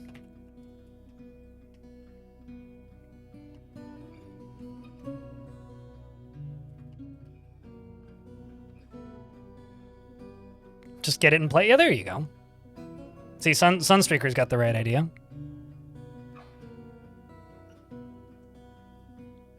You own a mud? Yeah. What's it called? Last mud I played actively was Bat Mud, but that was a very long time ago.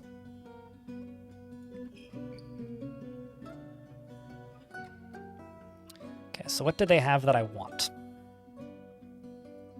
I'm gonna buy those bars.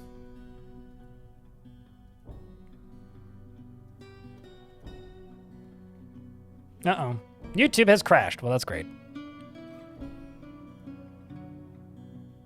All right, I've uncrashed YouTube.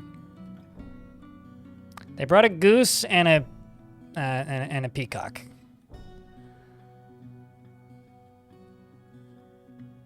I'm just gonna buy these picks.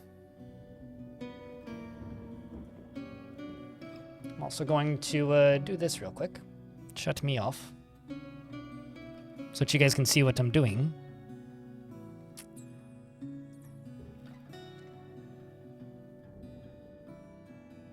Kind of tempted to import cloth, but I don't really need to. Especially because I don't actually have that much money. Ooh. Grab strawberries. Cranberries and blueberries. I'm gonna brew these up. And we're gonna start farming some blueberries, I think. It's an expensive frickin' scroll, that.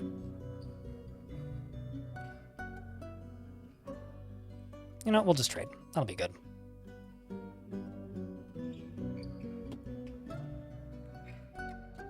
Cloth is so expensive. My trader is so bad at trading, so that's not helping the value of anything either.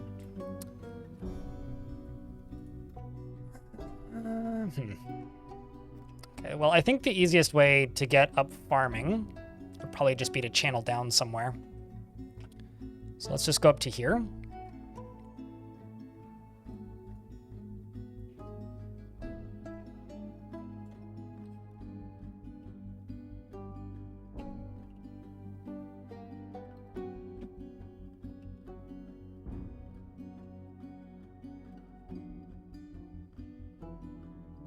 Oh, I see, because I've got auto set. That's why I'm like, why is that going through? Doesn't matter how much of this game you play, it still trips you up sometimes.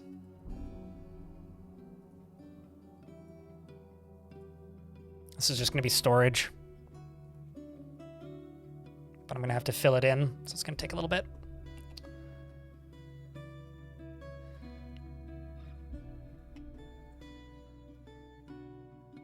All right.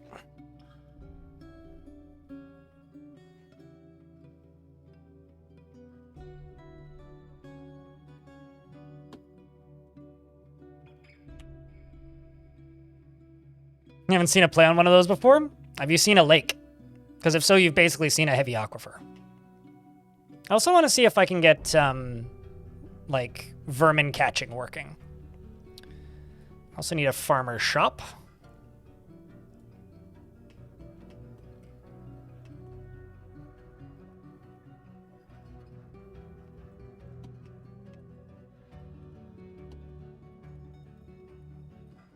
One, 2, 3, 4, 5, 6, 7, 8, 9, 10, 11.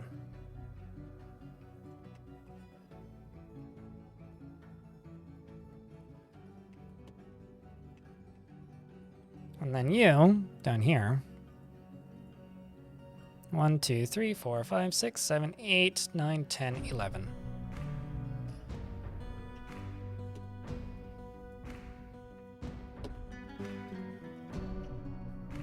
Come on, you.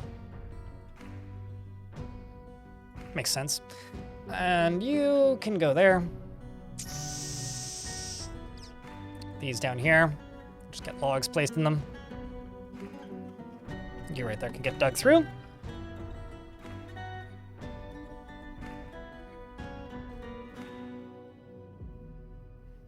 For whatever it's worth, Garfield fan, the last time I tried that, I played that singular fortress for over 2,000 hours and didn't make it halfway. It's like, yeah, the game runs a lot better now, so you'd be able to make more progress in less time, but I wouldn't try that.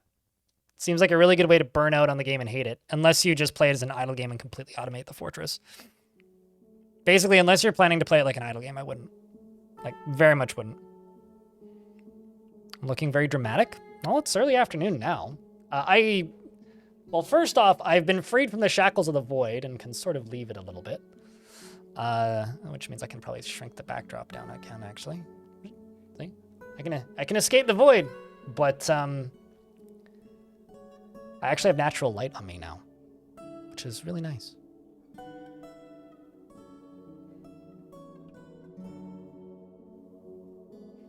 Very bins retrieved?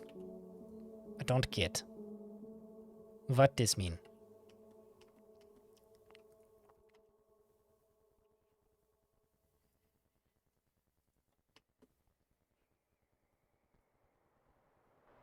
I need to keep on harvesting all of the boulders on the surface.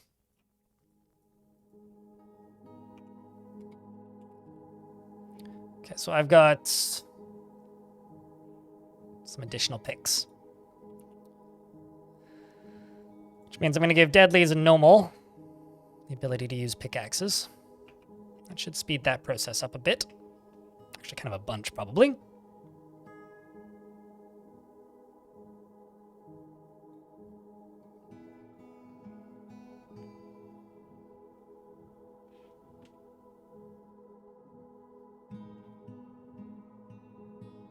Never tested this. Does the game check for genealogy when not...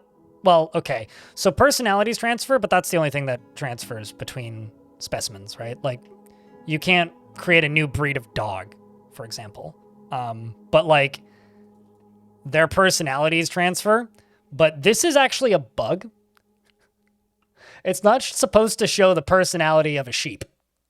And also the looks transfer, but there isn't much difference between sheep. It's something that only really happens with dwarves, but all creatures do have the same thing. You don't harvest these. These are aesthetic. You smooth them. They don't actually serve any practical purpose whatsoever. You're attending a meeting. And the expedition leader is sleeping, so you can't attend said meeting.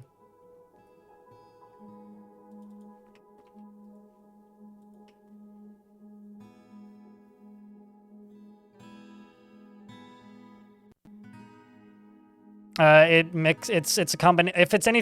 If it works the same way the dwarves does, it's a combination of the two parents. All right. Well, we got another migrant wave. Damn, you've got some history. A skilled furnace operator. No relations, though. You worship a god named Tilgil. About you. There was somebody that was yelling in the YouTube comments on my adventure mode tutorial about the fact that my dwarf was wearing a dress, which I think is very funny. Because I'm just like, don't ever inspect your dwarves in fortress mode, because half of them are probably wearing dresses. Can you has one? Which ones do you want? And just one that isn't named. That's the only rule.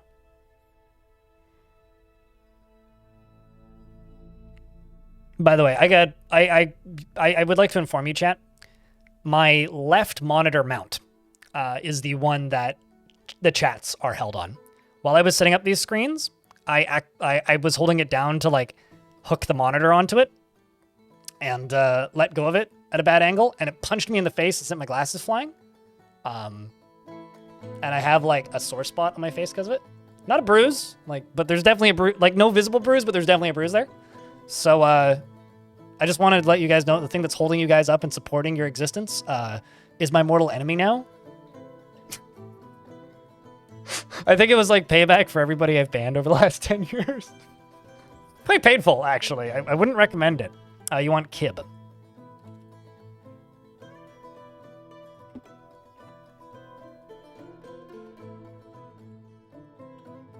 Good dwarf name as well, Buttsworth. Buttsworth forms strong emotional bonds with others, at times to his detriment. He tends to be swayed by the emotions of others, and he often feels envious of others.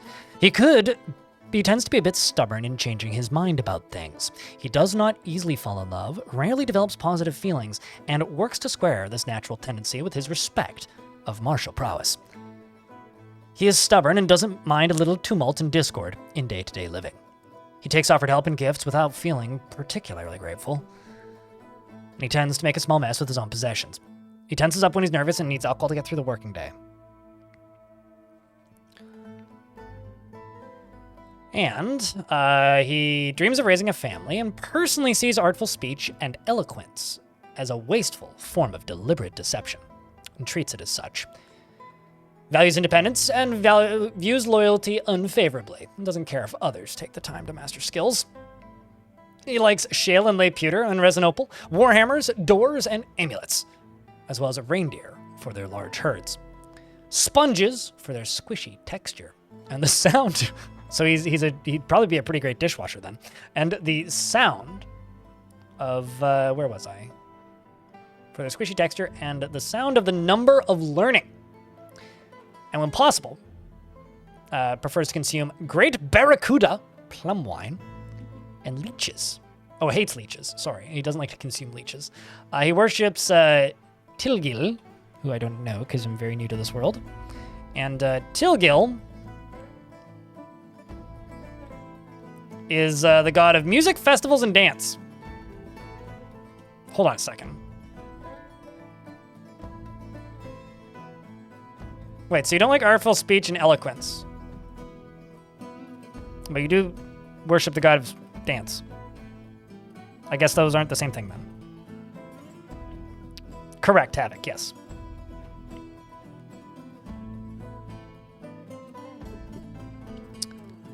Should get beer again? You've got 3 partial whiskeys in the cabinet, no beer at home? Apparently, it's been 9 months ad-free for me. Thank you, Amber Dragon. Thanks for sticking around for a 9th month. Welcome back. Was lurking while playing DF. My most recent professional liar migrant with no relations with anyone except for a religious sect, head by a former goblin noble of the civilization that destroyed our first capital, became my first mayor, and the first temple was also dedicated to that sect. Well, if he's not a vampire, you're doing something right. Likes rowdy parties? I guess so. Maybe he's one of these guys who just doesn't like jazz. He is also a skilled mechanic, though. I feel like we should make our mechanics workshop. Or not mechanics workshop, but, well, I should also make a mechanics workshop. I need to make my mechanics guild, because that was my, one of my planned first structures.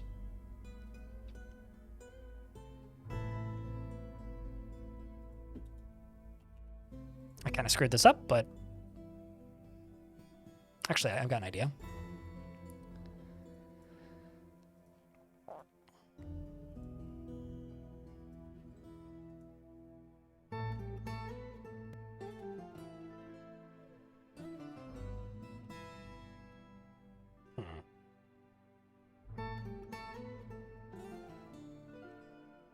Thinking maybe I do sort of an open-ish floor plan with this.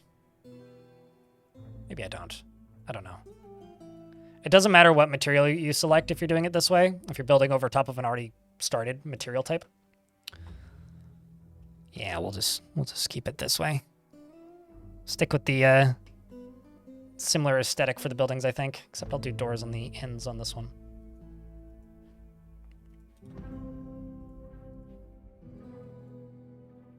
And this is going to be my mechanics guild. Although I could maybe put a roof over top of this.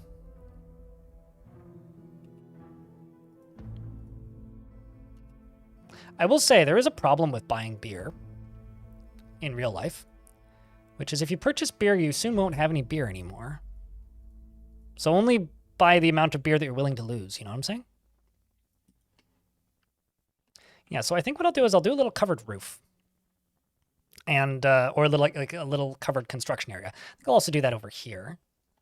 And these will just be to keep the snow out of our building areas. Or our crafting areas, I guess. And let's just do some little pillars. We'll do some of this. And some of that. down into here. They haven't even started working on it. Okay, fine. I mean, I guess they're all just working on this, so that's fair. And I never did make that. Oh, no, I did. I'm going to shear animal and spin thread is what I'm going to do. Because I do have 13 dwarves now, so construction should get done quick-ish. Come on. Come on, dwarf. You can do it. Go do it. It's not that much. Just get. I need to move this anyway, so it's fine. Let's reassign that to the Large Gleam. Also, the Butters of Painting is my tavern. Quite happy with that name. Wood on the surface is limited. No, it's not. It grows back. I am using blocks. But it grows back quickly. Like, it's hardly limited. We are making blocks, as you can see right here. Also, adding me will make me notice the question faster than typing in Q:, because Q: doesn't get highlighted or anything for me.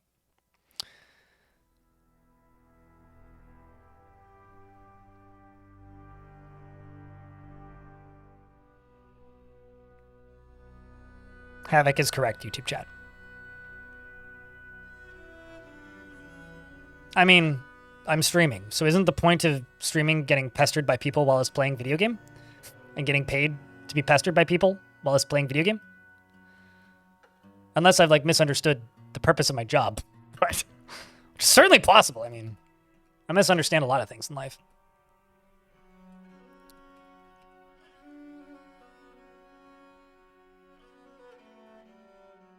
Got a recruit up in here, spinning some threads.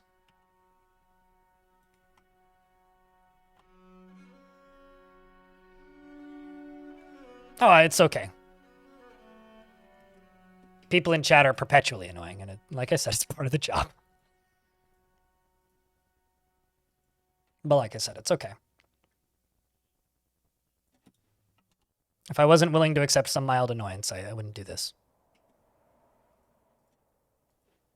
That's going to be where we farm.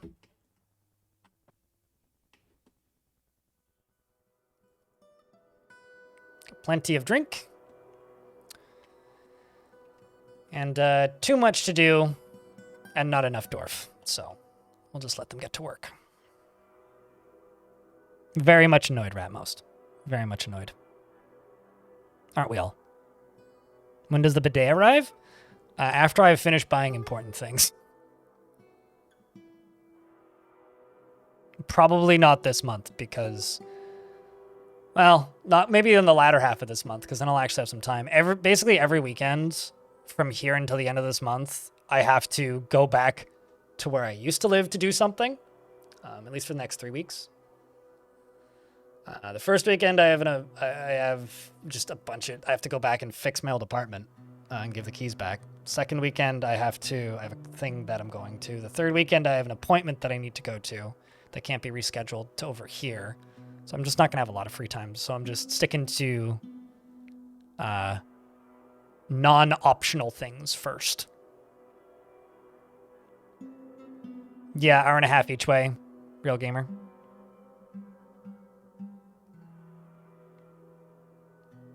I mean, it's pretty simple, Havoc. I'm just not allowed to use military squads.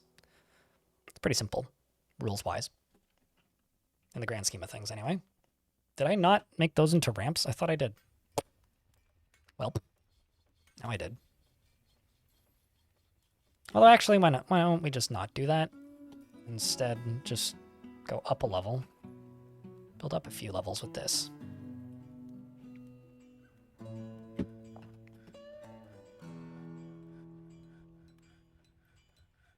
But no, wood on the surface is far from limited.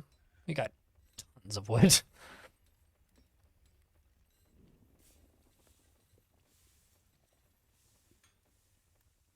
Am I near elves? Not really. I'm mostly just near goblins. Okay, close. Yeah, actually, sorry. No, we are close-ish. I thought, well, maybe. A lot of them have been taken over. I think these elves have bigger problems than me. We'll probably end up at war with elves. Yeah. They're not aware of me. That's a dwarven forest retreat right there. Damn. Of the pink urn of the Tower of Clobbering. Which, by the way, if I ever do another like fort in this world, it's going to be as part of the Tower of Clobbering. We're actually allied with these elves over here. I'm going to have to go after these towers and get attacked by whatever's in them. But no, I'm all the way the heck down here. All the way to hell. Also, speaking of news and rumors. Nobody know what going on? Okay. Wilderness. And the ocean is haunted. Currently, it's just reindeer. Although I'm very much convinced at this point that... Yeah, okay. Oh, I am typing on this screen. I'm very much convinced at this point that these reindeer are bugging the game out. So let's just get some bolts up and running. And I think those are crafts workshops. And I need a butcher shop. And a tannery, I think. So let's just queue this up down here.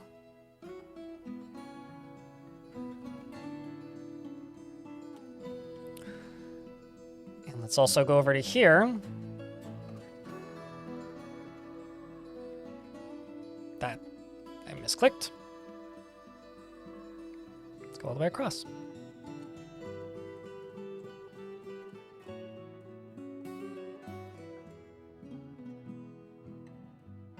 May have to make it a few bigger. It's fine.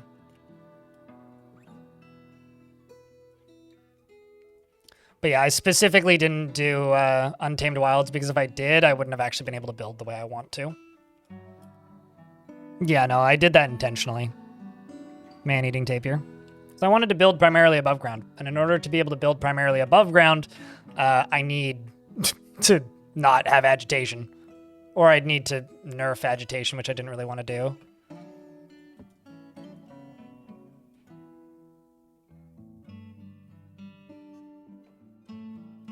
If you dig under a tree and then cut down the tree and you get a hole in your ceiling, does the same thing happen if a tree regrows over one Z-level room and then you cut it down? Yes.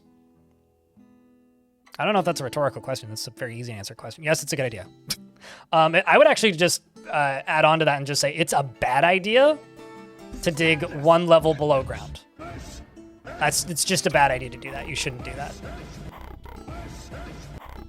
Yeet. Actually, no, this one will do potato. Hobo, how are you? It's good to see you, mate. Hope you've been well. How's the new pad? It's pretty nice so far. Not gonna lie. It is, in fact, pretty nice. No complaints about it yet. I'm sure I'll figure something to complain about. Aside from that, the previous owner was an absolute fucking slob. But that's not really a complaint with the place. It's the previous owner was a slob.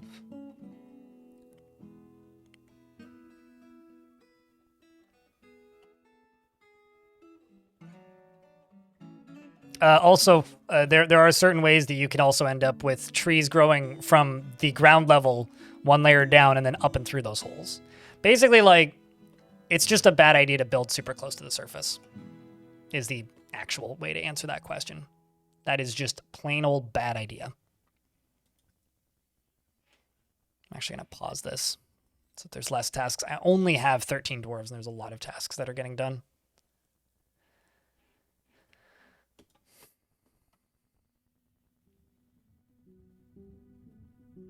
Made the mistake of building directly below the surface in your early embarks. I feel like that's like a pretty classic new player mistake for Dwarf Fort.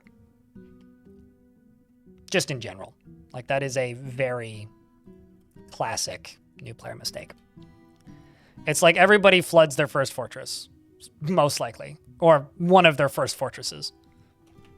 Unless you are very specifically trying to not flood your first fortress.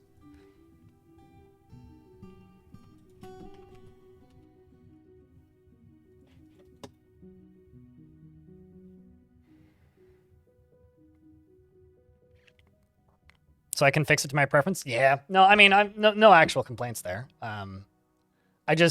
It's very clear, like, what kind... I learned a lot about the last owner Like, I don't think he ever cleaned his stove. Hobo? Like, not once. There was, as I said to Chad earlier, every time I describe this, the number doubles, but there was about 250 or so cat toys underneath the stove.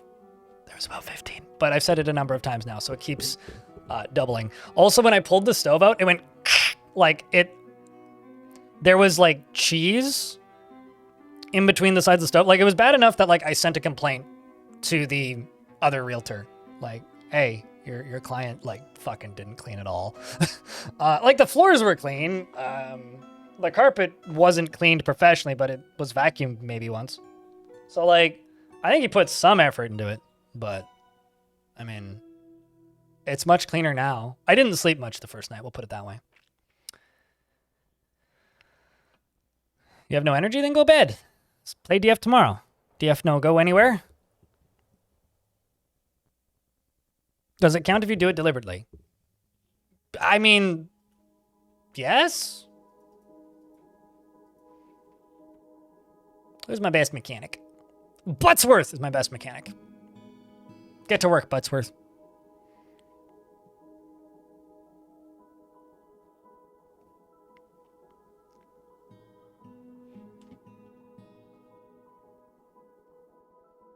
Hey, chat. How did your first fortress die?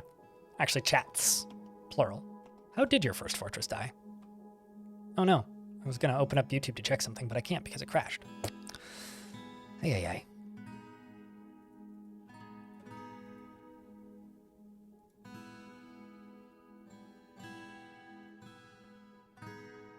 Hidden fun stuff? Damn! Where horse? Why horse? Goblin army? Where critter? I mean, I'm also gonna show, I'm tapping out to show Hobo something. I can't remember if I sent this to you or not, Hobo, but I bought a sofa. Check this out.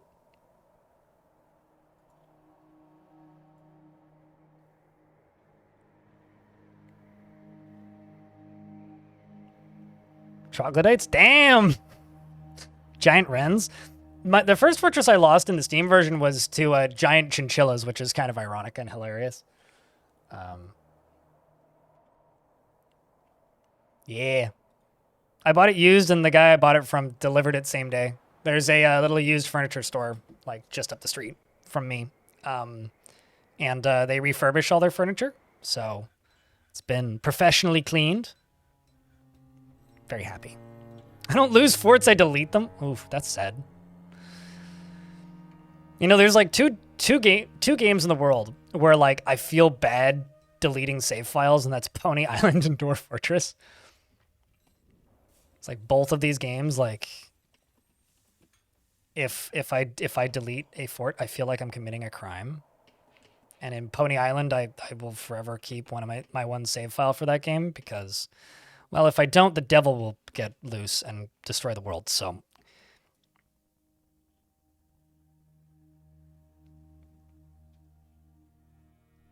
You miss your old fort? Aw. Sad days. I'm gonna start building dwarf houses. This is one of the best parts about building above ground forts, is you can build these really satisfying little houses.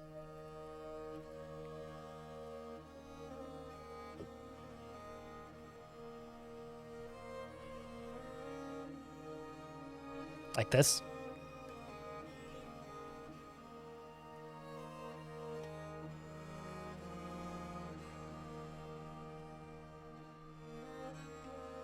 Stuff like this. And then just go up above and build flooring in, build another floor, all that good stuff.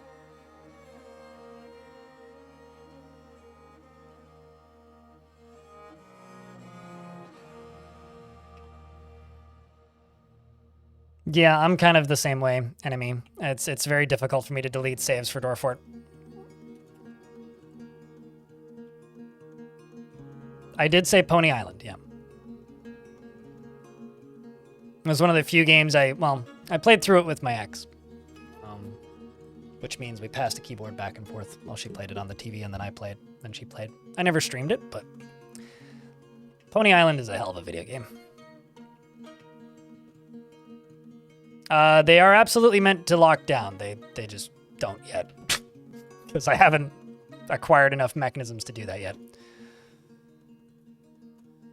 I will, hopefully, but first I need this bloody dwarf to finish constructing a building and then go do it. So go make a rock mechanism there, dwarf. Get to it.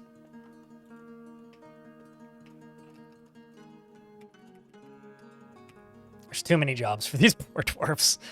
They're absurdly overworked. So what I'm going to do is I'm going to go into here. Scroll down. Down, down, down, down, down. And I'm going to look at my booze and see if we got plenty. Pause, pause, pause, pause, pause, pause. And pause. Go do literally anything else, dwarves. Primarily put stuff away. You're off to go dig. Let's see where you're headed off to. Presuming you're going to go underground, right? Yes.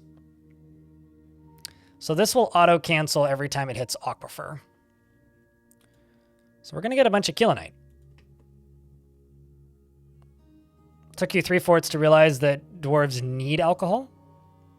Yeah, no, they need alcohol. They need alcohol like the Irish need alcohol. I think I may have just like gotten really lucky and landed in one tiny little vein that like doesn't have the aquifer. Well, we're going to need to make some charcoal, I think. Seems like the mountain home is headed off on their way. I'm also sitting here waiting for a grocery delivery, so at some point, probably within the next hour, I'm going to have to get up and vanish for a couple of minutes. But that is because I'm waiting on a grocery delivery, so once that arrives, I will be back, but it's going to take a little bit. What? Oh. I was going to say, you're like the one thing I don't want to pause.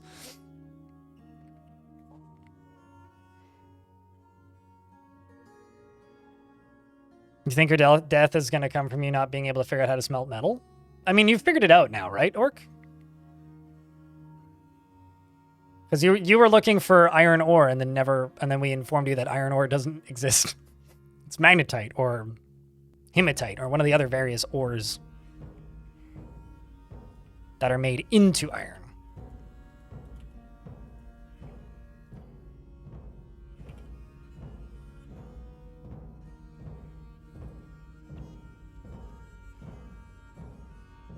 What part can you not figure it out? You made that mistake too, Garfield fan?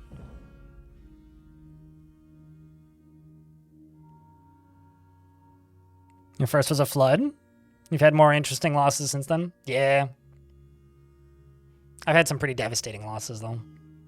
As well as interesting losses. You don't have fuel. It won't let you pick an order for it to start smelting ore. You need to make charcoal, so make a wood burner. And burn some wood into some charcoal. Or you need coal, but you still need charcoal first. So you can't start any jobs without fuel for it, because it, to quote Doc Brown, I need fuel!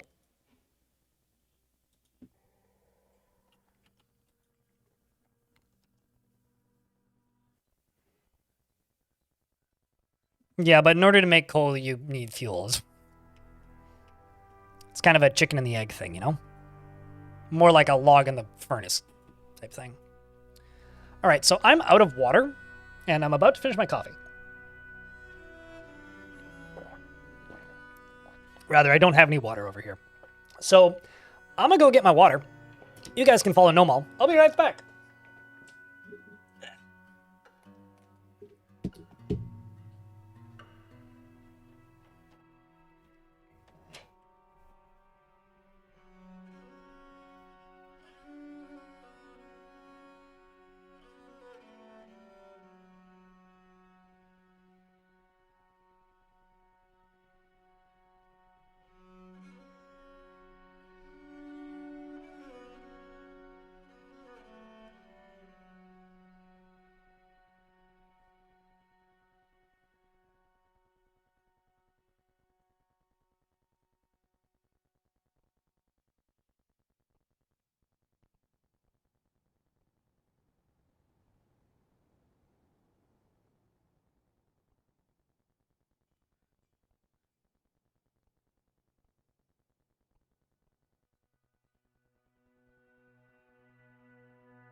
Water bottle acquired. Stockpile links are haunted? Wait, what? Who haunted your stockpile links? And why is the ghost of stockpile links past haunting you?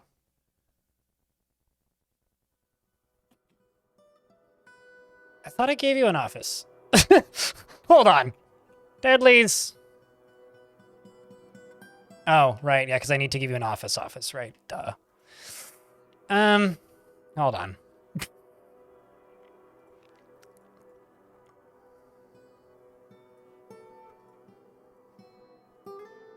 Okay, so Deadlies, you can have this. That can be your office. I also can't do anything with it just yet because there's no floor on it, but we'll get there.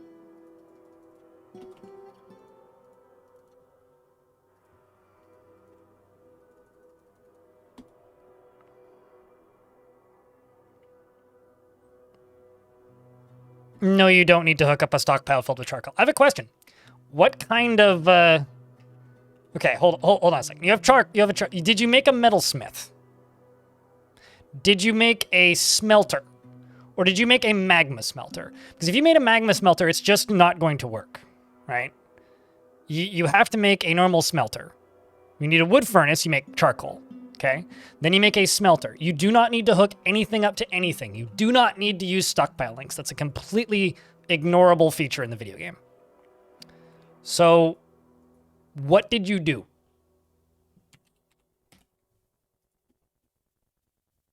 Which part did you mess up? Because you definitely messed something up. Let's make 2 doors. Actually, just 3. You definitely messed something up.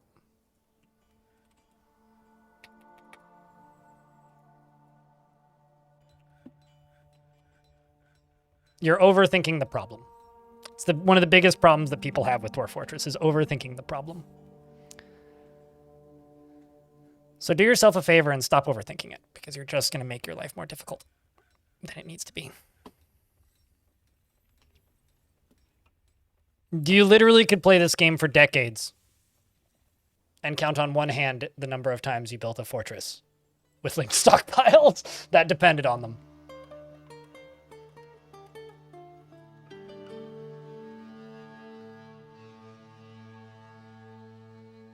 Just make sure you made the right type of furnaces. Because if you made the wrong type, it's just not going to work. You have to make the right type of furnaces.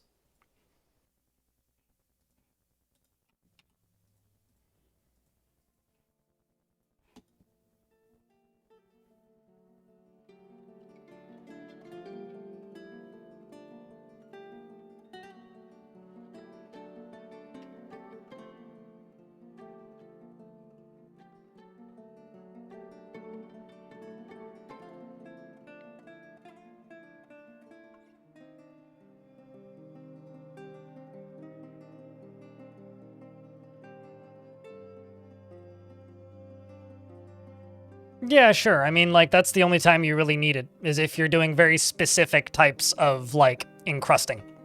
It's the only time you actually need it. The rest of the time, you don't. It's a completely ignorable feature. I'm telling you, though, you have a wood burner. Okay, so you made charcoal. Cool. You got a normal smelter. Okay, and you have a metalsmith.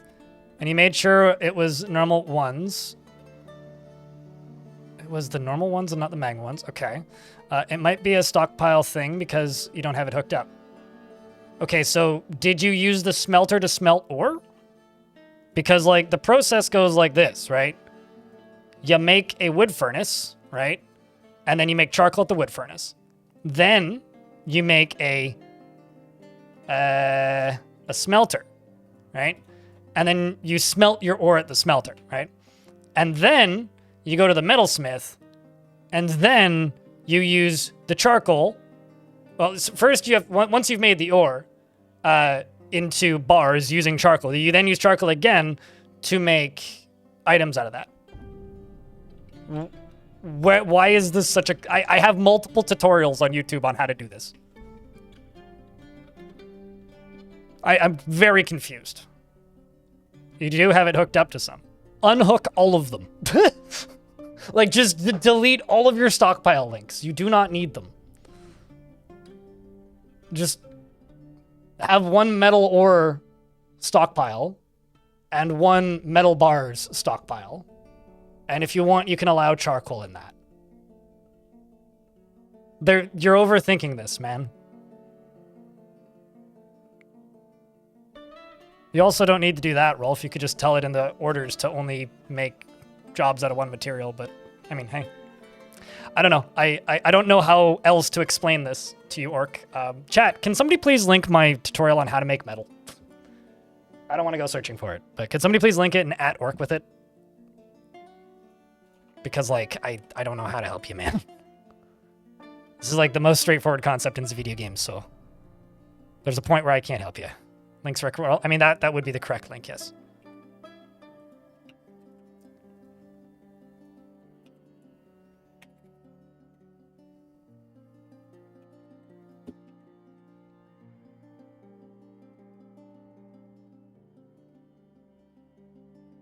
New Star Dwarf Fortress roof is just floor.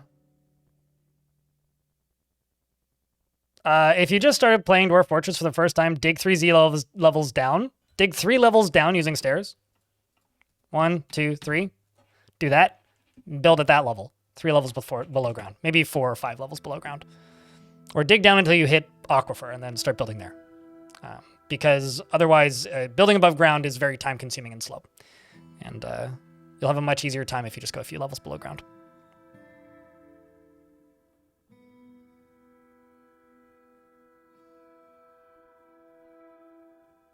But yeah, kill all the links. That's the easiest solution to your problem, and the most likely solution to your problem.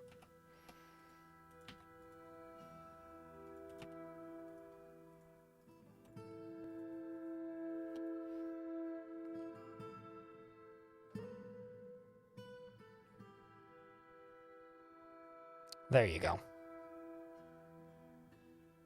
It's unknowable because I've been playing this game since 2009. Blobski. But in the Steam version, I have just below 3,000.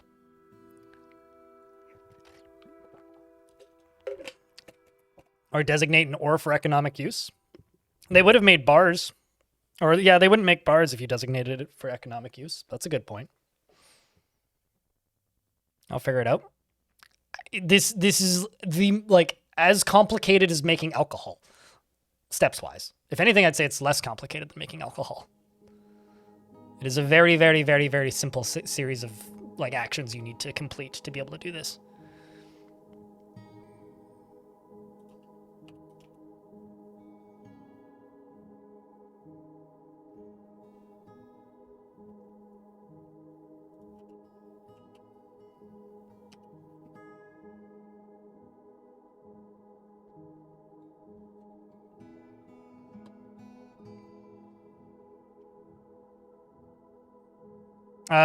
And specific types of encrusting.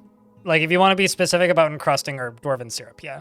You basically never need to use stockpile links. Like, they are a mechanic you can use, but there's no reason to. Really. Outside of some very, very, very, very specific niche situations.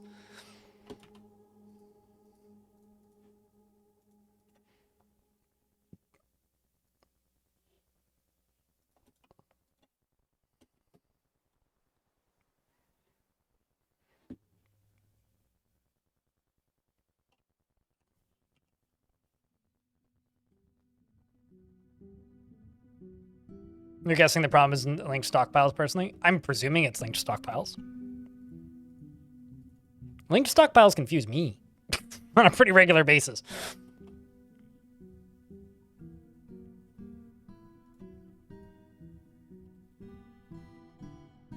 There's decent reasons, certainly, but we're not talking about encrusting here, Zakaluka. We're talking about one person who...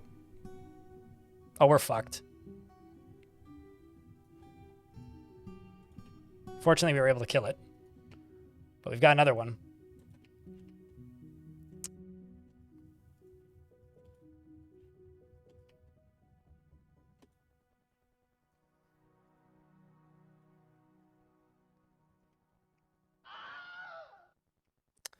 We've got zombies. Very evil zombies. I was sitting here and thinking, I'm like, I wonder what those clouds do. No burrow? I'm about to make one.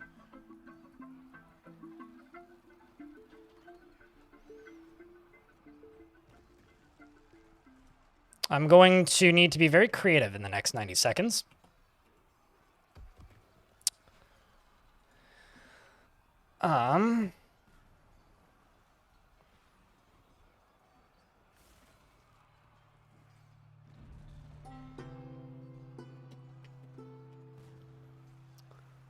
Okay, so I've got Moldath and Maffal, who are now opposed to life. Because we've got zombifying husks.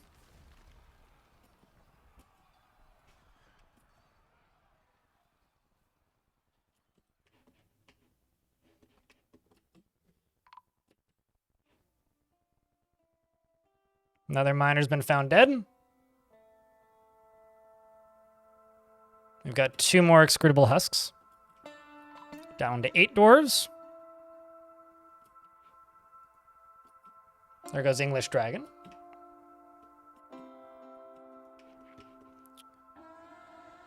But I was able to get these 2 dwarves in here and you into there. Did anybody pull a pickaxe in?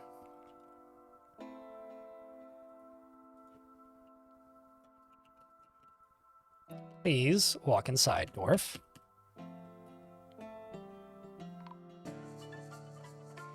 There we go. Okay. We have a chance. Damn it. Because this is not doored up. I thought I put a door in there, but...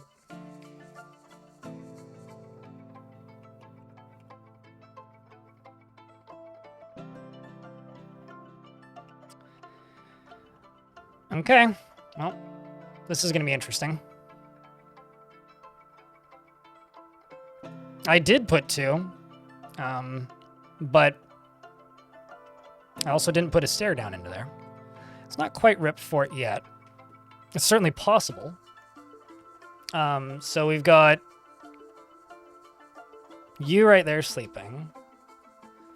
You in your office. You up here. You over here. I think I'm going to delete the burrow and use you as bait.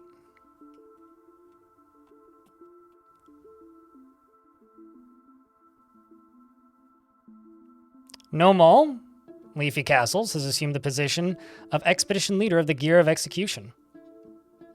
Things just got very interesting. So essentially what happened is the evil clouds on the ocean make dwarves opposed to life. So you know what we just figured out? We now know what our defense is going to be. That's what we know. The problem is, how the fuck am I going to implement this without the fortress falling? Was anybody paying enough attention to see if... Was anybody paying enough attention to see if I built these floors on dirt or not? I think I did, right? And then I dug underneath it after the fact. So I should be able to do this. Should be. Then what I need to do is I need to make some cage traps, which is going to be difficult. So my mechanics are all over there. You're locked over there. What I could potentially do is I could build down one layer and then just build a wall right there. And fingers crossed we can get it shut in time. But while we're doing that, I'm going to follow this thing and see where it goes.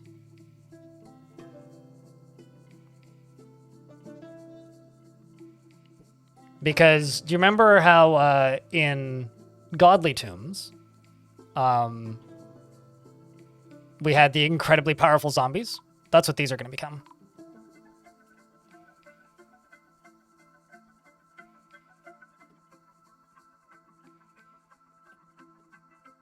Although we have a hero in the fort. Kogan. I'm going to try and get Kogan inside.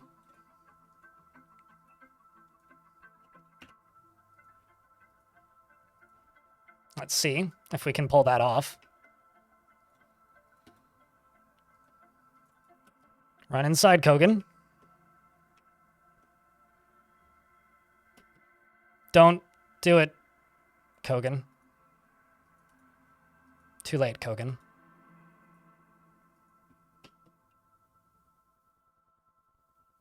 You had a chance, Kogan. Not anymore. So now what I'm hoping is that they get far enough away from the front door that I have a chance to dig down. So what I'm going to try and do is this.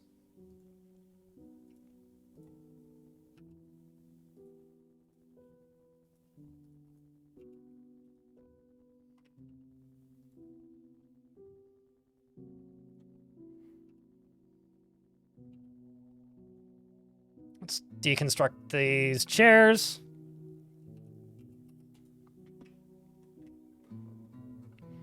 These dwarves are getting hungry. So I think we need to give these zombies nicknames.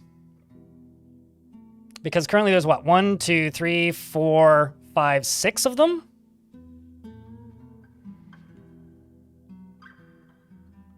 Time to listen to the stream while driving home. Enjoy the trip home, dude.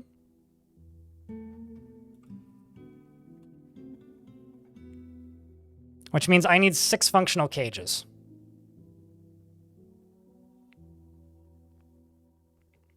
Not always, Havoc, but yes. So essentially, the ocean is evil. If you get rained on by the weather from the ocean, it turns you into evil zombies. Very similar to the Strangler, because the Strangler was one of them. The Blockade was one of them back in the day. So we now have a no combat fortress where I can't fight with squads with immortal zombies that are infinite murder monsters in it. So obviously, the only way to actually defend this fortress is by building a massive zombie army of death. So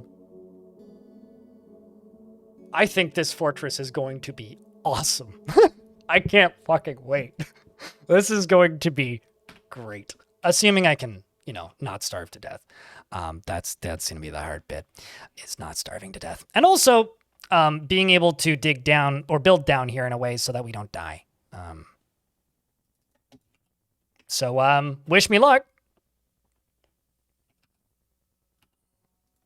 Wish me luck, chat. Get that done. Done. Okay, so step 1 done. Step 1 is done. Step 1 is in fact done. Now I just got the other 17 to do.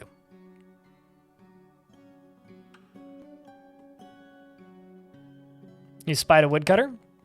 Lorbam? Lorby Bam Bam?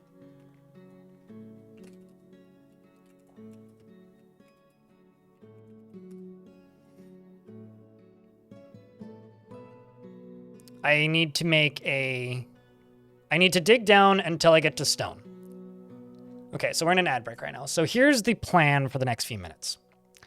I need to dig deep enough so that we can get to Killinite. And actually, I'm just going to dig straight south. Get to the ocean edge and get stuff to make mechanisms. Then make mechanisms, and then cage trap them. That's going to be the only way to do it. because I can get stone from the beach when zombies are roaming around because they only just appeared. Bad Lotus. So the ocean is haunted. And we survived, I don't know, the better part of a year before somebody got caught in the weather because you don't know what it does until somebody touches it, right? Somebody finally got caught in it. And they turned into a zombie husk. But the weather can have many different effects on dwarves. It can make them upset. It can make them vomit. It can make them do whatever. So I was just kind of waiting until something got caught in it to find out what it does. So now we know. So how did I do it? Because we didn't have one until last week. Not even. Minutes ago. We have weather zombies, yes. Only took 6 deaths to find out. Well, to be fair, they all died like within 2 days. Like literally within seconds of one another. Also more than 6. We had 13 dwarves. Now we have 4. Just read my last newsletter. Hey! Thank you. Save the game streamer? Why? I mean, sure. I'm not gonna, like, scum it or anything. If we die, we die.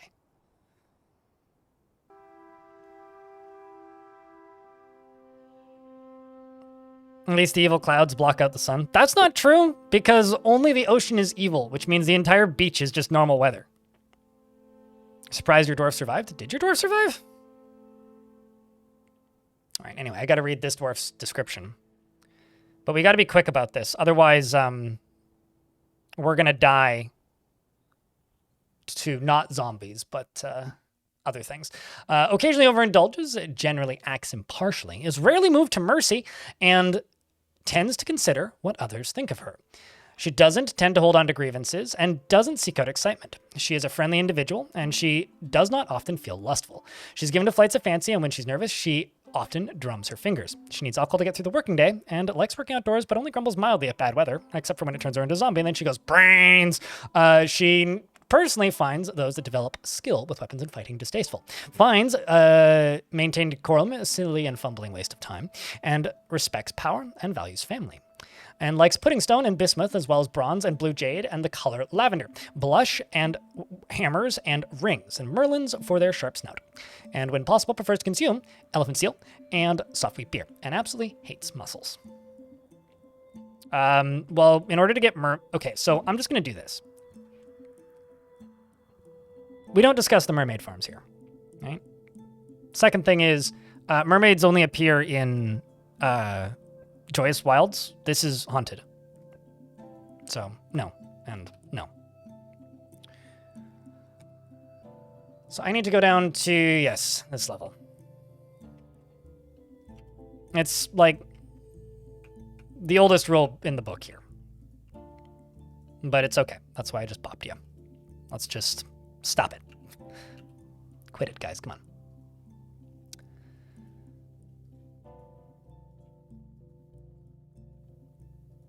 But we are going to be farming zombie dwarves.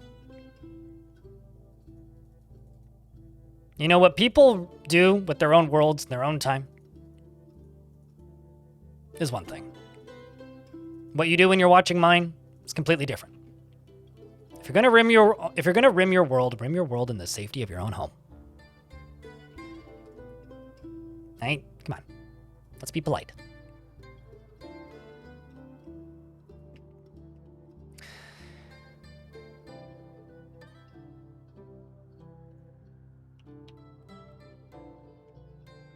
Okay, so that'll be plenty.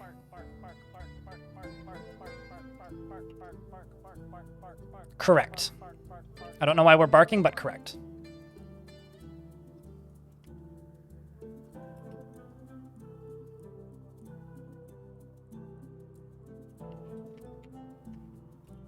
Okay, so I'm just going to go down here and do a carpenter shop. And a carpenter shop. And I'm going to also... Oh, wow. Yeah, no, you're not wrong. Raikalu did survive. That is impressive. So you're going to go do that pretty quickly.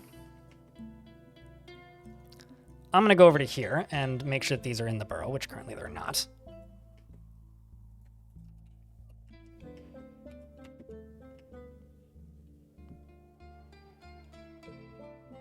I'm also going to go over to here, and I'm going to make a mechanic shop. And you are going to make cage, repeat. And you are going to make cage, repeat. Where did all of our dwarf friends go? There. That's where they all went. Actually, what are they up to, now that I think about it? Well, that's entertaining. So this one is a legendary fighter and master axe dwarf. Well, that's terrifying. Oh boy. Oh boy, oh boy. The good news is it's above ground and dueling, so that's at least one of the that's the reindeer and one of the dwarves. This dwarf is all the way the hell over here doing God knows what. What about you? I may actually just be able to let the... Okay, you're way too close. I don't like that. That's just a normal-ass reindeer cow. Okay, well... Running away, I guess. It's just chasing you. Okay, so I'm going to go down here and just make cage traps as soon as they're available. Oops. So I've got a total of 4 dwarves over here. We're going to need to free you at some point.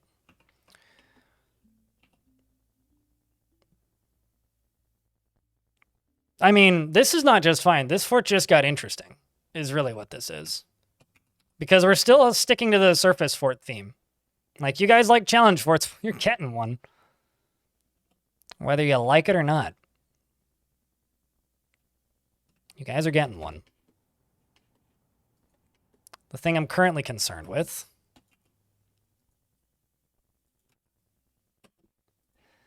Okay, you know what? Screw it. Let's deconstruct this, pause you, and unpause you. I need my miner to go do minery things. Problem right now is liquids. My dwarves are getting thirsty. That's fun for others incoming? Oh, yeah. Because, like, the rule with this fort is I'm not allowed to... Okay, you're gonna go sleep. The rule with this fort is I'm not allowed to, Lamb extrudable Murk husk. Lovely. I'm not allowed to make squads. But that doesn't mean that I can't, you know, permit, You know, actually, I'm gonna deconstruct these. I'm going to just make sure real quick that my dwarves are in here. That's a meeting zone. Let me just put a random meeting zone right there. See if I can't let the non-husk animals into here.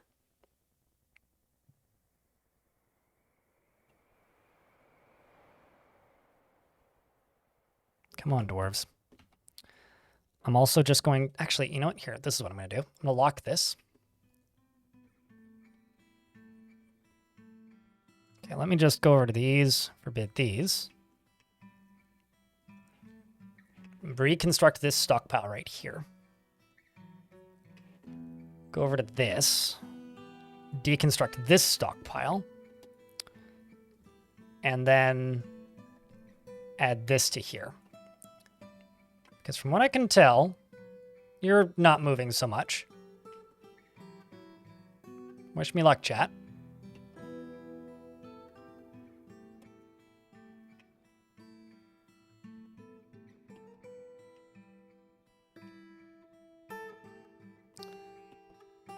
Go get him, Dwarf. What are you doing?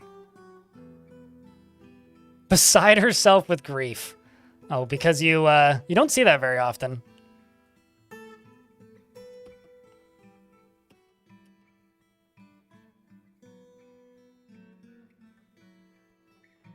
Turn around, Dwarf. Just need you to haul.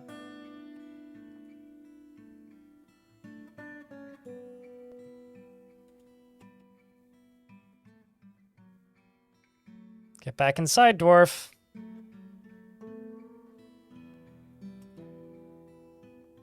Lock the door again.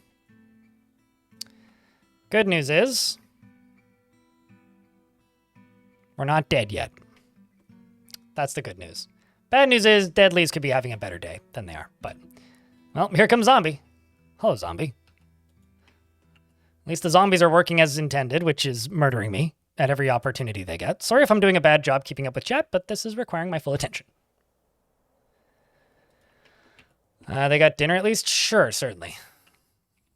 I mean, a few dwarves got to eat. I mean, you got to eat. You got to eat.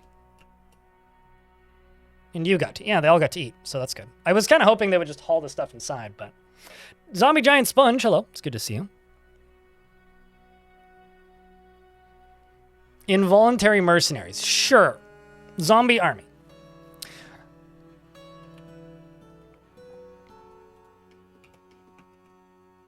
I mean, right now, mostly all we really need is just a couple more cages. And I only need, how many total? 1, 2, 3, 4, 5, 6, 4, 5, 6. Let's just, I think we'll be okay with 10 cage traps. Just a few more. We also have a singular potato in here, which means I can probably grow it. This just went from a very quaint town on the beach to just like hell. I think this is going to be a fun fortress, chat. What do you think? Especially this.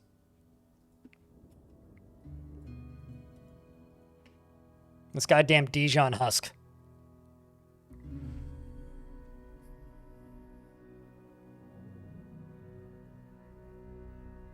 It's like the plot of a horror movie? Yeah. Yeah, indeed. So because I'm not allowed to make squads, do you think these zombies will equip weapons, right? That are left around. They won't equip clothing. But like if there's a shield on the ground, they'd probably pick it up. You can use emoji. You can also copy paste other things in.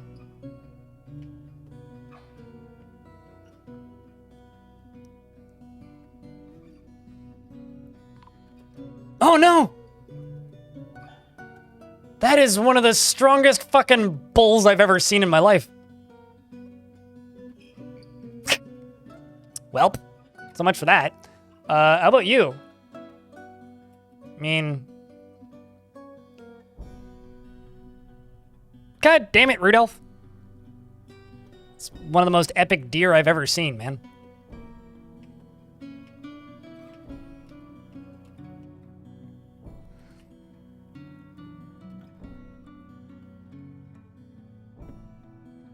Let's just keep making these.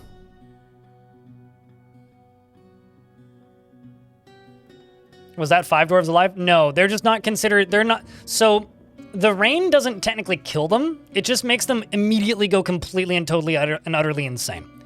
The zombifying weather just makes them into a no longer friendly entity, which does not necessarily mean they're evil. Like, yes, they're evil, but, and they will kill you, but they're technically still alive. So you don't get the death notification until they are dead. But if you get bit, then it spreads, right? So they're exceptionally dangerous. They do not die of hunger, no. They become immortal, so they're like necromancers or vampires or any of that.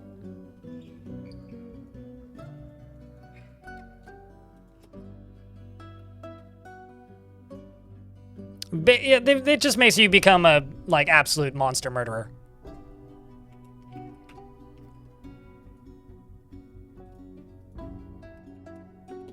An absolute murder beast.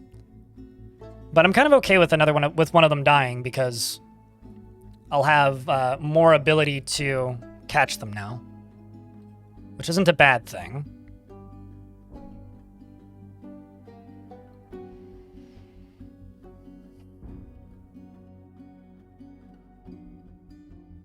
The perfect army? Yeah, and they also have no moods, right? And they're not technically part of my population. But it it's gonna be tough to keep my dwarves happy, I'll say that. Also, I should check. Can I release Reikloo? You're right there. Yeah, I can.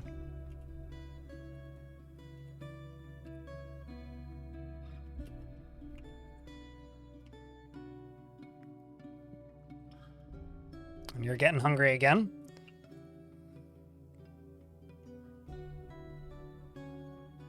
If an adventurer gets caught, you get to keep playing, but you become basically invincible. Well, obviously not invincible, but you gain all the benefits of the zombies and the negatives. So everything attacks you, everything.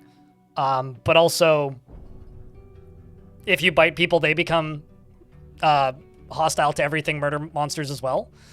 And you don't need to sleep, eat, or drink anymore. Yeah, you become a murder monster. Like Nation Blockade, by the way, who's a water buffalo calf.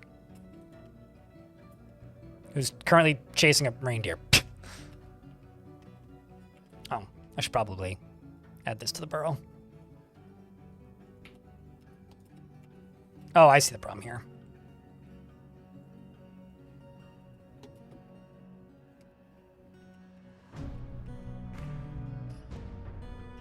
Let's go down to here and keep making cage traps.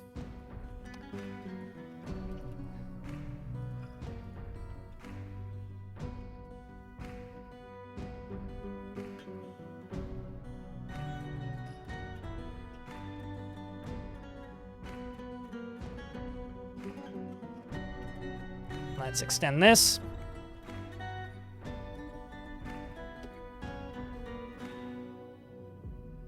"28 days later." Very 28. Well, yeah, sure. 28 days later. Certainly more 28 days later than, like, you know, Dawn of the Dead. Well, maybe not Dawn. What's the zombie games by Capcom? Dead Rising. Yeah, that one.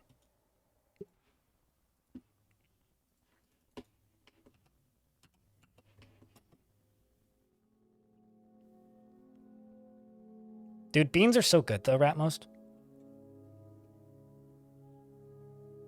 Like, seriously.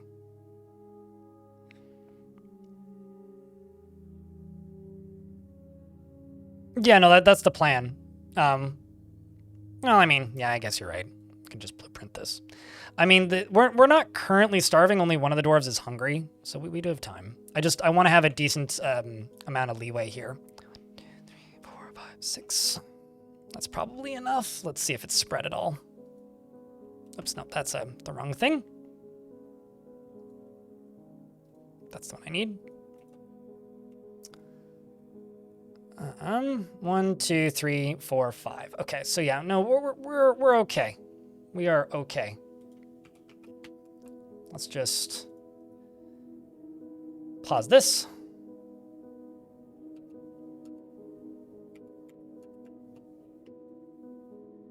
So now it's just a matter of my Dwarf with pickaxe. We'll just finish constructing what we're constructing. Get all of these cage traps. Get all of these cage trapped. And then we can hopefully catch them before we horribly die and things. And then I need to queue up some coffins. But no, we're not currently starving. That being said, should be able to dig you into there. What are you doing? No, Maul. Get your pickaxe over here. Wait, no, Maul. Please.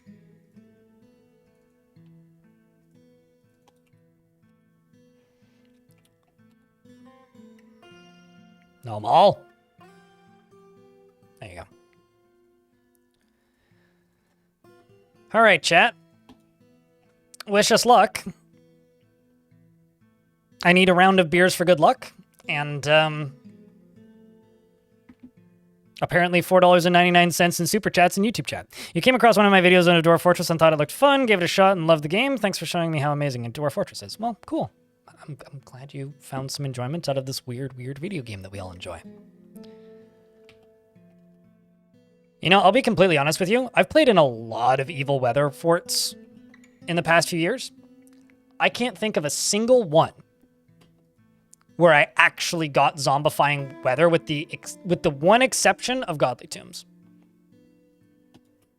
Godly Tombs is the only fortress that I've played in the last several years where we actually had evil weather. And it was technically bugged. Come on, you. Just little to the right. Get over here, you stupid buffalo. Buffalo.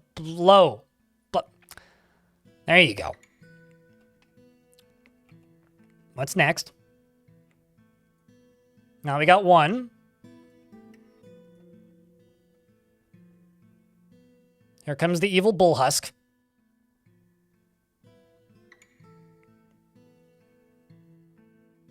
It's moving so slowly, holy shit.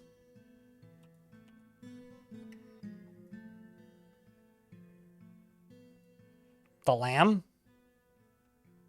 is also making its way. Ever so slow. Maybe not. Come on, Lammy.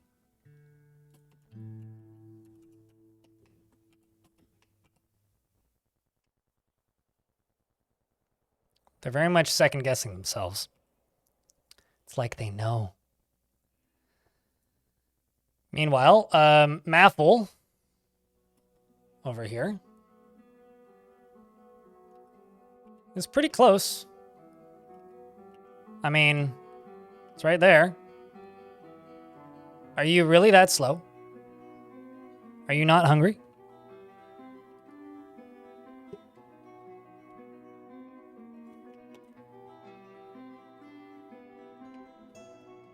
All right, well, what I will do is this. I'll make a meeting zone right there. And hopefully that's enough to coax my reindeers down and into there, which will hopefully help coax. Get down there, reindeers. The zombies along with them. Okay, zombie moving. Oh, Jesus fucking Christ almighty. Why?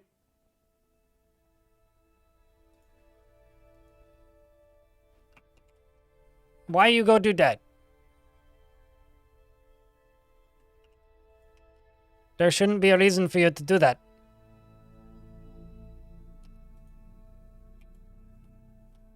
Why would you do that? Well, Raiklu, you jinxed yourself, I think. I guess that's what happens when you begin starving.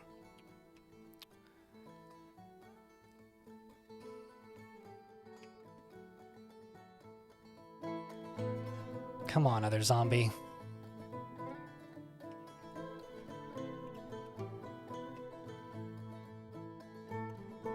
I think, okay, well, I still got this guy over here. He's about as far away as possible. Just in general or of the video game? Aaron Tillies? Because if you're tired of the video game, don't play it. You're burnt out. It's okay to be burnt out, man.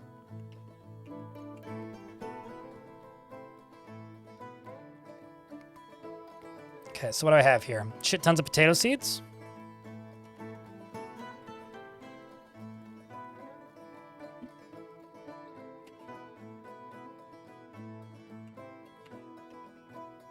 Well, we got another zombie. He's getting close.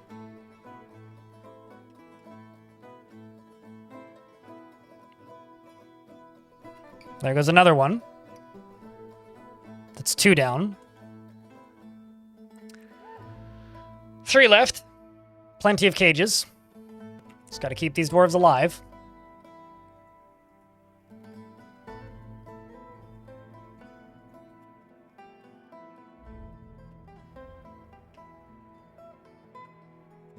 Let's just pause the game. Nope.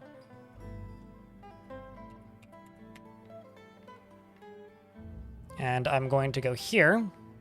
I'm so happy it wasn't the dwarf with a pick, though.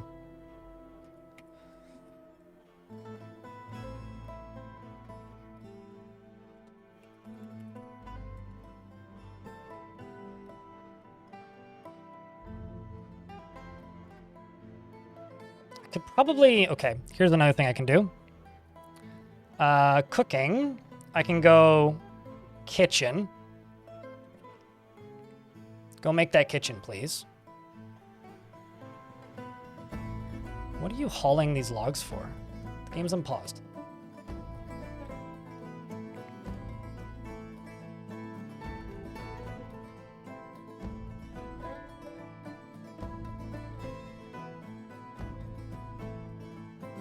I need you to build this. Or plant seeds, fine.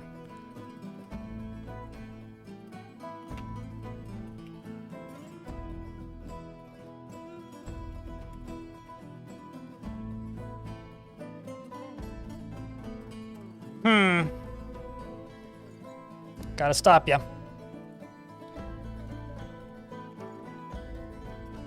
This is tense. Come on, me.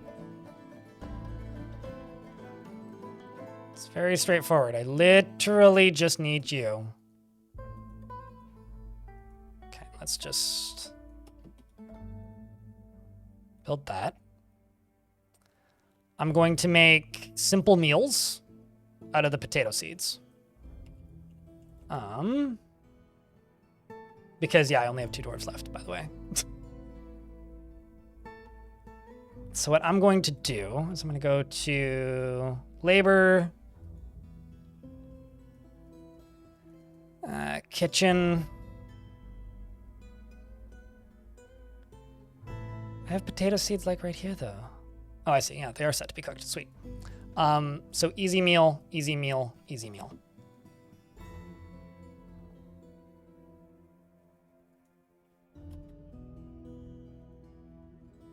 But there's literally potato seeds like right here.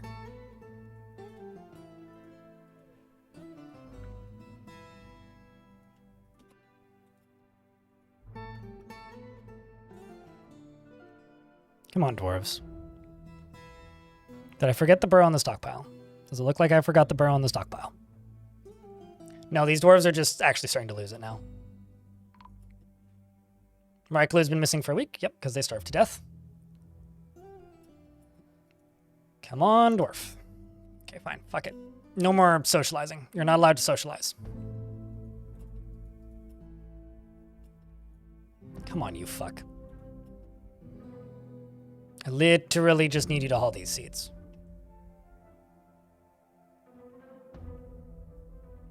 Okay. What is still alive that isn't in a cage? You're at the other end of the map. You are also pretty far away. And you are literally right there. All right, well, let's do this then.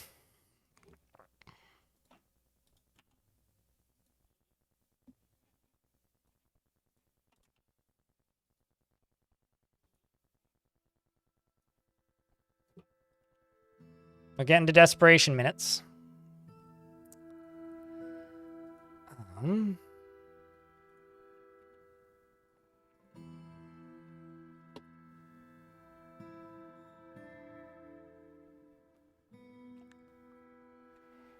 Rolf, thanks very much for gifting 3 months of subscription to Arch Plays Stuff.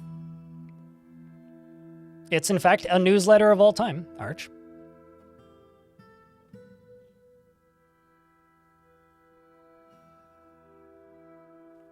Also need to pause the game because an ad break just started. Any tips on fighting stronger foes in adventure mode? Train more before you fight them. What's the fortress meme this time? Everybody dies. Hey, chat, can I get a round of beers? For Rolf chucking out a gift. Appreciate you, Rolf.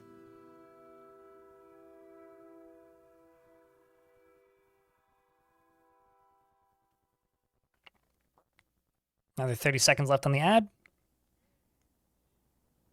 And apparently there's weather zombies. So that's the meme this time. Worst case scenario, we do it a second time tomorrow, which, you know, ain't all bad. I just won't be playing in the exact same location. Yeah, slightly different location. Probably just south of it, if anything. Yeah, it makes them opposed to life and murder literally everything. It's what the blockade was. But we got this evil water buffalo calf. So hopefully this dwarf can get that cage trap loaded.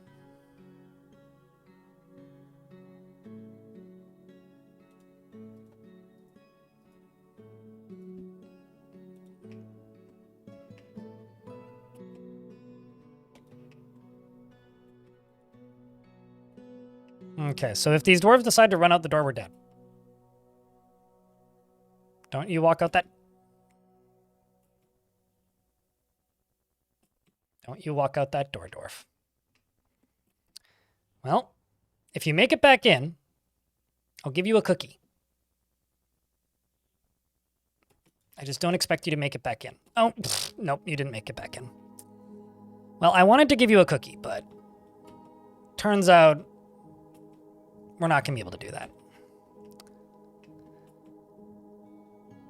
All right, well, there goes another one.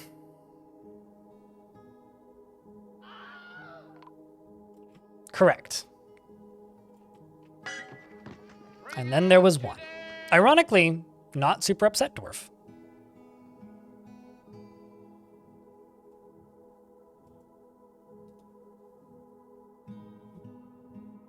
Almost had it. Yeah. I was gonna say I should probably lock this door, but... Well... The fortress is withered. Once again. A grim place.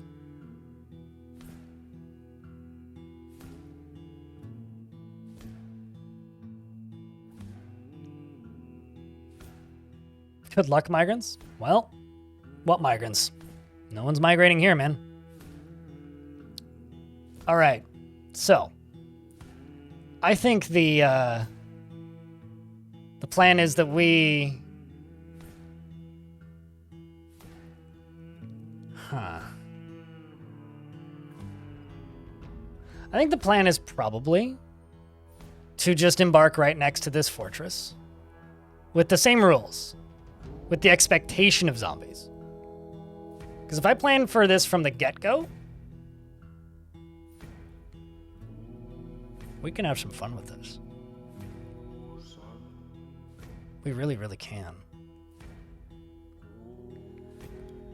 I'm not going to reclaim this location because it's not really designed for this. I was presuming it was going to be one of the other 30 different options for evil weather when I saw it starting. But this is a big-ass ocean. And that zone is very large.